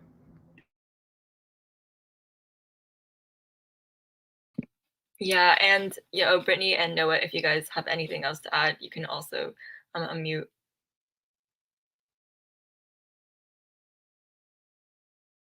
Just going off of what Phoebe said, I first heard about the project. Phoebe and I went to a convention in New York, and we met up with Lizzie later, and it was like such a brief conversation where it said like, I'm thinking about starting a documentary, and I was just like, sure. And then like to see it come so far from where that was, but like a year and a half ago, 2 years ago, however long ago it was, it's like, I don't want to say surprising because I've always had faith in it, But it has been like astonishing almost, or I'm just like so proud of the project as a whole.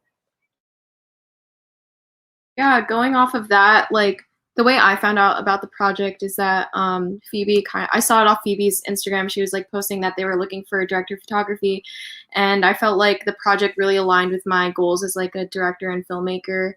And so from there, I honestly kind of was just like scared to go into the project, not really knowing anybody but Phoebe and Noah, and like it's just like not even like meeting these people. I feel like we've gained such a connection, like literally through a screen, and then I met up with them in Boston, and it was just like so easy and just so fun. So it's always scary, like worrying about if you're gonna get along with like a crew or not. But I feel like really confident that when we actually do meet up in hopefully the winter, that we will like knock this out of the park, and I think it's gonna be really successful. Yeah, and going off of, what everyone here has sort of said about your journey or how you guys sort of all met and joined the crew together, I was wondering if you guys could each sort of expand on how the journey has been getting here and, how the crew came together and what you guys have done so far. I mean, I can start. Like Phoebe said, we were at the bar trying to figure out who we're going to need, how many people, how are we going to, compensate every single person on production. And it's just, we've grown so much. We have gotten a whole entire production crew, lighting, sound, camera team, and we even have like this big internship program we have going on.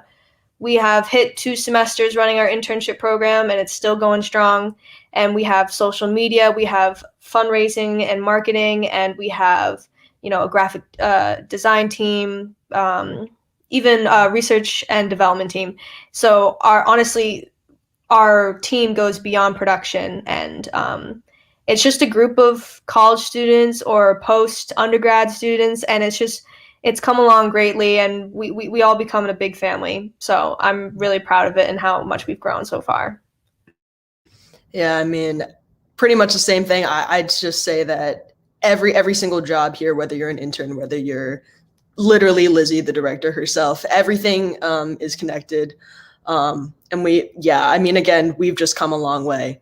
And I know that this crew, I know, Brittany, you were a little bit worried about whether you're going to get along with this crew or not. Personally, I think that it's every single meeting that we have is kind of proof that it will work out, especially because our crew is connected in kind of crazy ways. Like we said, me and Lizzie have been friends for 2 years. Me, Noah, and Brittany went to high school together. Like it's just kind of crazy how these things develop. From a starting point, they just keep going.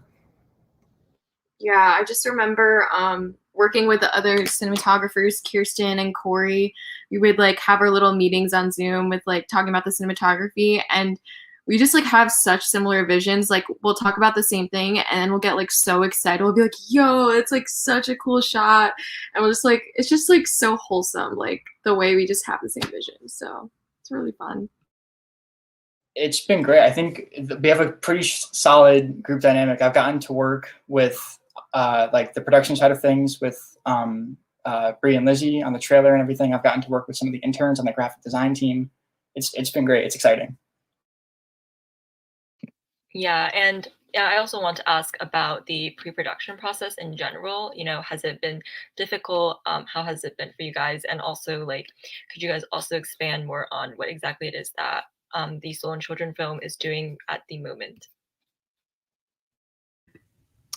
So the pre-production, it was slow in the beginning because it was just me and Phoebe over the summer trying to put together things. But as soon as we got our producer, Brianna Lynn, on the project, she really helped us take on the load of some of our work. And then one by one, we got our production team going on, and then slowly getting the internship program going on. So it's been a steady upward growth for sure. Of course, the pandemic definitely has there's been a few bumps in the road, but I mean, every single film project has had to deal with those issues. So it's a learning experience all in one, for sure. Yeah, I mean, I just want to say that the growth from that beginning part has been really, really great. And, you know, what we're focusing on right now is reaching out to social media accounts such as the Asian articles, and really trying to connect to people through social media, especially now that we have kind of this gap between now and our actual production, which we're hoping that takes place in January. In between now and then, obviously, we're going to keep focusing on fundraising and growing our network through whether that's literally TikTok, Facebook, Instagram. Recently, one of our Instagram reels like just went viral. It has like 500,000 views. Like we got like 1,000 followers in 4 days. Like that's pretty crazy. Hope to keep that growth going up steadily. But yeah, right now we're really focusing on the outreach side of things, as well as kind of wrapping up shot lists and anything we can complete before production.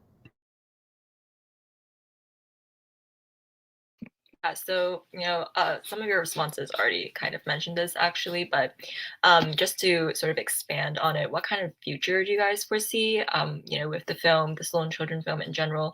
And also, you know, you guys have mentioned how important education is, again, in this film, but is there also anything that you're specifically trying to accomplish with this film, just outside the general bounds of education that you've already set? I know, at least internally, with our crew, I'm hoping to work with everyone again in our crew on multiple projects, whether that's Brittany or Phoebe directing something, or if Noah's doing a sound score and he just wants feedback, just literally anything. Definitely have made a few friends, and I'm really hoping that we can make further projects, maybe even on Asian American narratives going on into the future. Very, very excited about. Yeah, I think that the crew that we have is obviously, even now, but especially after we kind of hole up together in the middle of Cambodia for 3 weeks together, that bond is going to be literally indestructible. I'm sure we're all going to end up in Los Angeles too. We all want to be employed. I'm sure that that's just where we're going to end up. Noah has also scored literally every single one of my films. The one that just played, he scored that. Literally every single one of them he has scored. He's been with me for a very long time. So yeah, I mean, I really hope that we, like Lizzie said, continue kind of down that path of just creating with each other. Obviously, we've met very, very, very talented artists. And in terms of the film itself, we're not sure how distribution is going to go after post-production, but obviously, you know, whether we go the film festival route or whether we literally just kind of sell the film, we still want it to reach the eyes of our target audience, which is adoptees or Asian Americans, kind of help them focus on adoption. And the last goal, I guess, is finding Lizzie's birth parents. That would be a plus, I think. I would love that. I think going off of that, like Phoebe said, it's always about collaboration. Like she mentioned, her and I have been working together for a very long time. As opposed to the second half of your question, I think from the music side of things, I'm really, really interested in creating the most like authentic Cambodian sound. When I came into the project, I really honestly did not know anything about Cambodian music. And as I kind of like dove more into it, I realized that there is so much to it that I couldn't have possibly known, because the way that we perceive sound and music here is entirely different. So if anything, I'm just looking for like authenticity with it. In terms of cinematography, I feel like documentaries, specifically like foreign documentaries, are very like touristy and don't show like the dark side of like especially Asian countries. So like in terms of cinematography, we're definitely looking to combine more like narrative elements, but also experimental aspects, and just focus on like the feeling of like being isolated in a country. Like I myself have never been outside of the continent, so like this is going to be very new for me, but also for Lizzie, who hasn't like been to Cambodia in so long. So we're just like really trying to capture that. It's also very hard to like plan things ahead when we haven't like been in the actual spaces. So, and documentaries in general are very hard to like plan out the cinematography. but yeah, I'm just like excited to like figure out things spontaneously and just see what like the vibe is and like see how like just shooting on the go basically. Yeah, and actually to go off of what you guys are saying about, you guys are going to Cambodia soon. Is there anything that you guys are looking for in Cambodia, or maybe that you're trying to experience, or sort of, I guess, capture there, other than obviously filming the documentary? I think we all have an interest in something in the visual arts, and I know that photography plays a big role in a lot of our lives, and I know I wanted to capture just the culture through photography at least, because I think it's very interesting, because I have never been to Asia or back to Asia, so this will be my first time, and so I just think, although I'm Cambodian, it's definitely a culture shock to me. And I just want to capture every single moment that I can. So I'm really excited to document that at least. Kind of same as Lizzie, kind of in the photography realm. Recently, I've been very into like street and portrait photography. I've not visited Asia. The last place I went to was Hong Kong back when I was like 8 or 9. So I really have not been in a very, very long time. Dreading the plane ride. Dreading the plane ride. But yeah, I mean, kind of what everyone's mentioned before, just capturing the authenticity of the people there. We're trying to kind of capture at least Elizabeth's experience. We're not trying to make like a touristy film, as Brittany kind of said. We're trying to like actually capture the authenticity of this country, and immerse ourselves in our culture as in any way possible, really. I think going off of what Phoebe said about immersion, on top of this being like a great educational film, it's also like a story. So I think my job, especially on terms of music, but more so on sound, is how immersive can you be in a story.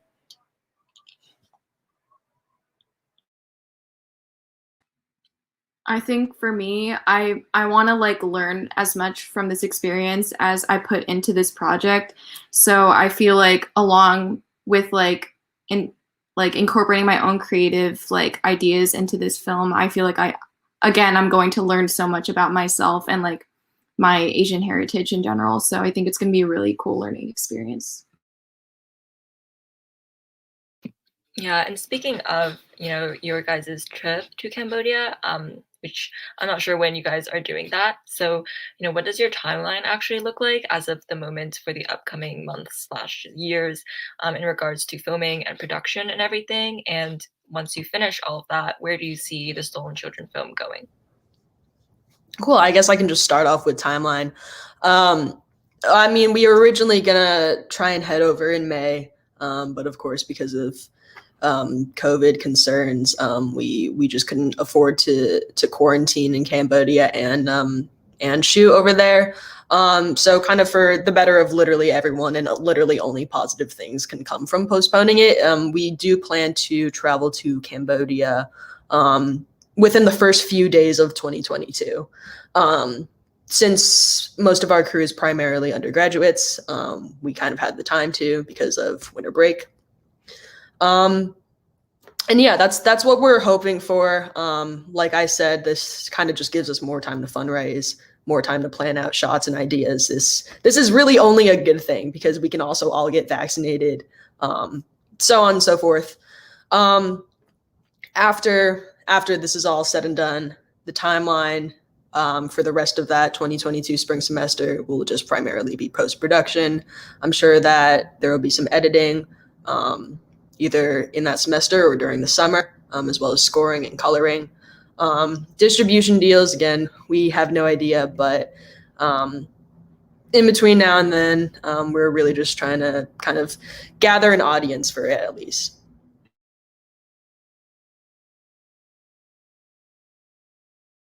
Yeah, and another question that I actually had off the top of my head, I'm sure like most of the viewers and I myself don't really know how, I guess, filmmaking and producing works.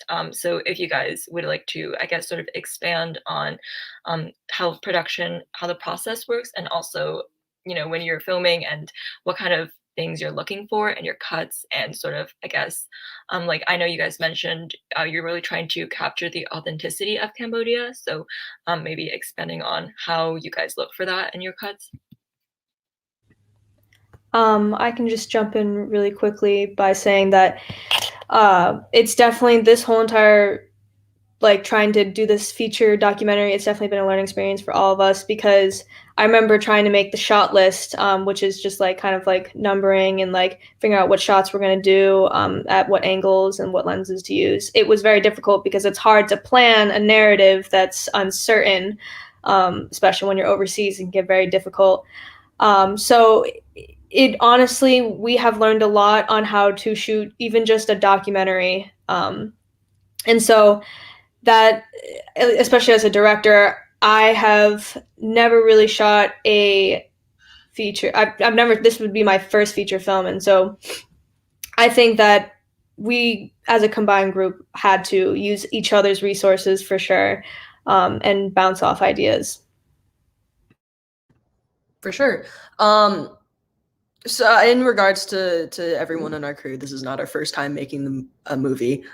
This is our first time making a feature, but it's not our first time making a film in general. And we all kind of have been gifted these opportunities, these experiences of our past to make short films at least, which we can now expand the process of into a feature film. So I mean that includes first and foremost development. Which was literally me and Lizzie sitting at the bar saying, hey, what do we need? What funding do we need? What resources, what camera, what equipment? And then we move into pre-production where we get all of our wonderful crew. We start planning, hey, this is a 3-act structure. This is the story that Lizzie wants to tell. How do we make that happen? So then Brittany, and the rest of the camera team, and I'll let her speak to that in a bit. But they work on the shot list, and we're trying to kind of, I guess, capture what we wanted in the outline in those shots. And the same thing goes with sound and music. I can't really speak towards their jobs, but we're currently in the pre-production stage, and then we'll move into production where we're actually on site and executing these shooting schedules, which me and the producer Bree are currently working on. When all is said and done, again, we'll move into post-production, which is editing, coloring, and then we'll worry about what the hell we're gonna do with the distribution afterwards. But yeah, Noah and Brittany, speak to your own jobs.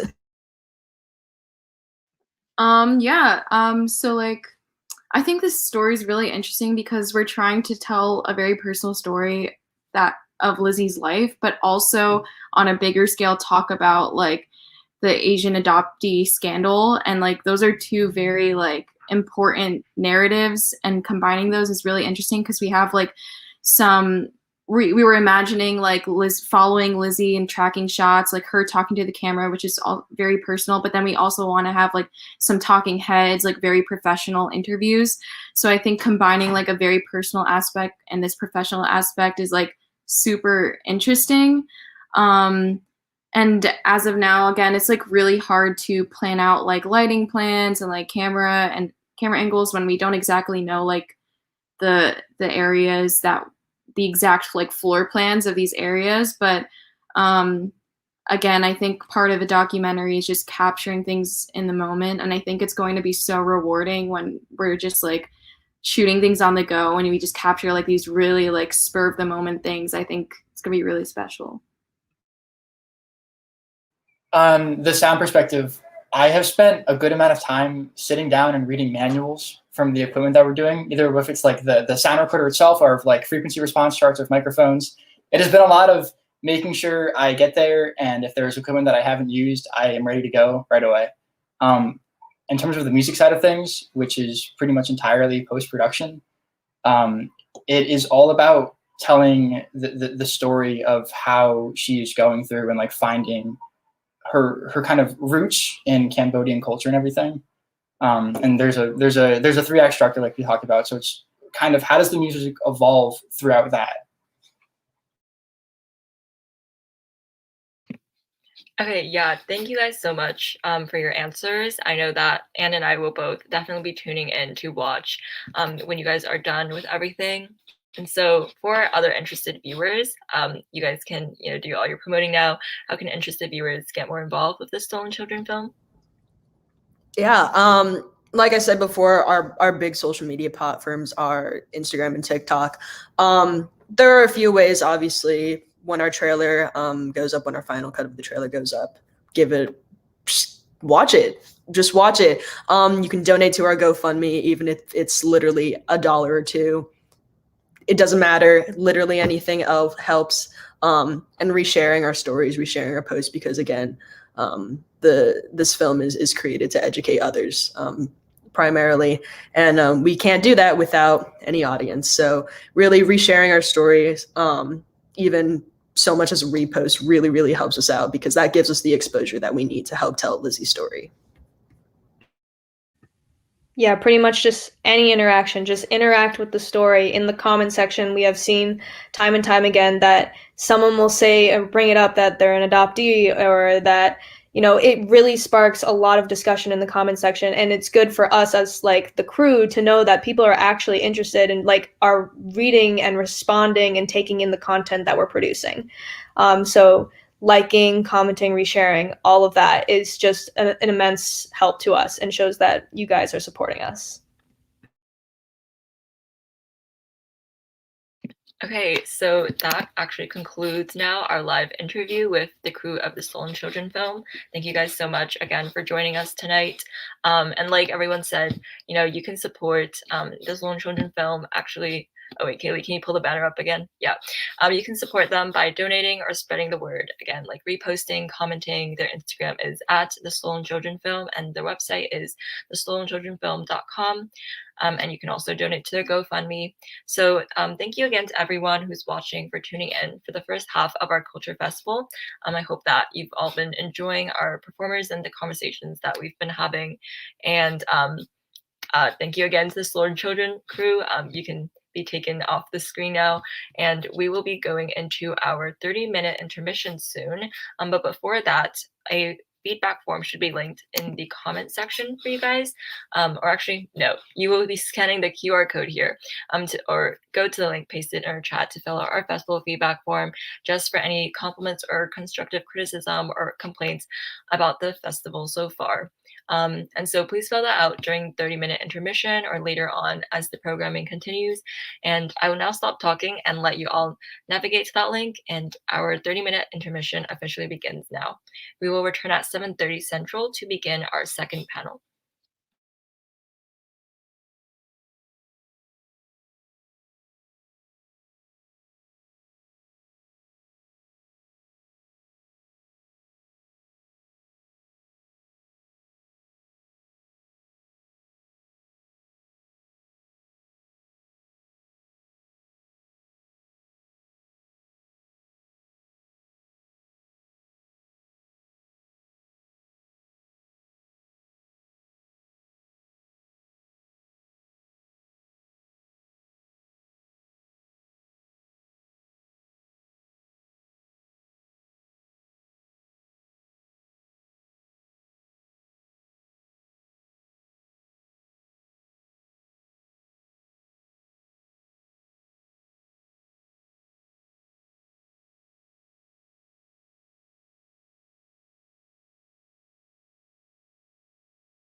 Hello, everyone. Welcome back from dinner break intermission. I know I had a good dinner break, so I hope everyone else did too, or just a break in general. I'm so excited to continue with our festival programming by introducing the next set of panelists for our story, one page at a time. So, firstly, I'd like to introduce Aurelie Lazuardi. She is an 18-year-old editor based in Singapore with a passion for writing and the arts. Sensing a lack of support in the entertainment industry for Asian artists and creators, she founded To Be Asian, a digital publication in the hopes that it'll provide them with a safe platform to express their ideas, share their creations, and shine a spotlight at underrepresented voices and perspectives. She hopes to use the media platform as a way to not only showcase the talents of young artists, but to raise awareness of the issues that we face as Southeast and East Asian people of marginalized genders. I think we're having a little bit of an issue with video here, but hopefully we get that technical issue solved soon. There we go. Hi, Aurelie. So great to have you. Next, we have Ha Mi Nguyen, and she is part of the Asian Articles magazine team, working on the upcoming biannual magazine, The Core, and the Fundamental Collective as an illustrator. She is Vietnamese, but was born and raised in Hamburg, Germany. She works to transmit other people's stories through her illustrations while incorporating her own color. Next, we have Tiff Soga, who goes by she, her pronouns. She is the managing editor of Slanted Magazine, an annual anthology meets art book that reflects personal narratives about Asian American experiences as told by the diverse AAPI community. A former academic specialized in trauma narratives and behavioral psychology, Tiff considers herself a fledgling creative with a literary activist bent. Her editorial philosophy, therefore, is to always uplift and empower the voices of those who have been neglected, underestimated, and overlooked. A product of the 626, Tiff spends her spare time dog watching from her window, collecting books she knows that she doesn't have time to read, and not so gracefully dodging people who aren't wearing masks. Wear your mask, people. And last but not least, we have Sandra Sang, who goes by she, her pronouns. She is the president and creative director of Silk Club, a creative organization for Asian and Asian American women, non-binary, and genderqueer folks to collaborate on projects that celebrate their experiences through the biannual publication of The Quiet Scene. Currently a junior undergraduate student at the University of Texas at Austin, she focuses on reimagining design and carving out spaces for underrepresented and marginalized communities. Within an intersectional framework, she challenges the limits and stereotypical images of what being Asian American looks like in today's socio-political landscape. And you can find her existing somewhere between 2D and 3D realms.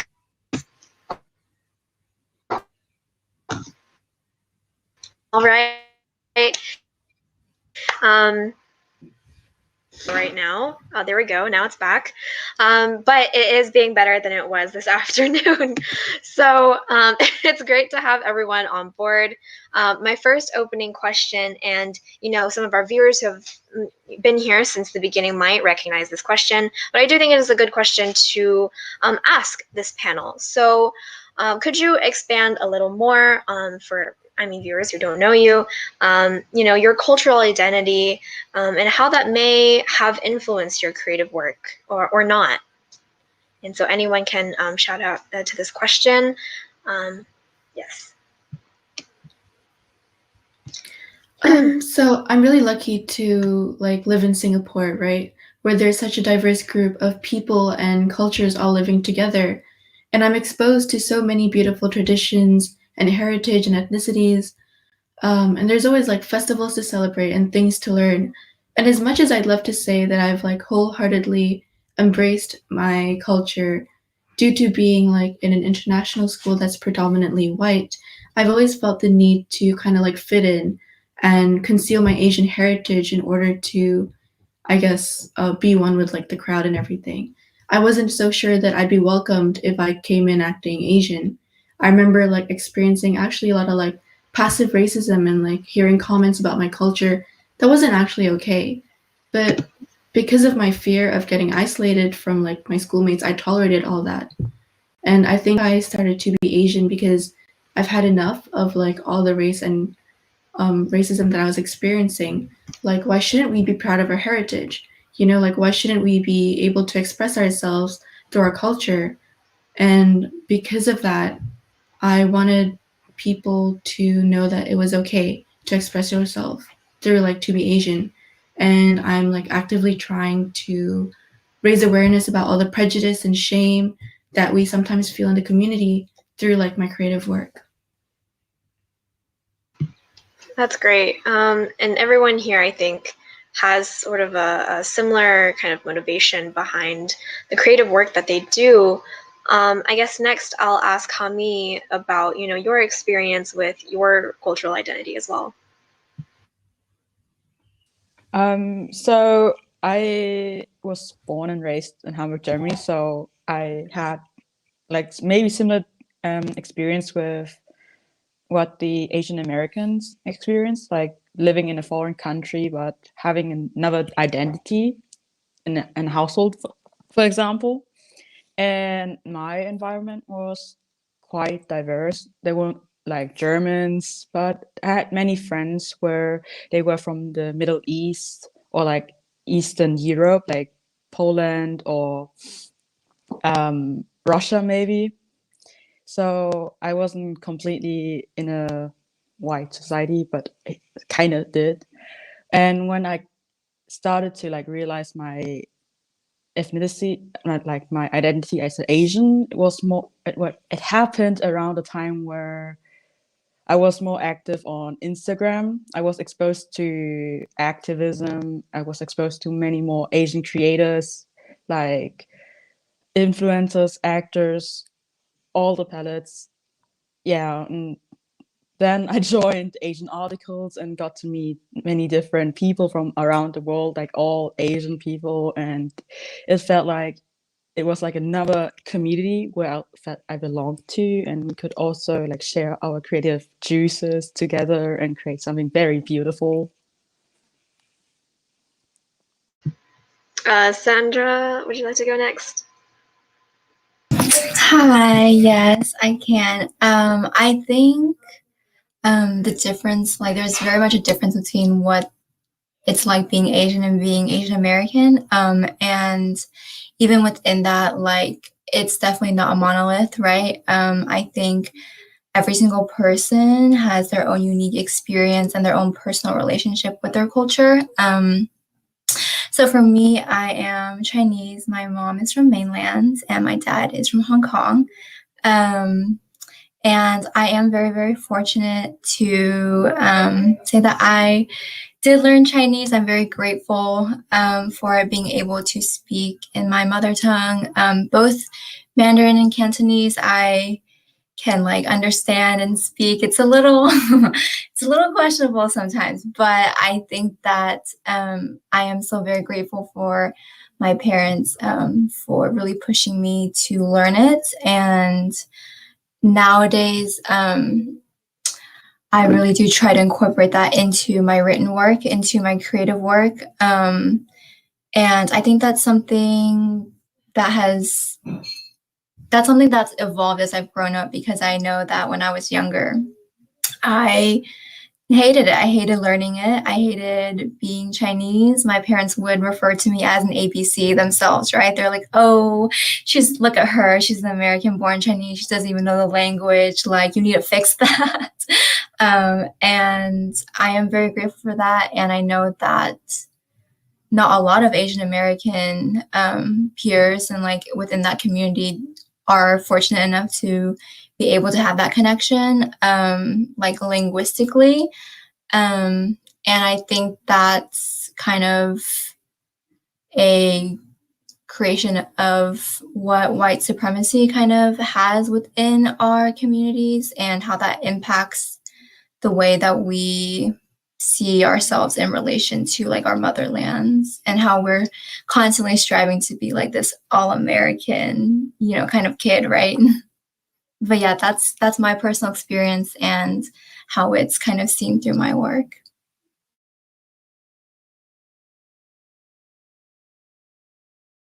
And last but not least, Tiff. Yeah, I like most people's lives. It's a little messy, my life story. So kind of speaking in rambles, but I I was born in the 626, which for those who don't know is an area of Southern California that is predominantly Asian.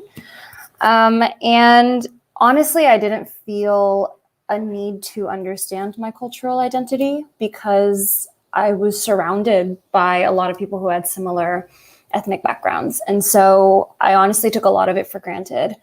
And it wasn't until my own version of culture shock, I moved to Boston for my undergrad and had never had to deal with microaggressions on a daily basis. And so it was really interesting constantly being asked what I am, where I'm from, what am I? And I think it sparked a lot of inner work, a lot of confusion and years worth of inner work. I used to be an English academic. So after Boston, I moved to the UK and was in an English department at two very illustrious universities. And it wasn't until I got to my PhD program that I met another Asian PhD student in my department. And we started having conversations, actually, the two of us, my really good friend Ivy, about whether or not we had seen anyone who looked like us in our classes in the entirety of our career, or if we saw the work reflected in curricula. And so for many reasons, I ended up leaving academia. And when I came back to California, I had spent 8 years completely estranged from my Asian community, only reading English lit, mostly written by dead white British men. And most of my friends weren't Asian until I came back. And I was kind of desperate to understand and, stay connected with my family and with my culture. And my mother had also passed away. So there was a lot of me just trying to find myself. I stumbled upon Slanted a few years ago by pure accident. It was a misspelling in my Google search and the magazine popped up. And so I started looking into it, signed up for membership right away, and was a loyalist and an avid reader. Was working on editorial work on my own and trying to figure out who I was as a writer and editor outside of the academic space and discovering my activist identity as well. And then next thing I knew, a couple years later, Slanted was looking for a managing editor. And I was a super creep on social media, and I commented on every single post that they ever posted across the board for the last 4 years. So my name popped up, and I'm hoping that helped. And it just became, I ended up getting the position, obviously. And last year was my first issue. And I learned a lot about my cultural identity last year, which I'm 28. Like, it really shouldn't have taken me this long to, but I appreciated the work that we were doing and the stories that I was able to help tell. Being a part of everyone's literary journey in the AAPI lit world continues to baffle me. And so really my work is driven by curiosity for my own self and for others. Yes, I love that. I think it's really great that, you all found kind of zines to be, I guess, your home where you can kind of, explore more of that cultural identity and really connect to your roots. But going on a little bit of a tangent,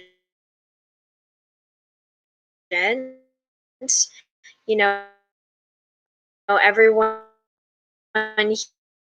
here is from, my Wi-Fi is back. But what makes zines different from other media? I know, obviously being from zines, I think you can say you're really proud of what you do. So how are they different from other media? For example, film, as in we just had a film Q&A, what makes them different from film or traditional art?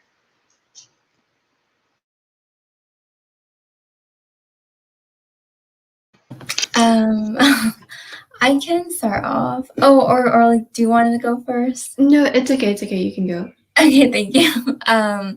I think one of the main things about the zine making process that makes it so distinctive is that it is so collaborative, right?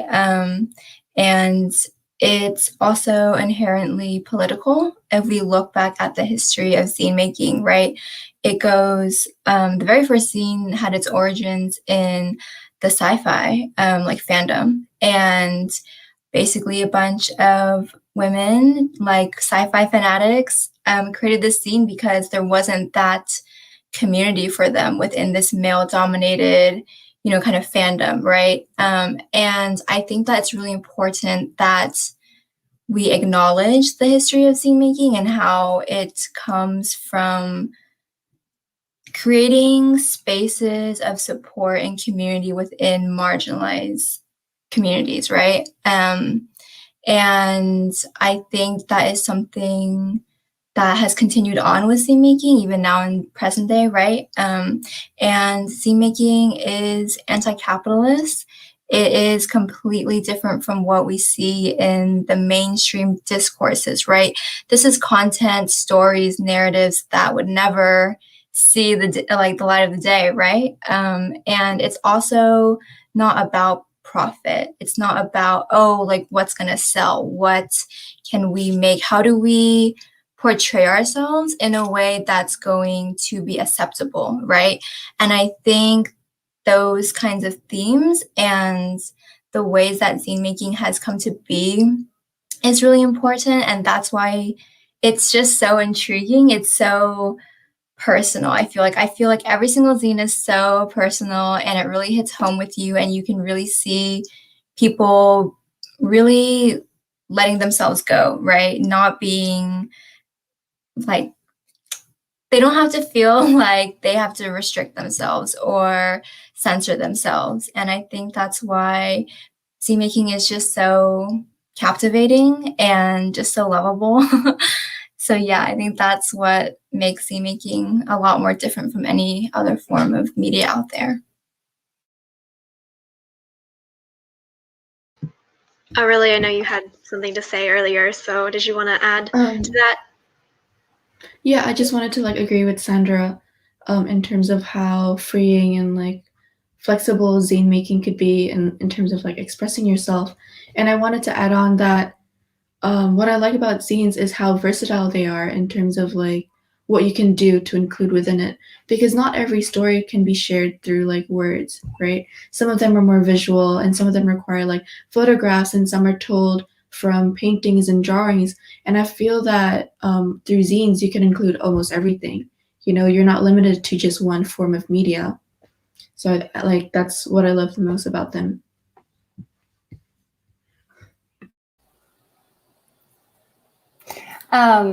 Yeah, I think I echo a lot of that, and I specifically want to hit on the note of zines being honestly a grassroots movement.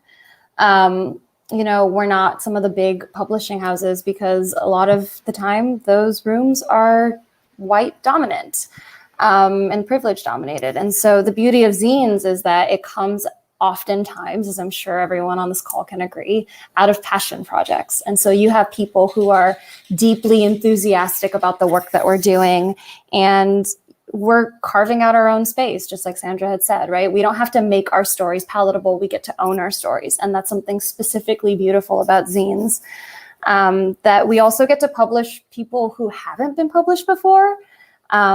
And oftentimes with big mastheads, they are looking for established writers, but there are so many, especially AAPI writers and creatives and artists who maybe never had the chance to explore creativity. And a lot of the time zines like ours really do try to offer a platform for those stories that need to be owned and need to be told, and kind of allow an exploration and room for play.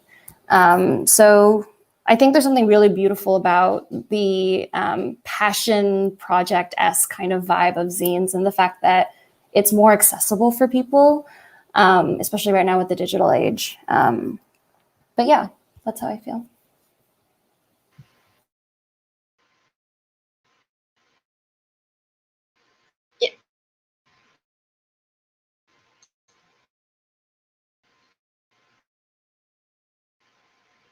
I totally agree that have been. Yes, I really do think zines are, for the soul. I actually, not to plug Slanted again, but I did just finish the latest issue.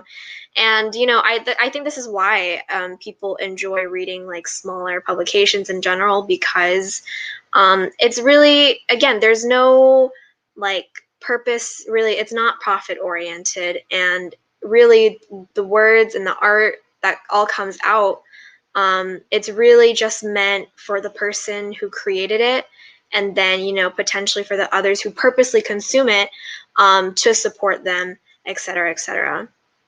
And, you know, talking about how zines really represent just like the soul of the people who created it, people behind it, and, you know, we're all Asian creatives here basically.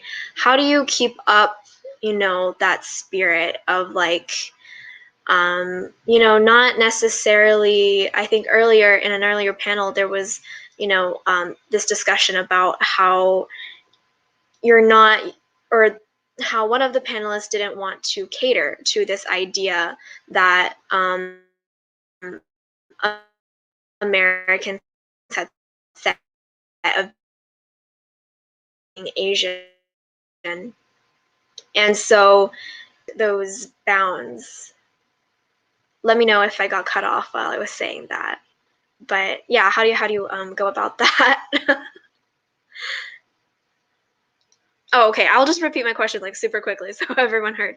Yeah, how do you break bounds of, you know, how do you break out of the box that Western media has kind of created around like what it is to be Asian? And as I know, you know, we're not all Asian Americans on this panel, but I think there is kind of this specific idea that some people have of what being Asian looks like, and I think zines are a great way to break out of that. So, what are your thoughts? I was going to ask.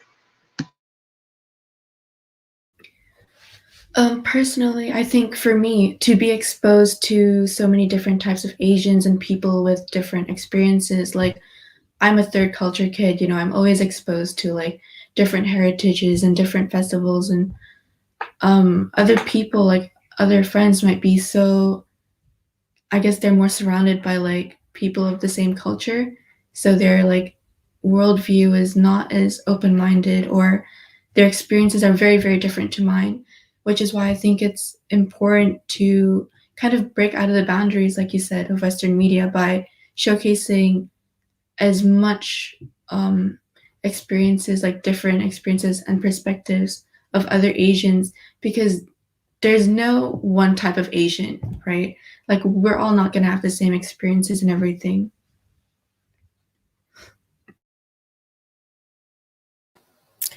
I think it's just a matter of being loud, as loud as you allow yourself to. For me personally, that's my move. And being proactive. I know a big part of what we do at Slanted is really trying to shatter the monolithic stereotype.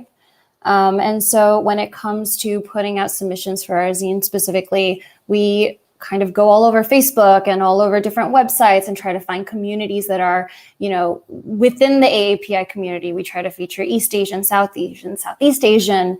And we really do comb through, like legitimately read through every submission piece, every story. And when it comes to like creating our lineup effectively for each issue, we try to make sure that there's diversity in what's represented. All of us share a similar experience, but the nuances are so different, and it's those nuances that make us so special and so unique. So, you know, I think a big part of it is just recognizing ourselves that we're not a monolith. And that's something, again, like Sandra brought up, that's the white minority, model minority myth, right? Like some of us might have even bought into the fact that like all AAPIs are like this one example of Asian privilege, but that's not true. And us like working on these magazines, a big part of the work is for us to recognize that within ourselves, and try to make sure that in the work that we produce, we are proactive about representing stories that are outside of Western expectation. I do agree. I totally agree what Tiff said. This model minority myth among the Asian community is like really widespread. Like it's everywhere. It's in your local school to your local shop. They all assume it, and I do feel like this type of Asian that apparently everyone believes is like set in stone, and we should definitely be loud because stones can break, obviously. So if we keep continuing being loud in a sense of saying we are this, we are that, and representing many different kinds of Asian from west to east, south to North Asia, then I feel like maybe soon people will not believe the minority myth and think, oh, I know someone from Pakistan and she's this and that. And maybe people will start believing that Asia is not just China. I still don't get why people believe that, but apparently it's not. Yeah. Let me just jump in at the very end. I think that it is a lot about leadership as well. I think it's about the organization, how you manage a publication as well. I think that is extremely, extremely important. At least I know for our team at Silk Club, we are very explicitly clear, right? Especially for us, like we are at the intersection of Asian as well as queer identity, and that is something very important to us. And we have guiding principles, right? We have them at the front of every scene. We have them on our website. We make it very, very clear in all parts and forms of our organization and the creative process that, you know, we are anti-imperialists, we are anti-assimilationists, you know, and I think it's really important that, you know, like we can be loud, but it's also important what we're saying, right? And especially as creative director, we have to be extremely careful with our design, with what we're putting out. I think another main thing is intention, being intentional about the work that you accept, what you put out, being intentional with how you are framing things, with how you are creating narratives, especially since we are publishing other people's works, right? And I think that's something we try to incorporate in all aspects of our organization, right? From our merch, we always say, I'm always talking about, let's be clear about what we're putting out and who we're centering, because East Asian representation, like it's a lot. It's a bit much, right? Every single movie narrative, whatever, it's someone who is, you know, pale, skinny, and East Asian, right? And I think that's kind of why those stereotypes of, oh, every single Asian person is either Japanese or Korean or Chinese, because that's all we know, right? That's all we're shown. And I think the way we can break those molds and those stereotypes is by being intentional with what you're putting out, who you're centering, who you're uplifting. And I think that is something that we can really incorporate into like leadership and like organizational matters as well.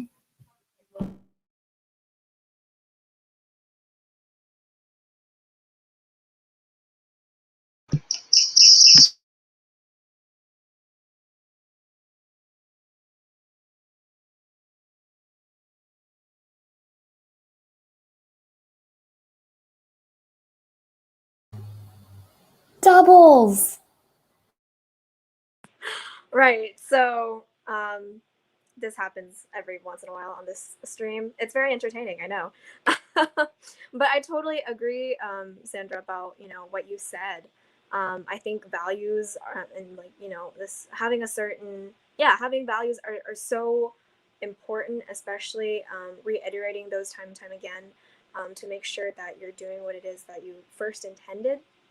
Because I think, you know, sometimes those can get lost if you don't come back to them. And I think that's really great. And so moving on from, you know, breaking out of this box that people have set the Asian community in.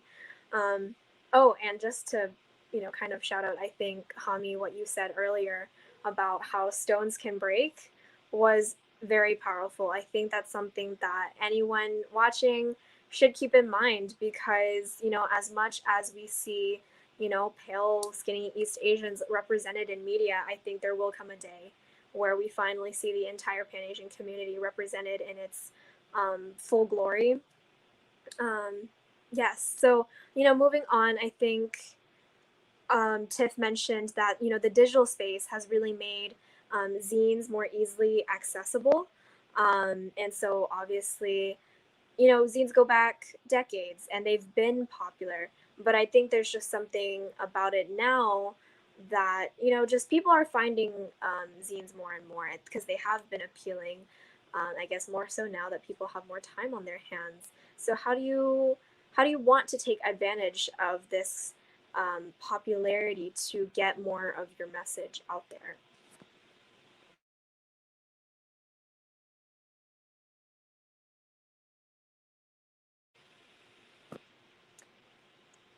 I think I guess I will just pick Aurelie. Did you, I know with To Be Asian, I think you started it around the time that, you know, digital zines were, you know, becoming more and more popular.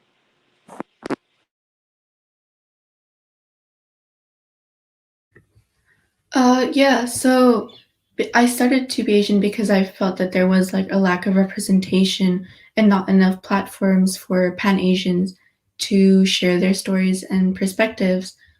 And I think it's pretty much like with social media on the rise and everyone kind of trying to find their own community and trying to find their people, it's important for zines to kind of cater to that and allow them to pretty much do whatever they want and like be whoever they want and like share their stories and perspectives and experiences through art forms.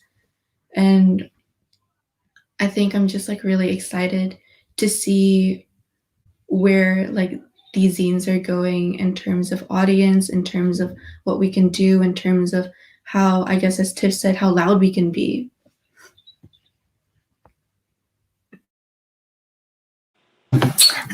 Honestly, I'm skeptical of scenes going mainstream. And taking advantage of like digital zines and having that digital platform. Honestly, I feel like we're really not in terms, and I think that's an active decision. I think for us, like in our team, it's very important for us that our zine is published. It's in print, it's physical. You can hold it, touch it, flip through the pages, and like embrace it. You know what I mean?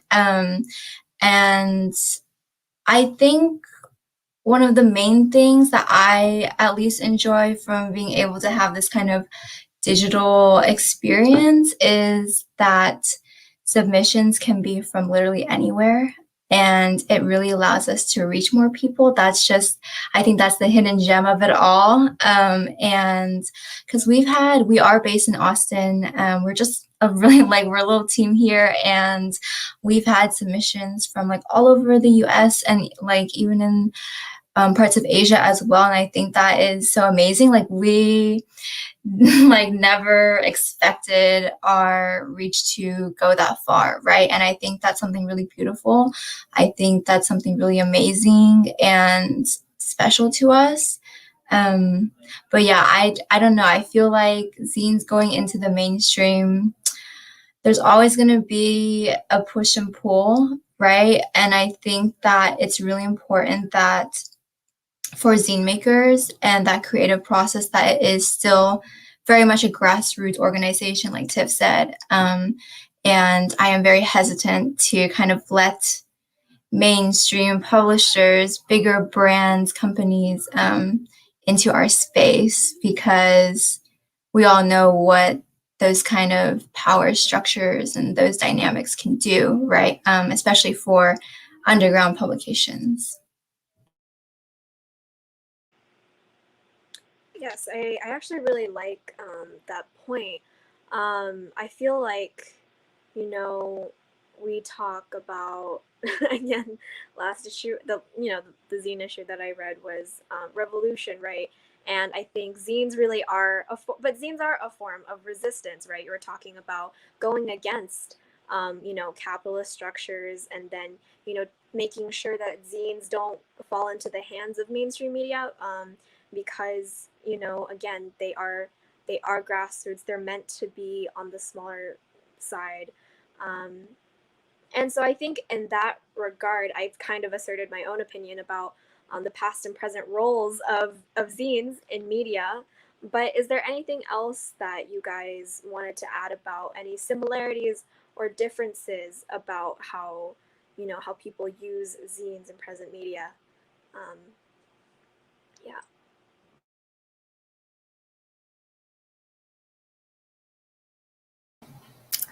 This is a speaking in draft answer. But we did have a tech rehearsal where Sandra touched on the point that there is a movement of gentrification in the zine world. And I, would love Sandra to resurface that point if you feel so inclined.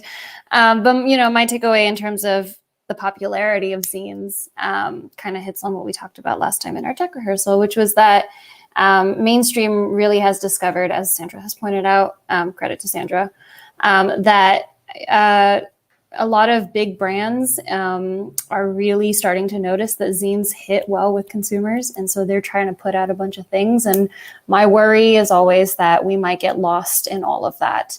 The API community, the Asian community is already used to being lost in the news cycle and the media. And so this is just another hurdle that we have to go through. But my point of hope in terms of future is that the beauty of zines is, as we had all said, it's political, it's grassroots, it's started by people who are just passionate about what they do.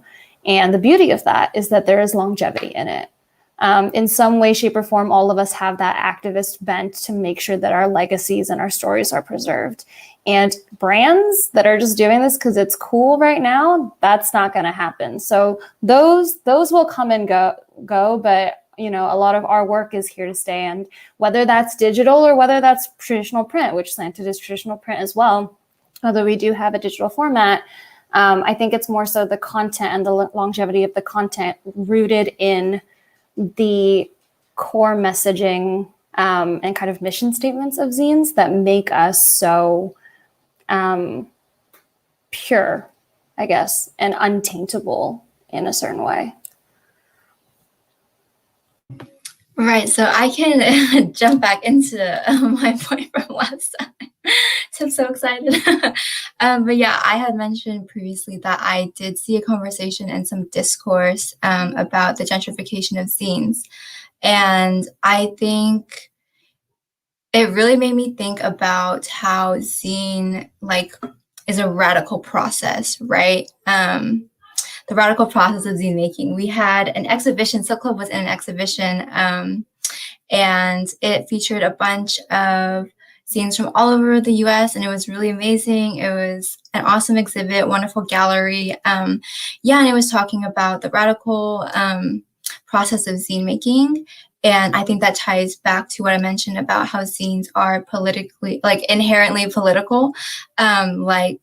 I know, An, you had mentioned earlier, Gidra was a really popular Asian American zine, right? And that was started at UCLA by 5 Asian American college students, right? And they were all like, here's all my money that I have, and we're going to make it happen. And it was very much going against what at the time was used for the API community, which was Oriental, right? It was, the zine had a lot of content pushing back against that and redefining what being Asian American means. And I think now, in the ad world, there are a lot of brands who are trying to use zines as ways of connecting to consumers and profiting off of that and trying to develop these relationships. And I think, it's just very skeptical. I'm very skeptical of it. And I just would hate to see kind of zine making becoming this manufactured, commercialized process instead of a radical process, right? And especially within activism and brands, right? Even now after the content warning, talking about the Atlanta shootings, you see a lot of brands hopping on and trying to like scrap up together anything like, oh yes, we stand with the AAPI community, like, you know, and trying to create those false senses of solidarity. And even like in the brand world, we have a lot of commercials that are trying to be very uplifting and be political, but in reality, the kind of donations, the kind of solidarity in terms of like monetary forms, it's not there, right? It doesn't live up to the expectation. It doesn't live up to what they're putting out and what they're saying they're really doing for our community. And I think that's really important to talk about. And I think it's really important to push back against that gentrification of zine making as well.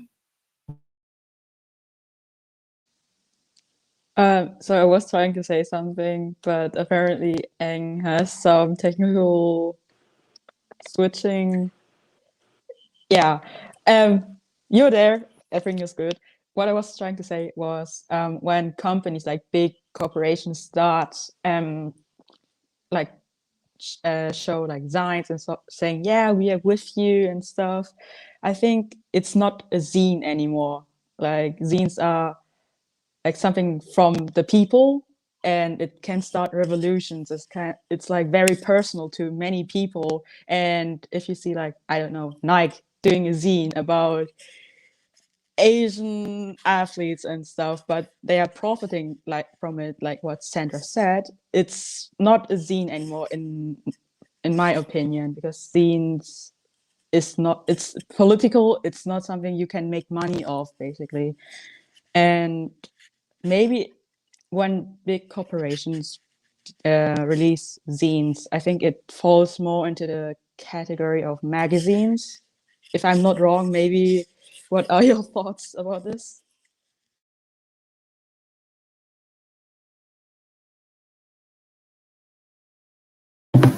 I guess I also agree with you. I wouldn't call them zines. I feel like regardless of what they want to label it, it's a marketing tactic, right? That's just what it is. It's not a zine. It's not work that has been put in, that has like love put into it. And because of that, I think that's what makes it impersonal. And I hope that consumers, like even the word consumers, I'm just, you know what I mean? Like the audience, I hope the audience is able to recognize that, right? I think that is why there's such a disconnect, right? Because in our world, it's not like we're like, oh, let me put this scene together and I hope that our consumers are gonna love this next issue, right? We don't talk about it like that. There's a personal relationship, like this is our community, this is our family, basically. And I recently also saw something online, a discourse about how scene making is also like an anthology, right? Talking about how we live, how we exist, our cultures, our heritage. And I think that is something really important, kind of like, I guess it's like a science behind zine making as well. And I think that it can't ever be replicated by a brand. It can never, ever, ever be replicated by a big publishing house, right? Because we have those ties and we have that history with our community. Yeah, I think that all speaks to the longevity of zines in the long run when it's created by people who are passionate. I tend to think of it as like Robin Hood-esque within a literary space. We're taking back space within the landscape and like giving it back to our community. So, you know, our issue last year was really only made available because of Kickstarter.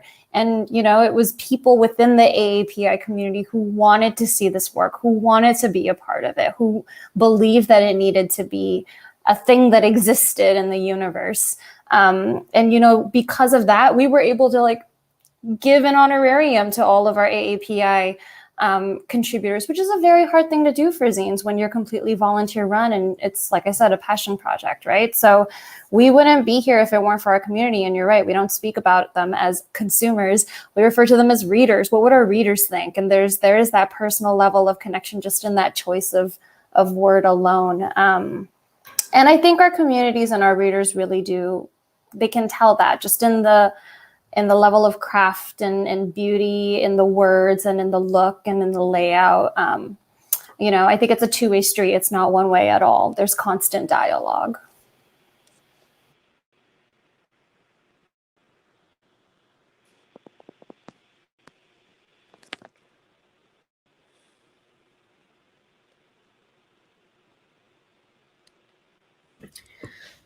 So I guess like hearing all that conversation, it kind of sparked a question that as part of like zine makers, we want our zines to, I guess, have like a really large audience, and like be able to reach people like globally and everything.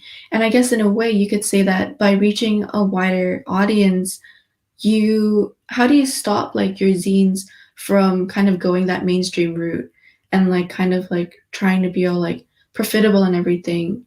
Because it's very hard to distinguish between like appealing to a very large audience and I guess going mainstream and like trying to appeal to the audience just because like, you want more readers and everything.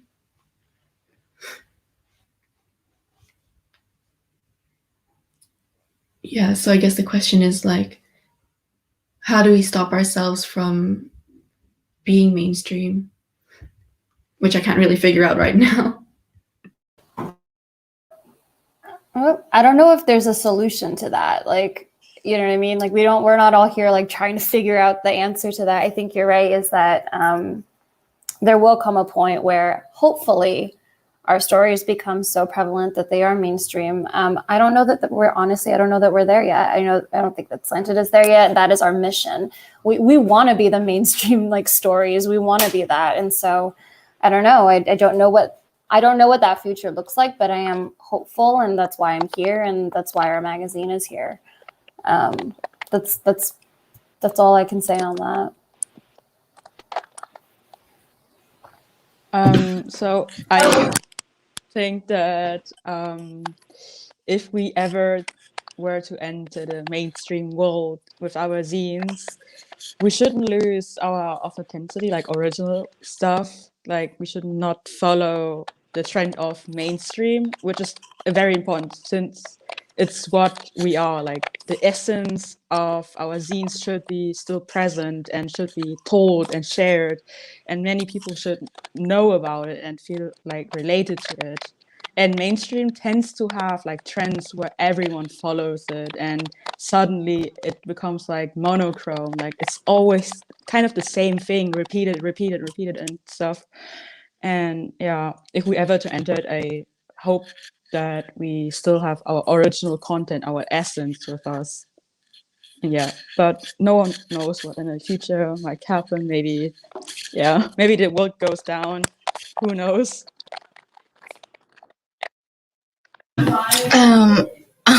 Let me just add on. I feel like our existence and the ways in which the U.S. as a settler state nation, right? I think our existence as non-white will never really allow us to be mainstream, honestly. I think that there will be a type of Asian that's mainstream, right? You know what I mean? Crazy Rich Asians. That's what's mainstream. And I think because of our nature as creatives, as zine makers, I don't think we'll ever be mainstream, you know what I mean? Just because we're so different, right? Just because we have so many stories and narratives and different things that make us who we are.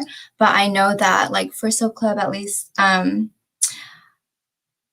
profiting money, a lot of the money that we do gain from selling our zines, we give it back to the community. And we have a zine release party, and we always hire local Asian and like queer performers, right? We have like Asian drag queens on stage, we have like Asian vendors, and we always make sure that we are paying them and giving back to our community. And I think that is something that we can definitely continue to do and kind of push back against the mainstream and like profiting off of our work.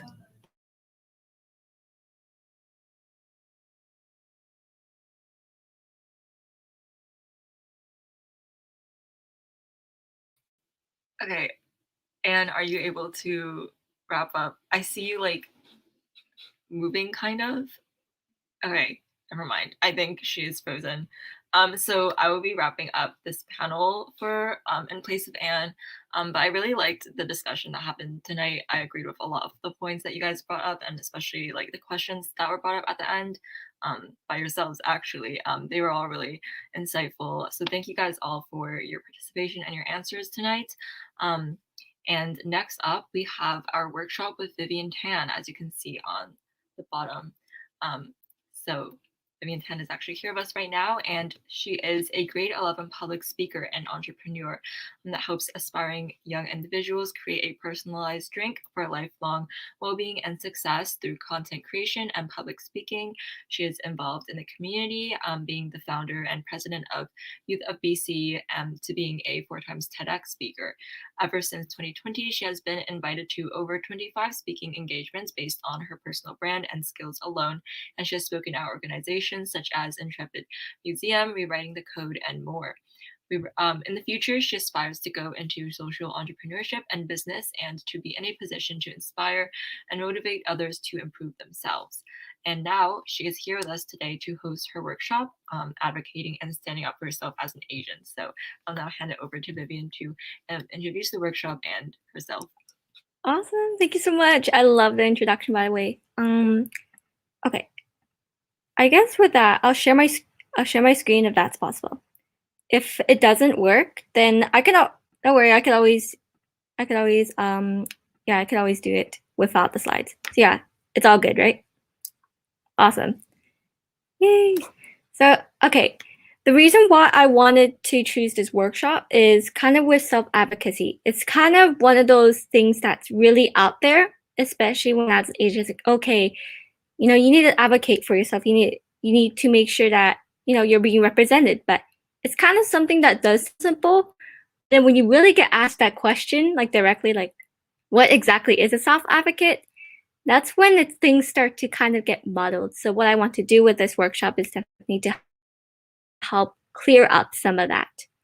So I just want to say with self-advocacy, it's definitely speaking up for yourself, not just for example, in a negative situation, but also in a positive situation. We're saying this is who I am.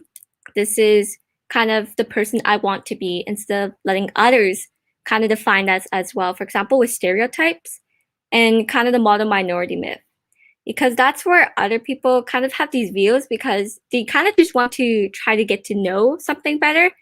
But that's where sometimes it can also go wrong.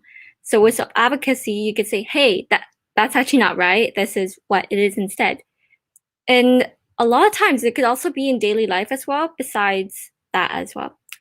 It's also knowing your rights as well, sometimes with kind of standing up for yourself. Like I'll share a little bit of personal story because with advocacy, like yes, it can empower you, it can help you make decisions about your life, but sometimes it isn't so easy, especially because some people say like, oh, like, are you really that good? Or people just try to tone down your voice to make sure that it's quiet and not, you know, loud enough so other people can hear it. And kind of with that, I also share a story is that one person, he basically basically had a fetish for Asian women. And I was like, oh wait, what? And he was talking to me and I felt really uncomfortable. And back then, like looking back then, I should have spoke up for myself because he was talking directly to me about that, but I didn't. And that was where I kind of felt that, you know, I'm really good enough. And will people believe me, you know, even if I said that? And when I tried to kind of report that to teachers. They say, hey, did that really happen? You know, that person's not like that. And worst of all, they kind of believed him because he was quote unquote Caucasian. And kind of with that, it feels like we have to try even harder to stand out and to kind of have our voice come across, because it can be so muddled with a lot of noise from what outside people talk about, and it can be really hard for you to dig down deeper. So anyways, with that, it's for when you need to be listened to, when you're ever being assessed, when you're making a complaint, whenever you're developing a plan for yourself. So kind of with that, you do it literally anywhere. And it's also similar to being assertive instead of aggressive. That's another thing I want to point out. The difference between being aggressive and also being assertive in self-advocacy. The reason why is because sometimes we could try a little bit too much. Yes, it could be great for you to stand up for yourself and to advocate for yourself sometimes in situations. But when you do too harshly, where it kind of intrudes other people's boundaries, that's when other people can get ramped up and tension, like a lot of big tension can start. Instead, with being assertive, I'll give an example for let's just say there's like a menu and then you can't really read it, and you say like, the aggressive way would be like, hey, this menu, oh my gosh, why'd you give me this menu? It's so stupid. In a more assertive way, to get the point across is that, can you give me another menu? It's like, hey, I can't really read this menu. Could you give me another menu for me, please? And kind of with that, you see there's also a difference between tones. So you still want to kind of stand your own ground, but also establish a healthy boundary where you aren't intruding other people and you're still respecting other people as well. And kind of with that, a lot of times it also comes down to confidence as well, because sometimes I know that I used to be afraid of speaking up for myself, especially when things came up, because, you know, I thought people wouldn't believe me. I thought that I wouldn't be heard. But I just want to tell you as well as that you do still have a voice, and it starts with a step. Like, you can't become, you know, like a super great self-advocate in like one day. That's not gonna happen. It's kind of how that term Rome was not built in a day turned out. But I just want to say that all it takes sometimes is just that little step, and kind of with that you can start building your journey towards that. And it doesn't just pertain to public speaking as well, like right now. And I just want to say that also, like, you're not alone, because you still have support around you. There's still a great supportive Asian community around you. It has a really great community, so just kudos as well. And I also want to say as well, a part of it's also your mindset and kind of hyping yourself up. I know it sounds kind of weird. It's like, hey, I know I can hype myself up, but how's that going to help with me being a self-advocate, you know? With that, it helps you become more confident in yourself, because the key to being a self-advocate is being more confident in yourself so you can have a louder voice and to speak up. And also to clear up your own voice, because sometimes it could definitely get lost, and that happens a lot. Like I'm even still a little bit lost myself. But try to get to know yourself, like not just beyond the personality quizzes, but kind of taking some time to also think about, what do you really value? Like, what rights do you have? Kind of what do you want to do? Like, who's your ideal person? And kind of how does it differ from what other people think of you? Because definitely how we view ourselves is definitely different from how others view you. But kind of with that, for example, with some stereotypes as well, when you get to know yourself, that means you can communicate clearly across other people. And that's how you could get other people to dig deeper beyond, you know, the stereotypes, the model minority myth, and any other perceptions that are somewhat true but are still a little bit skewed.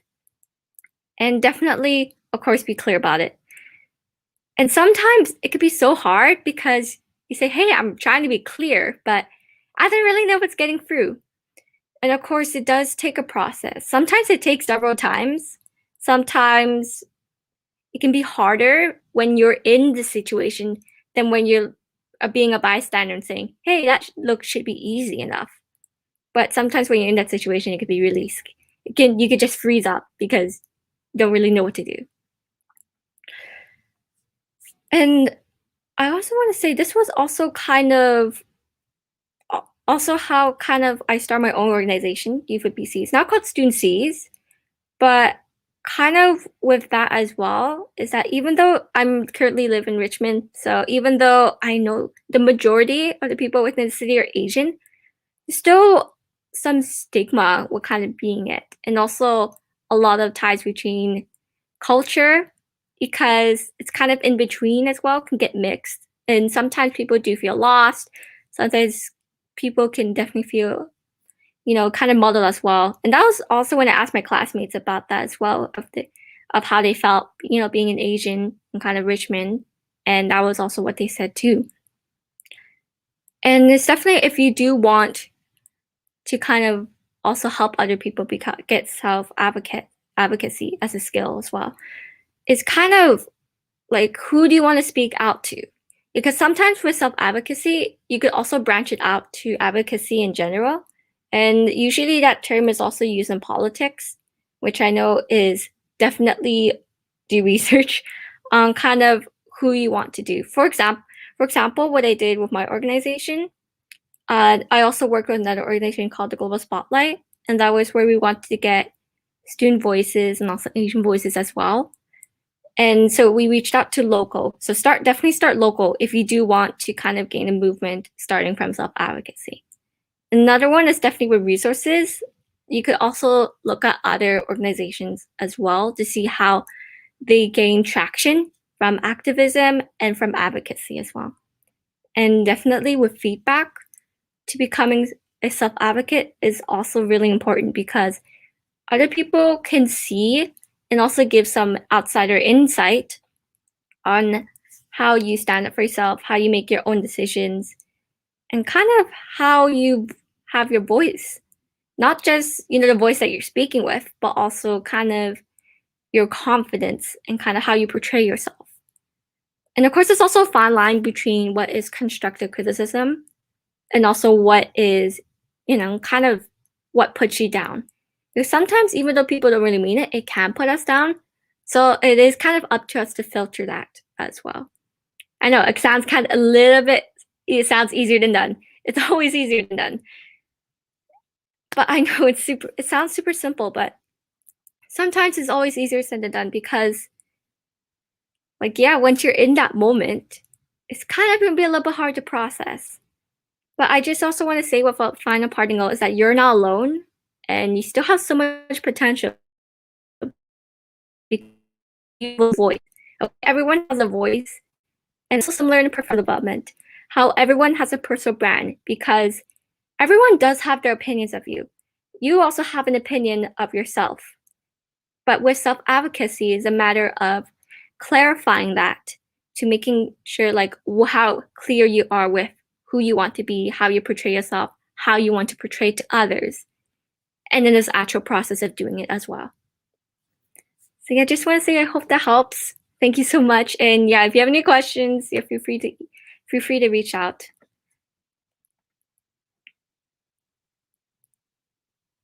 Okay. Yeah, I guess I'm pretty much done. Does anyone want to come up to the stage just to kind of wrap things up?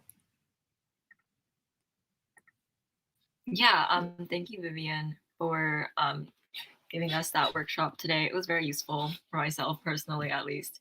And do you have anything to say?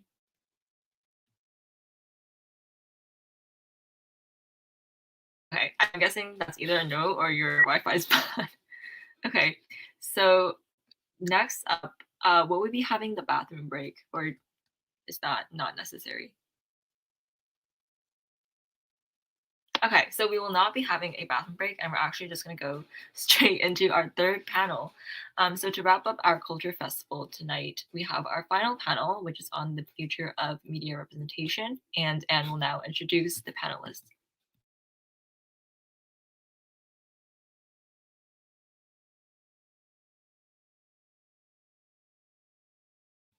Okay, I think Anne might be frozen, so I will. I guess I will introduce the panel. Or actually, no, she's back. Okay. Is your Wi-Fi all right now?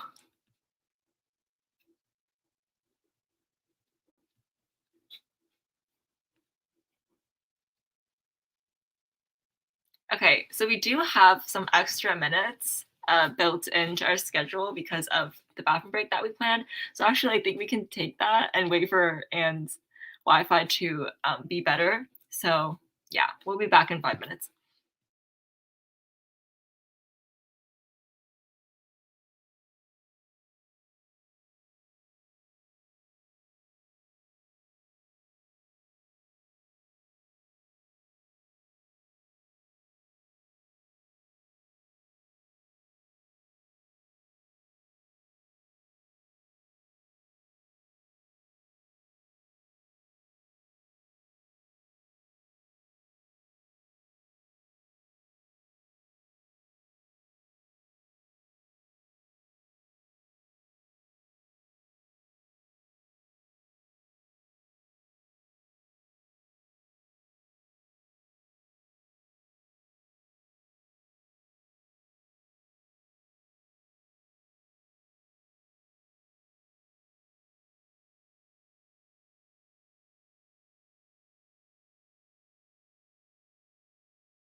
Okay, I think I'm good. So, hopefully people can hear me on. Oh, you can really see a close up of my face.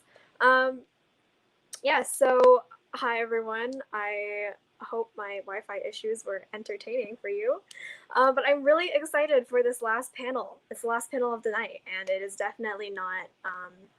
It's the best one. Or I'm kidding. All of the panels were great, but I'm really excited to introduce our next group of panelists. Starting with our first, we have Ngung Lei, and she is a founder and executive director of Asian Youth Act.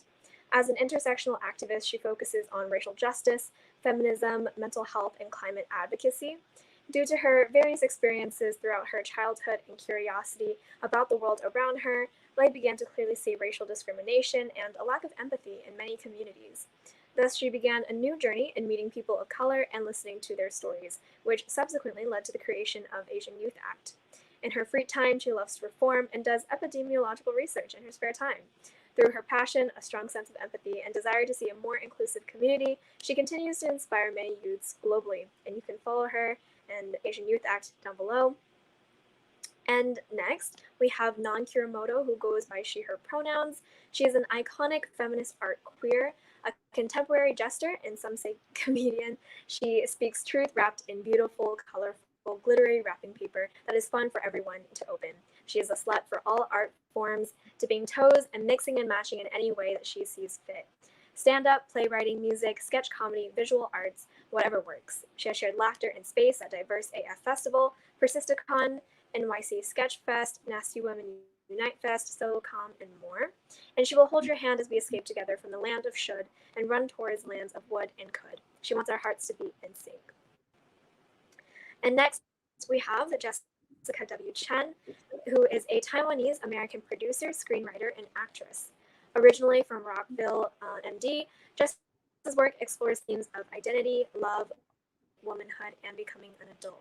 After graduating from St. Mary's College of Maryland with a double major in English and Asian Studies, Jess moved to Taipei, Taiwan, where she reconnected with her roots and tried her hand at producing, screenwriting, and acting.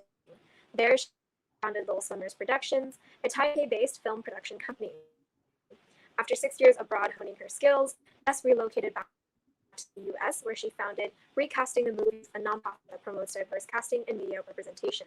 While at LIU Brooklyn pursuing a TV writing and producing MFA, Jess created Drama High, a romantic comedy series and love letter to Asian dramas, the trailer of which you saw earlier tonight.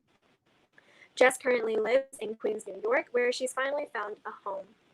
And for our next two panelists, you may have seen them already earlier this afternoon and evening, but I will reintroduce them anyways. Jamie Liu is an artist, art director, and culture creator. Unlimited by artistic medium, Jamie has created and designed touring concerts, live spectacles, art installations, theatrical sets, dance films, music videos, motion graphics, illustrations, websites, and love letters all over the world. No matter the medium, Jamie believes that visual design is a vital storytelling device, capable of magnifying the intangible world full of strangers. And through her work, she seeks to manifest a future of peace.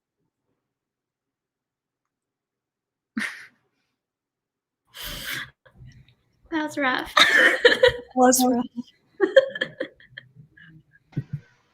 Continuing on, a self-appointed Asian icon, Jamie is proud to represent her queer and Korean American identities through her work. She's a lead team member of Queer Asian Social Club and has recently designed, edited, and launched a new weekly webzine entitled Dysphoria. I have a backup camera for a reason, y'all.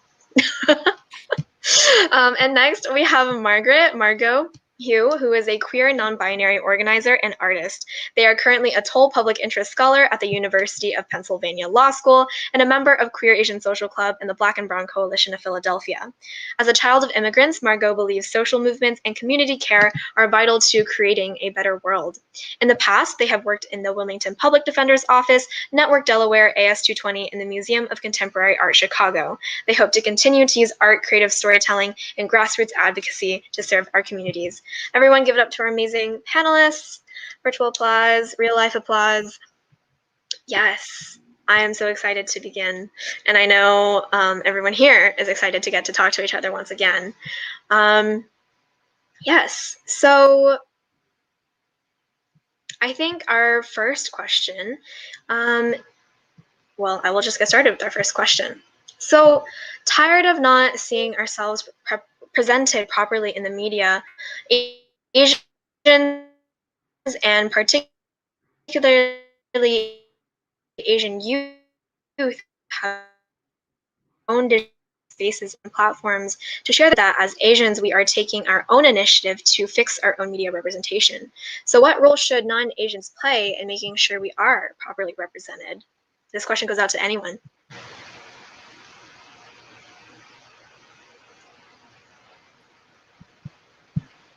I have received comments that I may or may not be cutting out. I hope I'm not. Okay, cut out a little, so I will just summarize everything that I just said.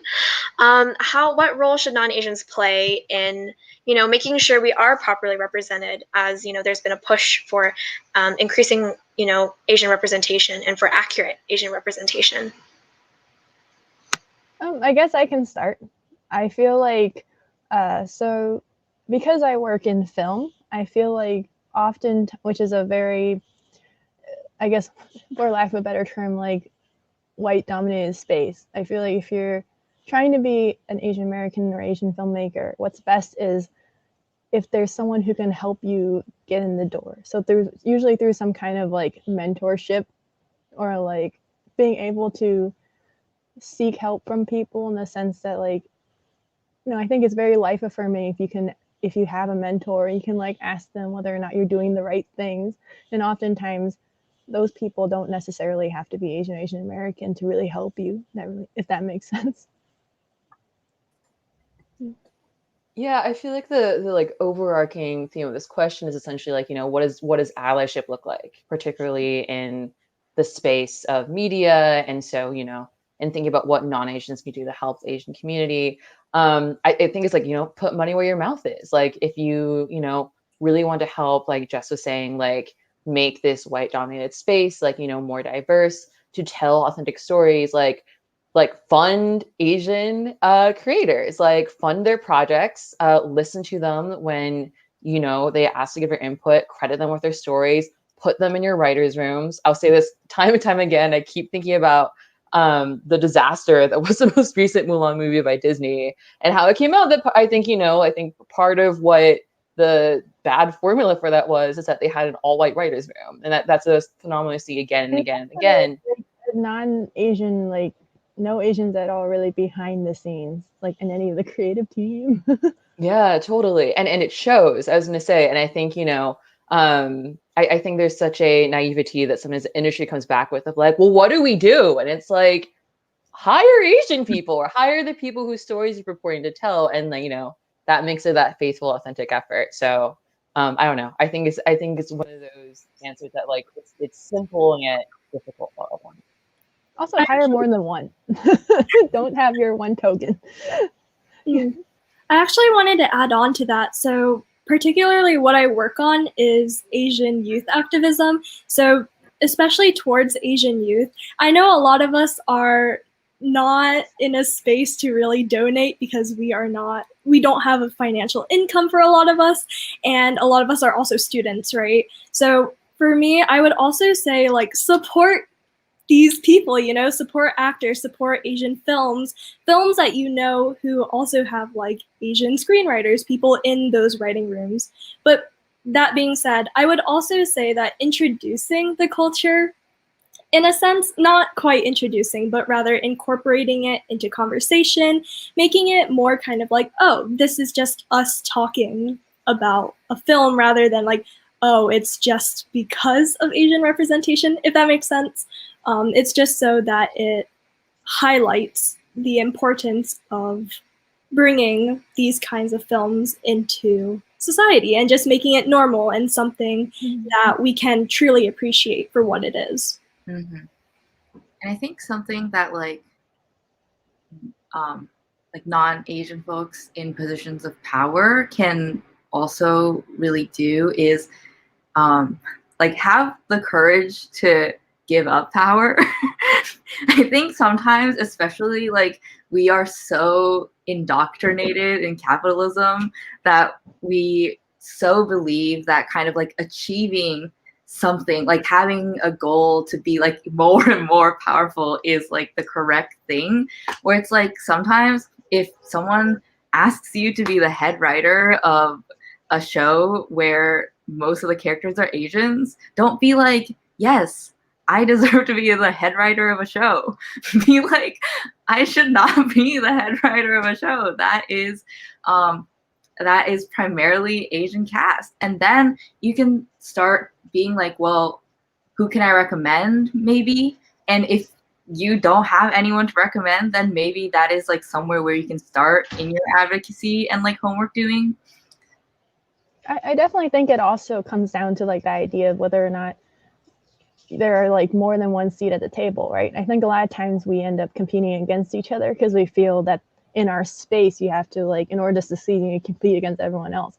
But I feel like as long as people, Asian, non-Asian, like creatives, keep it in mind that there are like always more seats at the table. You don't need only one Asian American screenwriter. You can have many. Like, and then if you lose that sense of competitiveness and actually just help each other and help other people succeed, I think all that good karma comes back to you. It's always better, I think. Yeah, I 100% agree. And also kind of to jump off of that, like, scarcity mindset that goes way deeper than because I agree with everything y'all have said, like hire more BIPOC people, give money to BIPOC people. But like, I don't know, this week I've been thinking a lot about like, I don't know about y'all, but a lot of people have been like checking in on me this last week. And it's strange because it gave me a lot of just empathy, because it didn't feel as good as you think it would to be checked in on necessarily. I think you get put on the spot a little bit, you know? Yeah, well, it does. Because now you need like a formal reaction. That makes sense. It puts the responsibility back on you to do the work to respond, to like help this person feel like they are doing their part in Asian hate crimes and preventing the future of Asian hate crimes. Doing their part in Asian hate crimes sounds really weird out of context.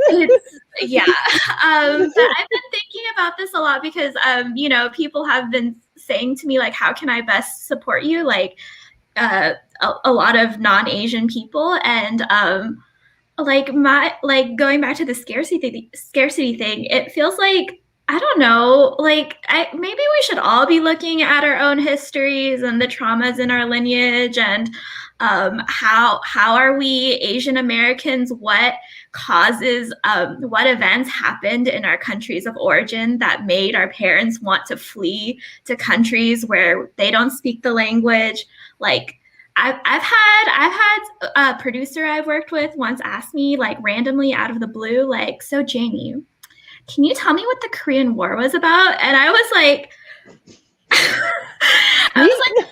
first of all, no, because they didn't teach it in our schools, and I was too busy trying to assimilate to American white culture. And two, now that I'm like have done my work and research, I love how An's just like frozen with shock. And two, now that I've done my homework, it's like honestly, white people need to know what the Korean War was about, and like Americans need to know the role that America played in the Korean War. And yeah, actually, I wanted to echo that even further. So currently, I'm in high school and I take APUSH, so I take AP History, and a big part of that is when you listen to the progression of events. There's so much exclusion of Asian history, and I think as someone who does a lot of work in promoting Asian activism, talking about past events, history, it's very jarring, honestly, to see all of the events and the lead up, really, that this xenophobia is not new in a sense. I think the only thing I've really learned that pertains to Asian hate is, well, the Japanese internment camps and also, Chinese Exclusion Act. But those are two, of course, they are very big things, but those are just two of the many things that are there, So I would say that not having enough Asian representation in history shows us like how we're put, like what importance we are on the grander scale, and it's not a great thing to see and feel. Also, like, to jump in, I also think that, like, it's not even just the traumas, because I think that's obviously being knowledgeable, that's also important, but like also just like the cool parts are also not told either. So like this past week I actually found out for the first time somehow that one of the most influential cinematographers in Hollywood back in like the golden age of Hollywood was a Chinese American man. If you can Wikipedia him, his name is James Wong Howe. And I looked it up, and his story is like fascinating. Like, he did so many films, like hundreds of films during golden age of Hollywood. And then he ended up marrying like a white woman, because back then you weren't really allowed to marry outside your race. So their marriage was actually not officially recognized for like 20 years. So so it was like really interesting. And I was like, this man did a lot for movies, and yet I didn't even know he existed until like this week. And I remember there was also a time where a friend of mine forwarded me these pictures of these Chinese soldiers who fought during the Civil War. And I wasn't even aware that Chinese people fought in the Civil War, because it's never like spotlighted. Although if you think about it, it kind of makes sense. Like, they were, people immigrated to America to work on the railroads and stuff. So I guess they were present. It should have made sense. It should have clicked. But because I was never physically shown a picture of it, I almost cried when I saw the pictures, because I've never in my life thought I would see like a man who looks like he could have been my dad, kind of like in the Civil War uniform. It's like really shocking to me. Yeah, I want to almost like amend my answer from before because of what you said, Jamie, because I think, obviously it's I want to point out the nuance of, I think, like, when I think like any underrepresented community, most people from the BIPOC community are like, hey, like, in order to be good allies, you need to like learn about us and like listen to us. Then all of a sudden, sometimes white people are like, okay, like tell me everything. Like, and I'm like, no, I am not your, Wikipedia article to learn about Asian history. And in part it's because it's like, I don't know all of that just by virtue of being Asian. I had to do a lot of work as well to learn about my own history. Exactly. And that's, I think, in a very personal way, it's very tragic, right? To like go through and learn APUSH. And at least in my class, we had one tiny paragraph to the Chinese Exclusion Act, one tiny paragraph to Japanese internment, which are two of the most horrific events in like a long, like history, centuries-long history of Asians who've always been in America and have often been subjected, both to like really horrific systemic violence, but also have persevered and done like amazing achievements, then kind of just get like papered over and like we never learn about them. And so I really identify with this relief you're talking about, Jess, of like, oh wow, we've been here. We've been here. We're wrapped up in history for a long time. And yet we're always perpetually, like, we're always treated as the perpetual foreigner. Right, exactly. And it's like the crazy bit. I think, I want to think more, I guess, about of like a community responsibility, like across, like, intra-racially, I think I'm using the prefix right. I don't know. But to learn about all the histories that make up, not just which American is hard history, but bring us a background. There's a lot of history there. Yeah, absolutely. So much but I guess there. Not placing those responsibilities on the communities themselves. And, I want to give credit a lot to like, we heard the Black community talk about this a lot with what happened last summer, and obviously in years and years before that. And I think that's a lesson that we should all obviously take to heart. But, especially people who are in positions of power. Yeah, and to bring it back to media representation, if you were to watch movies and watch like everything from art to like movies and stuff, you would not have guessed that there have been populations of Asian people in America influencing history, doing influential things at all. It's just not there. Yeah, so and I feel like that's why it's important. Kind of jumping off of what was said, like there are so many books and written or viewable videos, documentaries, etc., like that people have already made. And I think like one of the things that is often like forgotten about is that the internet is free. My time and my labor is not free, but the internet is here for you. Like, that I'm gonna get that printed on a shirt. So like often Sell that shirt. Sell that shirt. Make money. Very, like, you know, we have so many of us have experienced non-Asian people like trying to make us their like Google for every Asian topic, and even that is so crazy because I'm like, I am Japanese, like I cannot tell you things about like Korean experiences or like Southeast Asian experiences, but why, like, and if I am able to tell you these things, it is, again, like Margot mentioned, like because I like read up on that, and you can too, you know. And and I think especially because I've been in so many of these like rooms where people are talking about what TV executive, etc., are so like interested in producing right now and stuff. And one of the things that really stood out to me was how people have kept emphasizing that like oftentimes a lot of executives are more interested in like IP rather than original content, which is kind of like, which was surprising to me because I was like, oh, everyone seems to be making original content these days. But they're like, people are more interested in like intellectual property that already exists and adapting it because like there's already a built-in audience. And so even like thinking about that, it's like, yeah, we should bring these pre-existing books and like information more out in the front, so that even in creating media, they aren't like lost in the sauce of trying to find content to make about Asian people. I agree with that. That makes sense. And there's so much to draw upon too. Not only because there's like, first of all, so many cultures and countries that fall under the Asian umbrella. So you have so many traditions and people to draw in from. Currently in my program, we have to write an original pilot. And for my pilot, I'm doing like a superhero story, but I draw in like Chinese legends and stuff. And I was like thinking, like, if Marvel can do multiple superheroes drawing from like Norse mythology and stuff, from like Greek mythology and stuff, like, oh, cat.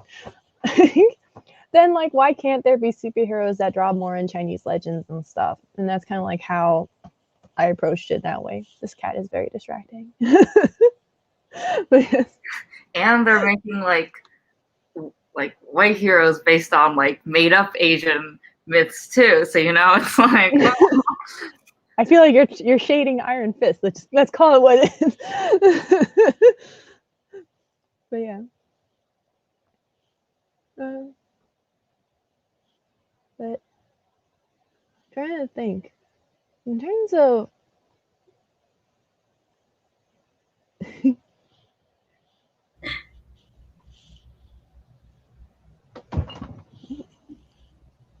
anyway. I think we're stuck.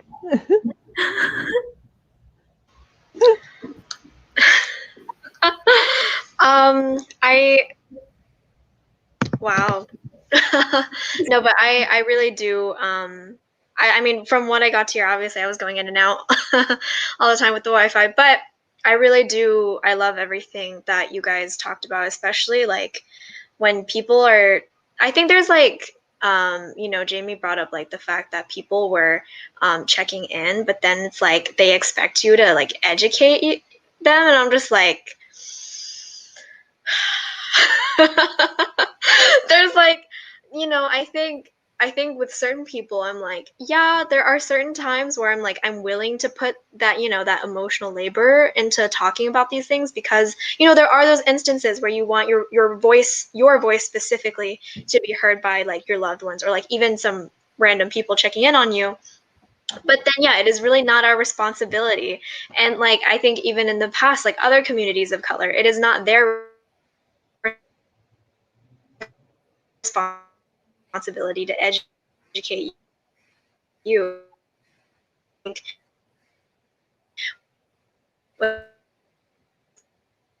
Like, you know, yeah, our not.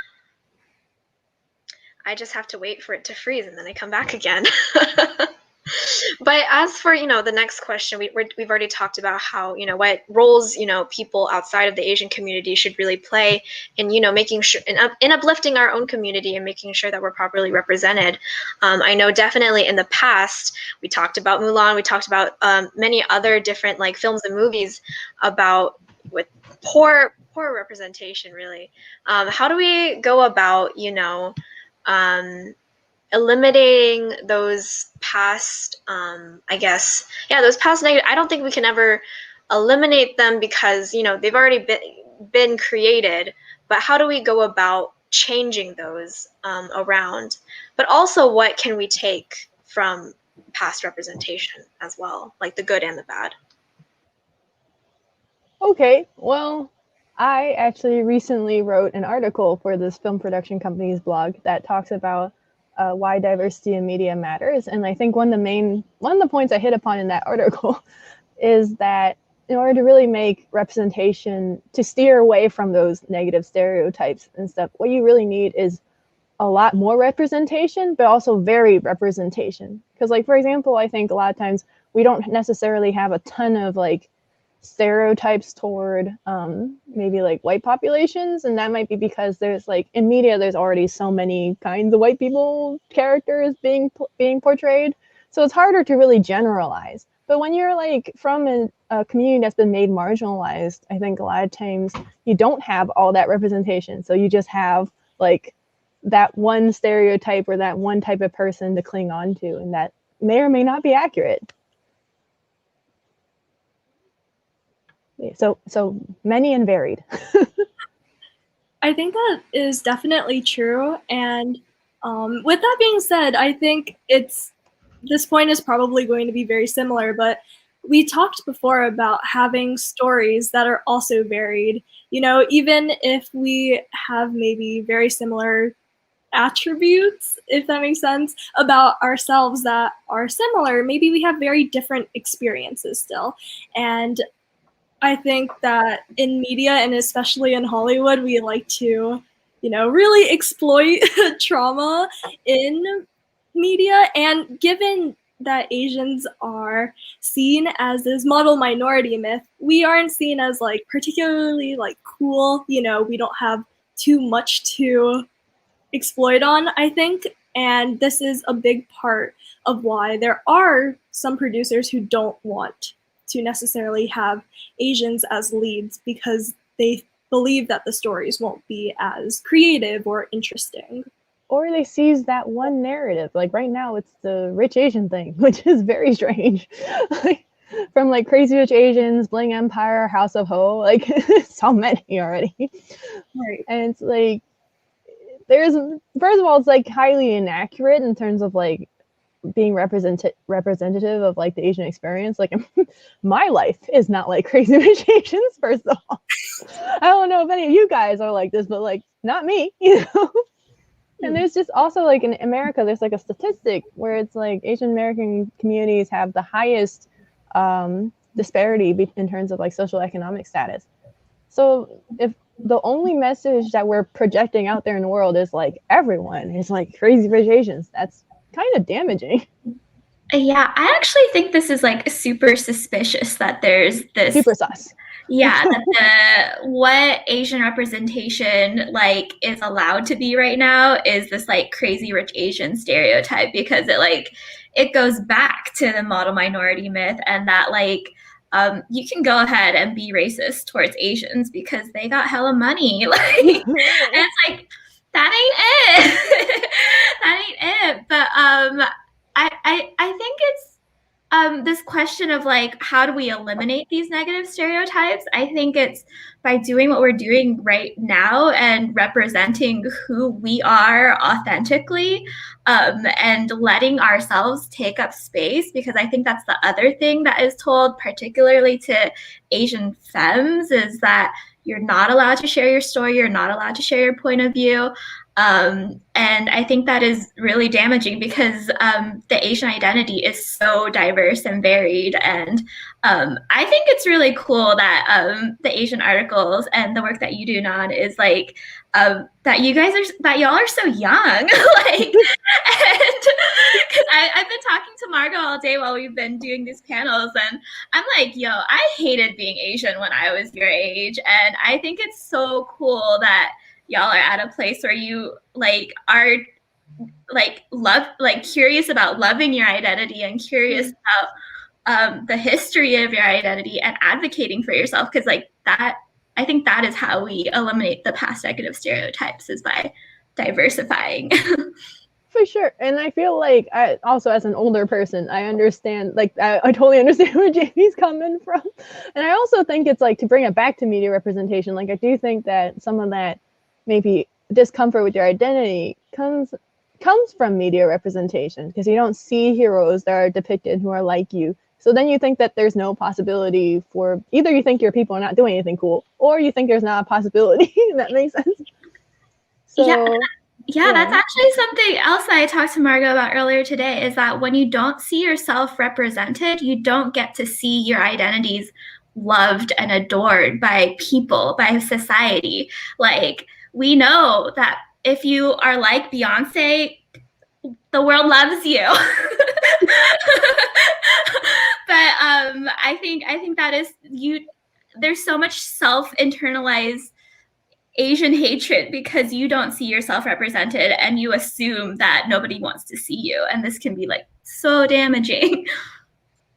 Yeah, I think about that so much when I think about myself as a teen, because like I think similar to you, Jamie, I was like, I really wish I could be like, oh, I was like really proud to be Asian as like a 14 to like 17-year-old. And like I don't think like I wasn't, but like I wasn't. Like I one of the cringier things to think back on, like being like a person in my teens, is that like I made like a lot of just like really like cringy jokes at my own expense of like, oh, like I'm Asian, so like, you know, like I'm a bad Asian, I'm not good at math, and like really relying on like my like own sense of humor to be really self-deprecating, to be about these really flat Asian stereotypes. And for context, I went to like a predominantly white school where that seemed really funny. I think also a way of trying to like ingratiate and like shrink myself to like make friends. And I think a result of that is like, you know, like after seeing all the ways that I think Western society was, American society was like, oh, like this is what Asian is like, and I'm like, okay, I guess this is the box I get to fit into. And yeah, no, it's precisely that. It's not obviously only damaging to like us as individuals, it's damaging to the way like, you know, we walk through this world and are perceived by other people. And I think, you know, one of the reasons why I love all the work Asian Articles is doing, I love being part of Korean Social Club, is the work towards visibility and like variety good shows human beings. Like I am a queer, non-binary Asian person. I am a form of myself I didn't know existed when I was 13. And I think that, you know, that makes me very like internally happy. And I'm like, if I can show that like the way who I am and I exist like is to other younger people and they know that's possible, like like done, life purpose over. Like that's fantastic. Like that's moving the like needle forward in a way that like wasn't available to me 10 years ago. And that's awesome. Certainly that's like a huge driver of my work personally, is like to be able to create a world where not only my kids, but also just like kids, especially of communities made marginalized, where they feel seen. So, and they don't have to go through that identity crisis and stuff when younger. Yeah. Actually, to go off of like one of the reasons why I started Asian Youth Act and had like the inspiration really to start it is because of fabulous people like yourselves, you know, like seeing myself represented in you know, whether it be books, on social media, in YouTube, you know, on YouTube. It was a way that I found myself not being pushed into a corner. And for me, I would say that even though I have not necessarily like super duper internalized it, it's there, you know? Yeah.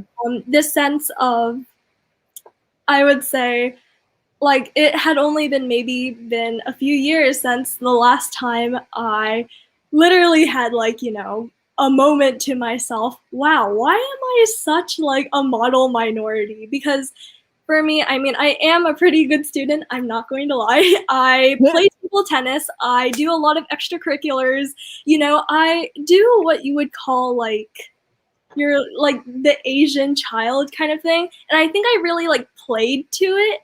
And whenever I failed, I was like, wow, I'm such like a failure of a person because I attributed myself to a quality that had and pertained to the Asian community because I personally did not feel super connected culturally because I grew up in America, I think. So it was like I was always in between two worlds. I'm not quite American enough to be like, oh, I'm American, but I'm also not Asian enough to just be like, oh, I guess I'm like completely Asian. I don't know. It was a big identity part that I did have a lot of trouble with. Yeah, I totally hear you because I think like also having grown up in a predominantly white area, I think it was really easy for me to have my identity entirely erased. And then so the only way that I could like exist was to like emphasize my Asianness in moments. So like when Margot was talking about the Asian jokes, it hit me so hard because I am a comedian like by trade now. So I was always funny, okay? But like when I would make non-Asian specific jokes, like people would be like, what just happened? You know, they're like, was she just funny for no reason?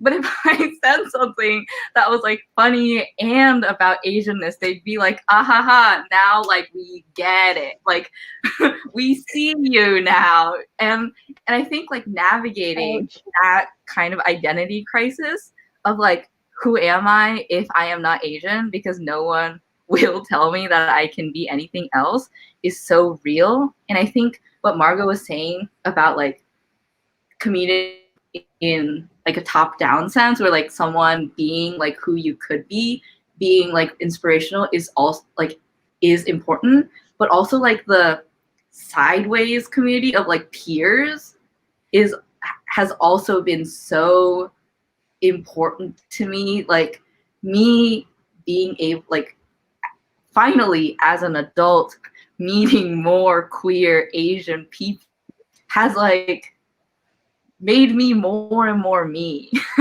because I'm like, yes, okay, there are more queer Asian people. Like even for myself, just being able to figure out like who am I personally outside of just like Asian, outside of queer, outside of like all of these different identities. And I think, yeah, I mean, even in the comedy scene, like as a comedian, I think my first year or so, I like subconsciously I would still write self-deprecating jokes at the expense of my Asianness, because even in like professional on TV comedy, famous comedians, like so much of like racially self-deprecating humor is what was accepted at that time. And like a few years ago, I just was like, I will no longer write self-deprecating jokes, period. Like all of my jokes, whether I say it or not, is gonna start with I am dope and I am hot, blah, blah, blah. Nice. Yes, none. That changed my life. And I think like, I don't know, I want more people to feel that.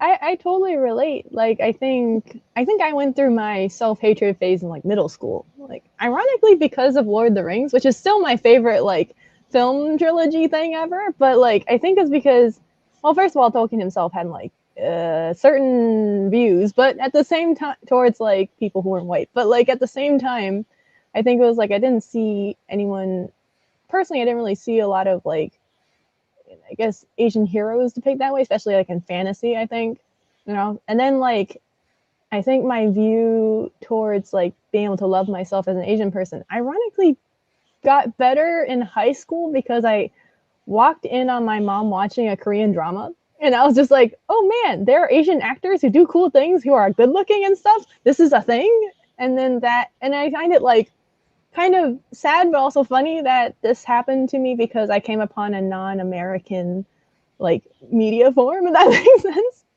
And so like, therefore there's always going to be a soft spot in my heart for like K-dramas and K-pop. They help me figure out like how I can love myself. But there are cool celebrities out there a whole world of cool celebrities out there that I didn't know about, which is probably why the Drama High thing came about, actually.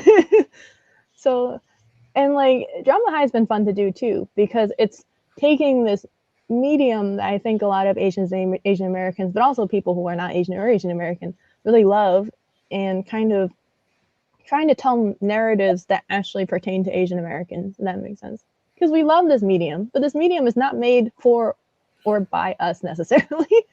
That makes sense. It's made by these big media corporations abroad. And so I thought it'd be really cool to, as a further step in representation, to go beyond just seeing faces that look like us, but have faces that look like us that actually properly represent us. So I think that's really important. Hopefully that'll help the future generations. That's what I'm hoping.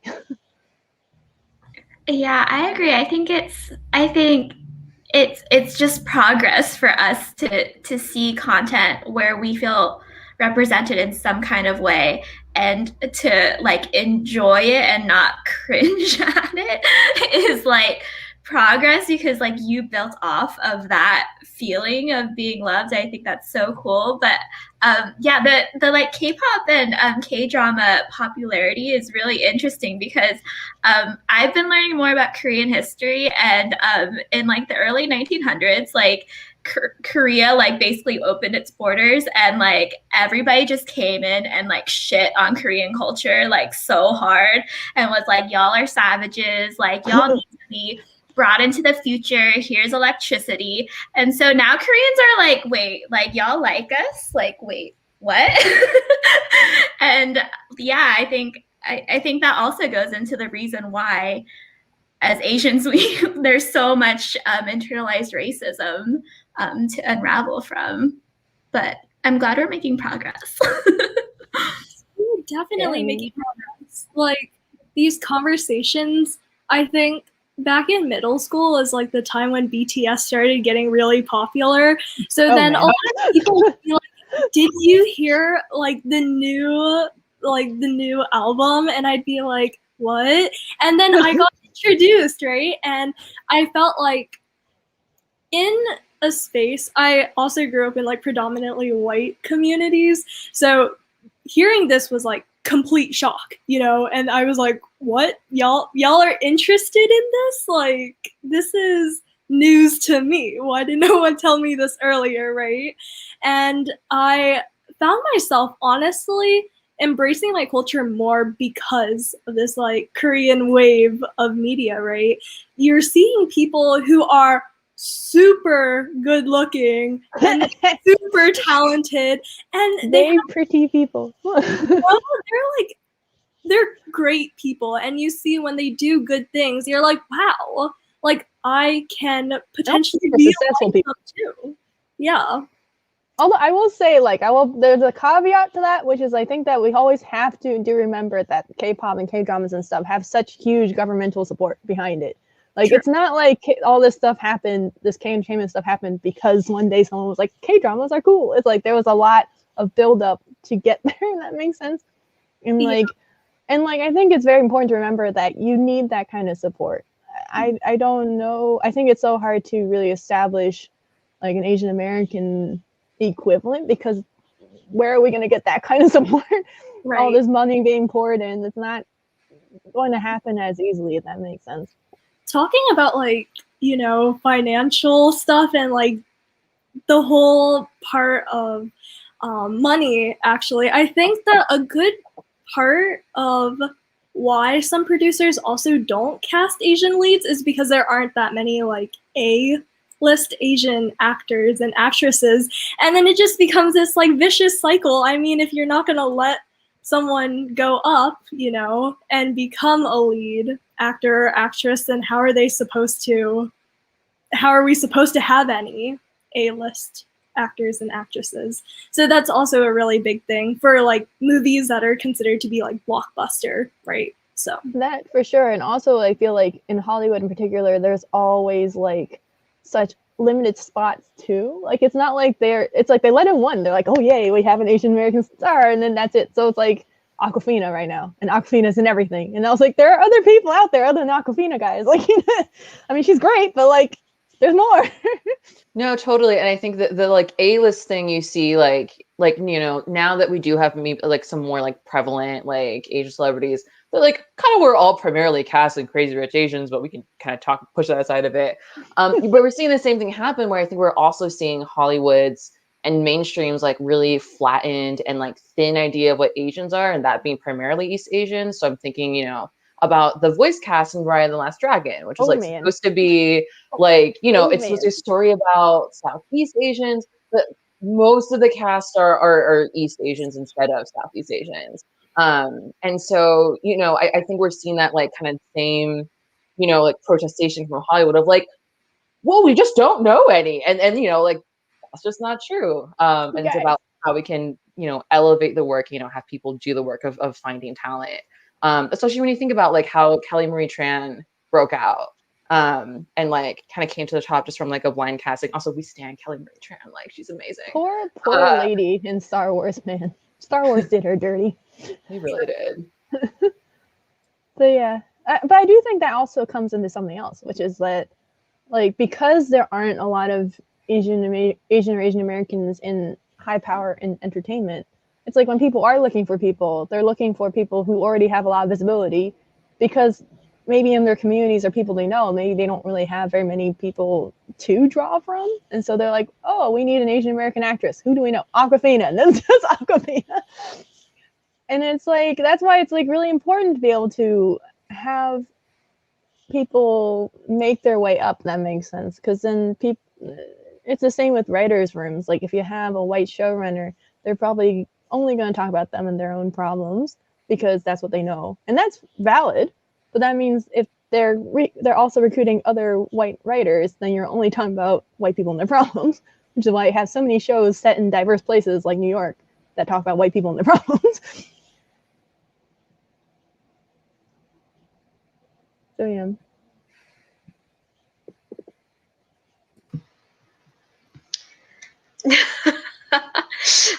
I wish people could. I think I reflect the same sentiment from last tech rehearsal.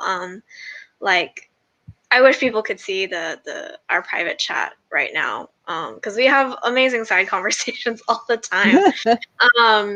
I think there was one point, and I brought it up in the chat as well, I think, but it was like earlier. I think it was way earlier because obviously you guys had such, a great conversation like on your own. But we were talking about how like there was this like, because with increasing representation in like Hollywood, or I guess just like in media, and especially like in film and stuff, like we kept seeing like Bling Empire and like House of Ho and all of that, right? And I was just thinking, it's like, we're actively speaking out against like, we're not exotic, we're not like, this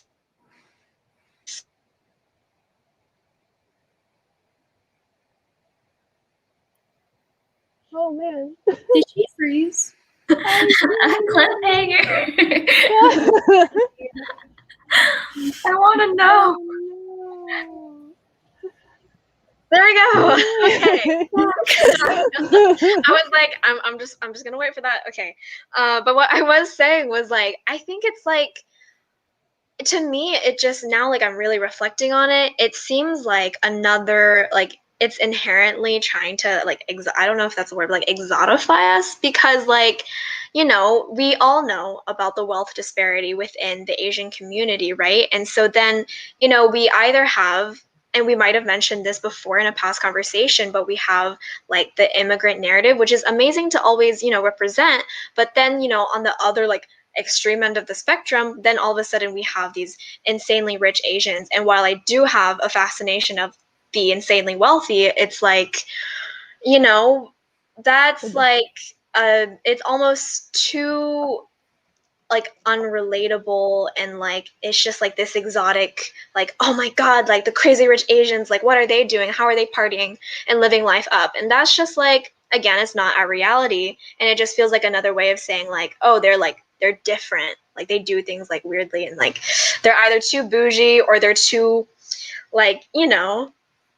So that's just kind of It seems that people are either profiting off of like this like kind of escapism, they're still kind of exotic and different rich Asian stereotype, or they're profiting off our pain from immigrants and stuff, like immigrant narratives and stuff like that, which seems not great either way.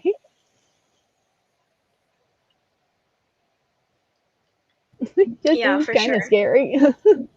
Yeah, I feel like there's also I don't know if there is a way to like smoothly transition into a world where there is like enough and diverse and like Asian representation that is actually good, other than, well, I hope that there is a way to do it better than it is happening right now. But it's like, because it's like one project gets greenlit at a time, and Crazy Rich Asians was this like test to see if like Asians would go to the theater, I guess.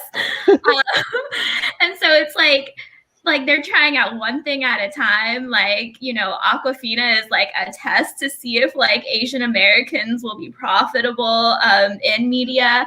And so I think that's the biggest problem, is that like white content doesn't have this same problem that Asian content does, because there's such a variety. Like when you can create Asian content that is just average, and like nobody says anything because there's enough amazing Asian content out there for that to not be the definer of what Asian content is like, then we've made it. But like, I don't know if it's going to be smooth sailing until then. I also suspect that part of it is also that we have to stop relying on getting past gatekeepers and relying on Asian culture. Like, I think it's like Jamie said, it's like one thing at a time. I feel like that's too slow and not really representative of what's actually going out there. I think I personally am making my own stuff only because I feel like that's the most easiest way to ensure that you're telling your own story the way you want to. And like, hopefully there can be a way to create like an entertainment for like the entertainment industry for Asian Americans by Asian Americans. Like Asian American cinema expands, and then maybe we'll have all that representation between Crazy Rich Asians and the Immigrant Story. But I think we have to also just not rely on the mainstream too much. I think I was gonna say, and that validation, even though it's nice to be validated. I just want to say quickly, I think jumping off of what Jamie said, like it's kind of similar to like the trajectory of how like they didn't put women in movies for a while, and then they were like, oh, we need women to sing really powerful movies, just give them big guns and like they'll wear black. And we're really gonna set women's stories and like visibility in television films as a result. Which like, you know, like isn't actually like, you know, doing women any service. It's just giving another kind of weird flattened stereotype for them to just fit into in every movie. I think I feel very similar. A man warrior with boobs. Exactly. It's like you just gave a guy character tits. Like it's just not really very the same weird thing.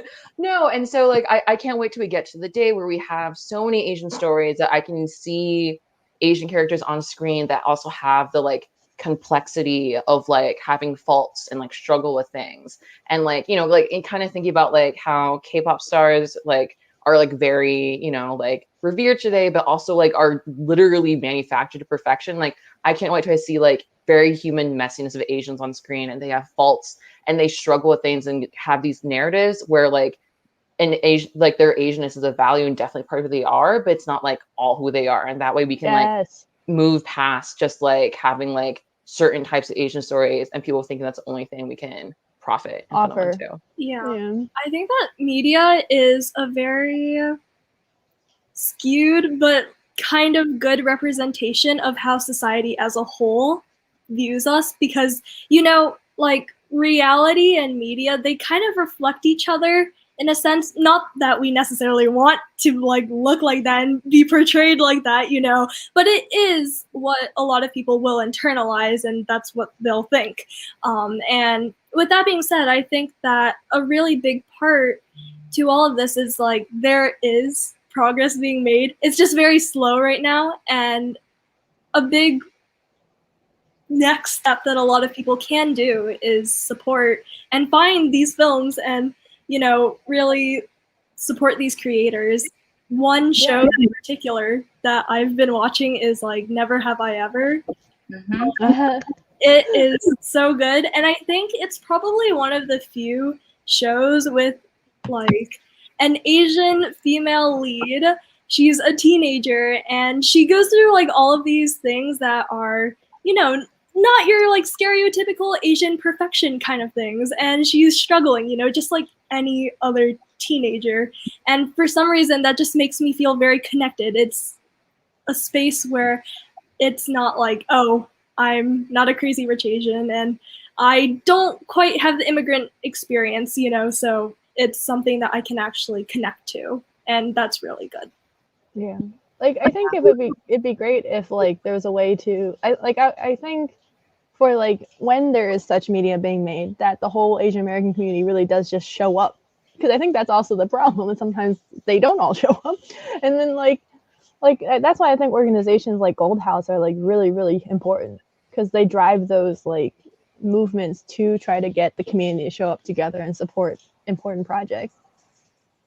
And I think it's also about kind of going off what Jessica was talking about earlier, is like questioning the current system of like vetting and gatekeeping and how that is done. And I understand that self-producing work is also a really big barrier for a lot of people, because it still involves a lot of people and money. You know, sometimes I'm so annoyed when people are like, oh, you should just make your own web series. And I'm like, do you know how much work and funds need to go into just like barely paying people a living wage? Are you kidding me?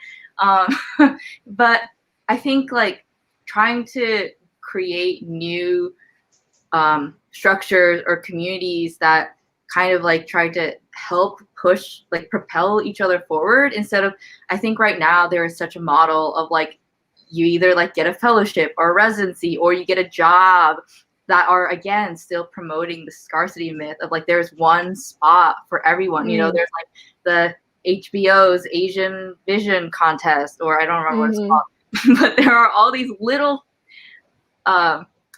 just a few opportunities of grace that the American entertainment gives us, and it's like, well, no, we can also create platforms for ourselves and fund each other's works. Crazy Rich Asians should fund the broke Asian artists. I will also say I wonder if any of it's also like a cultural thing, in the sense that like I also have heard before, it was like talking about, what was it, like the attitude of immigrant families in particular toward debt, like credit card debt in particular, for example. So by making web series, I forget which creator it was. I feel like it's Issa Rae, but I don't want to say it's her necessarily. But I remember like there was some creator who's really big now who was talking about how for her it was very easy to just put all the web series debt on her credit cards. But like, for example, I know like my parents are very like, no, you can never do this. Like if they have like a bill payment, never let it, like, you know, like don't just pay the minimum amount. You have to pay it off, make sure you have zero. And I feel like I wonder if any of that is also holding people back in a way as well. Because if certain people feel like they can just like go ahead and make their series, put everything on credit card debt, and then there's other people who come from the view where it's just like, I can never do that. That's holding people back like as well, I think. Well, I think there's a very valid question always, I think, in trying to chart things forward of like how do we like break the hierarchy while still surviving in a world of capitalism? But I think it's very possible. I think it's very necessary in order to, in order to move away and reject the power structure of gatekeeping, of hierarchy, to have spaces like the Asian articles. Like I think about, for instance, in my life, the most important work I do, like I don't get paid for, like Queer Asian Social Club, Black Round Coalition of Philadelphia. But I feel the most free. I was gonna say I feel the most free in this space, and I think we're doing some of the work that at least I personally find most important right now. And so I think it's, in order to try to path forward, I think it's doing what Non and Jess, you guys are talking about, of like coming together, like compiling resources, be like, oh, like I have this equipment, I have this, like, I don't know, taking advantage of being in school and be able to use like the art department shit, which I wish I did more in undergrad. But like we can as individuals like come together as grassroots, and like there's power in that. And I think like, I don't know, just being here today in communication with all of you, it's like makes me remember again and again. It's like we can create these spaces for ourselves. And that's what we got to do moving forward. Just take that a step at a time. Yeah, for sure. Yes. It's definitely been a really great pleasure serving on this panel with y'all and getting to know y'all.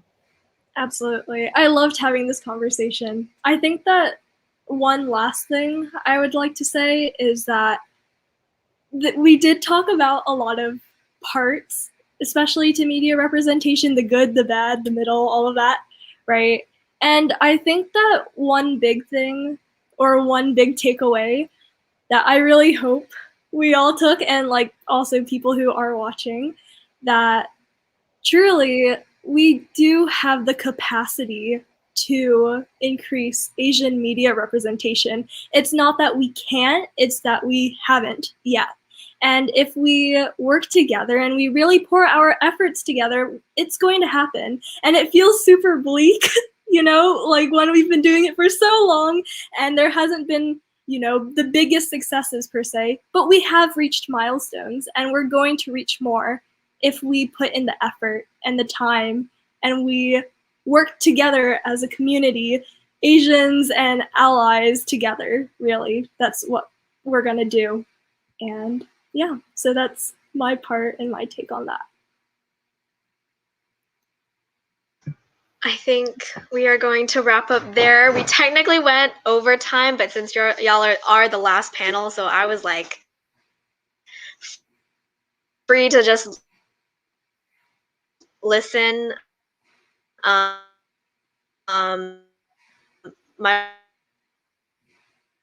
It's really put up. I had a really great time listening to this panel, but I will let Angela wrap it up for me as my Wi-Fi is really just hanging in there.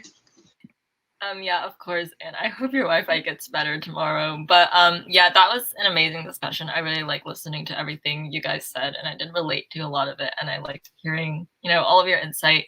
So I hope you guys all agree, and all of the viewers. When I say that, this was an amazing festival, and I'm honestly in awe of all the talents and the amazing people that we got to, watch the performances of and talk to today. So thank you again to everyone who participated in today's Culture Festival, and thank you to everyone, to the viewers who tuned in. And we would also like to, thank the panelists for opening up on this live stream in our panels and, sharing your emotional vulnerability and all of your stories tonight.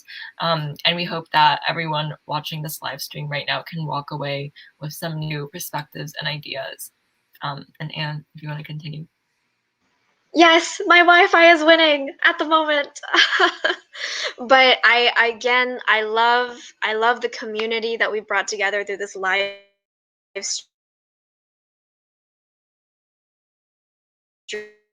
stream. Truly, like it to hear that you guys, I know. Yeah, okay, I'm back. So it's really heartwarming to know that, we all are able to connect over social media in this way, that we were all able to meet.